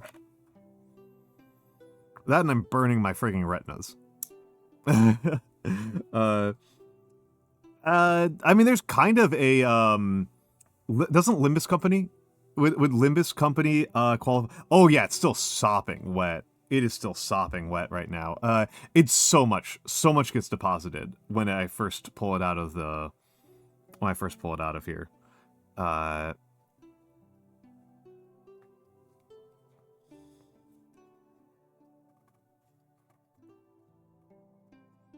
This was my first day playing around with the dip nib as opposed to using a fountain pen in a long time. I've used dips. I used dips a long time ago. And non-trivial, I do think the ink is giving me trouble.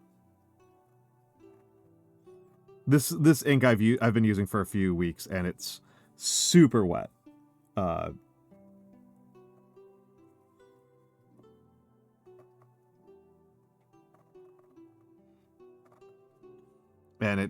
I'm not sure about this one. I'm not going to add a feather to that. Yes, I do. I am currently in a bit of an experimental phase with papers. I'll have to look up the specific brand because the packaging is out. Yeah, this is MD paper. I used Rhodia for a very long time. For almost my entire 10-15 years of doing calligraphy, I used Rhodia.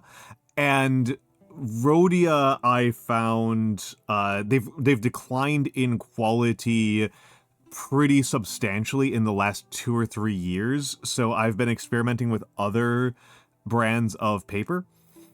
This is one experiment. It's been pretty good. I wish it was lined. Unlined is good for final projects, but for just like doing daily practice, it's actually pretty annoying to work on unlined paper. But for final products, it looks better. It looks better to not have the lines, right? Let's see. Like it looks a little bit better to not have the lines, but I do kind of wish, like Rhodia, I just used to be able to buy like just boxes of pads, and they've not been playing very well. I know that for people who prefer dip, I usually do fountain. I usually do fountain rather than dip, but I know that the dip guys prefer like Stratmore the most is their preferred paper company, and I might buy some Stratmore. I think this has been fine. I think the problem here was this ink. I'm not a fan. I'm not a fan of the Sailor ink. I should have gotten a different type of ink. It's too lubricated. It's just too lubricated. Oroshizokus have been much kinder to me over the years. I should have gotten Oroshizoku. I honestly, I kind of contemplate like converting my entire color collection over to Oroshizoku. I mean, what do they care? What do they care? They went to cheaper paper at some point. I like the simple design, but yeah, they did something to the weighting of their paper and the finish of their paper that makes them less suitable for calligraphy. That's all that's happened. It's, I get a lot more feathering than I used to. I get a lot more bleeding than I used to. Bleeding doesn't bother me nearly as much as feathering. Feathering really gets under my skin. So, yeah, they've done something with the treatment where, like, I don't know if it's the weight, I don't know if it's the sourcing, I don't know if it's the finish, but it's just not as good at absorbing calligraphy. And for my non-calligraphy purposes, hold on, let me grab my notepad. For my non-calligraphy writing, the only non-calligraphy writing I do these days is I practice kanji. That's my non-calligraphy pen use these days. Pen and paper use is kanji practice. And I'm willing to go really cheap. This is Amazon Basics. This is terrible paper. Right? Like, you can look at all this bleed. Look at all this bleed. But I don't really care that much.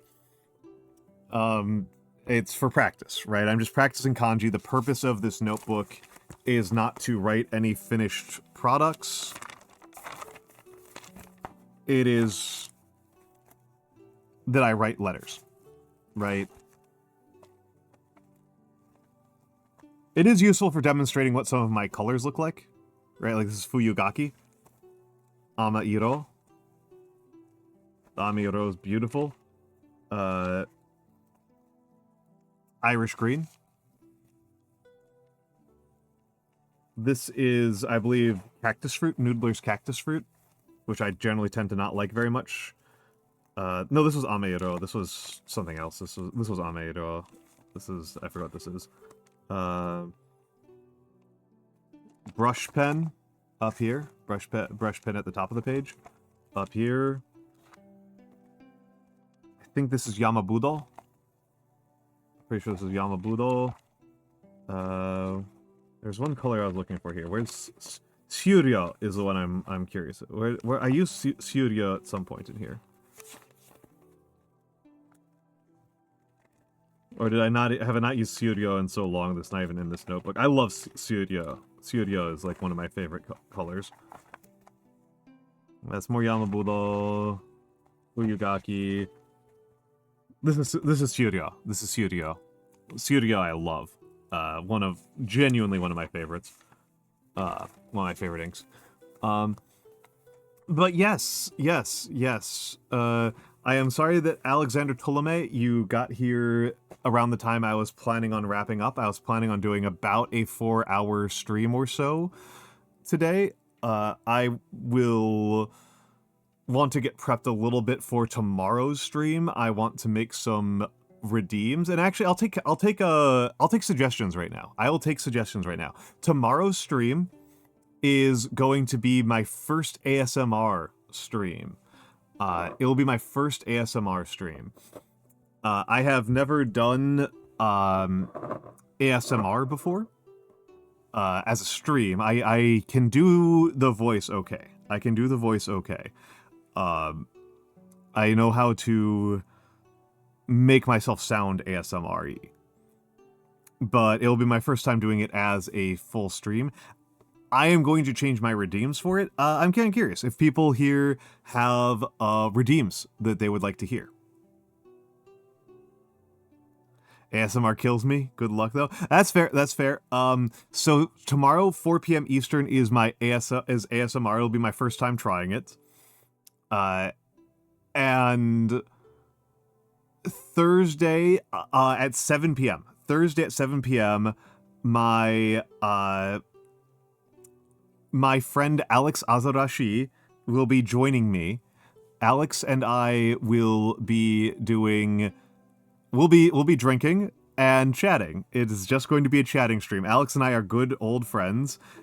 She and I think she is my most frequent collab partner. It's either her or Nagi at this point. Alex and Nagi are the two people I've collabed with by far the most frequently. I don't think anybody else comes close. Like, Alex is like 10 plus collabs. Nagi's probably around the same. I don't think anybody else is above like 3. Even Nando and John Ken are nowhere near as much as Alex. But me and Alex haven't collabed at all this year. We haven't done a single collab together this year. So I am excited. I'm excited. I like Alex a lot. We haven't been able to collab this year, so this will be our first time back on screen together, and we'll be getting drunk. Well, she'll probably be getting drunk. I'll probably be getting slightly tipsy. She's a much lighter weight than I am. So that's going to be what's going to happen then. And then on Friday at 4 p.m., I'm going to be playing the Talos Principle. I have been playing it a lot on stream, and I really like it. I am hopeful that I can get some significant percentage of it, or possibly even all of it, done on Friday, so that I can start on Metal Gear Solid. I would like to start Metal Gear Solid sooner rather than later. Because I like Metal Gear Solid. I'm planning on playing through 1 through 3. I like Metal Gear Solid a lot. I have a PS1 and a PS2. I don't have access to a PS3 at the moment, and also I'm not very nostalgic for Metal Gear Solid 4, so I'm probably just going to do 1, 2, and 3. I just like kind of... 4, I don't think is a very remarkable piece of art. So I don't really care. I just don't really care.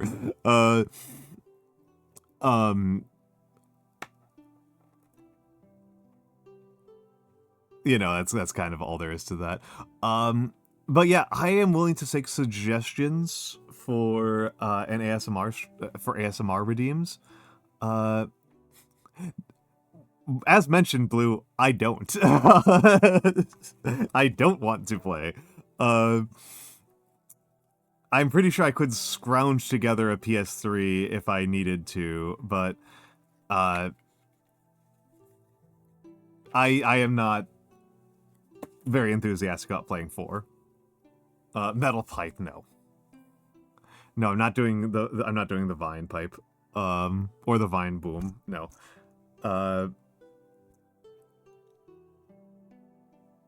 So, I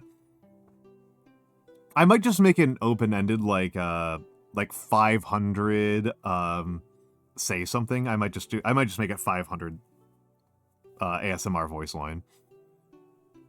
That might be all I'll do. It might be very simple like that. So, let's, There's a broken UI element. I'll have to do that.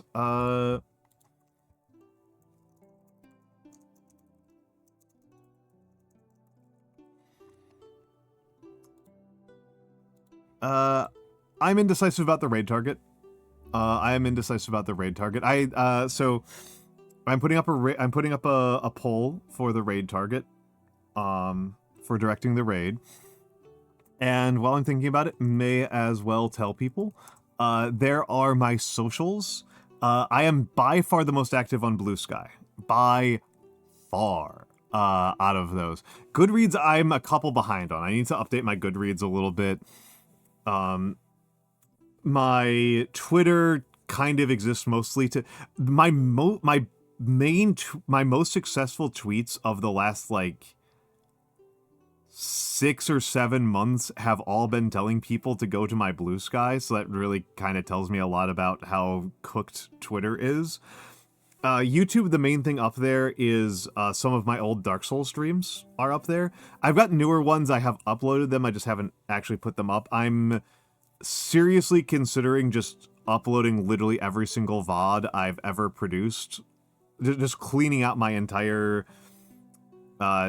YouTube and then just uploading every single VOD I've ever made and deal with it and not treating it like it's a real serious thing, because I haven't gotten a lot of use out of YouTube. I don't like editing video, so I don't care. So not very, very compelling to me. I like to do art that I care about, right? I like to do art that I care about, and that does not mean doing lots of video editing, my least favorite form of artistic engagement. Eternal amounts of VODs to go through. Yeah.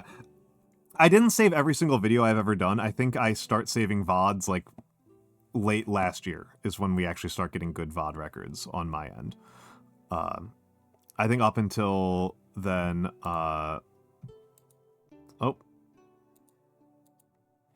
interesting. Snake. Okay. 2 votes for Snake. We are going to raid Nagi Quetzali. Oh, geez. That's expensive. We're going to raid Nagi.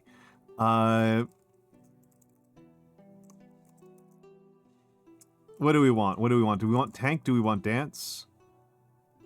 Do we want... We want burst. This one might actually upset her. I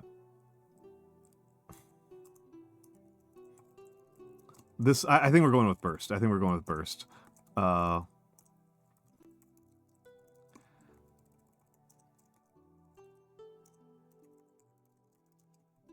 Okay. There's the raid messages.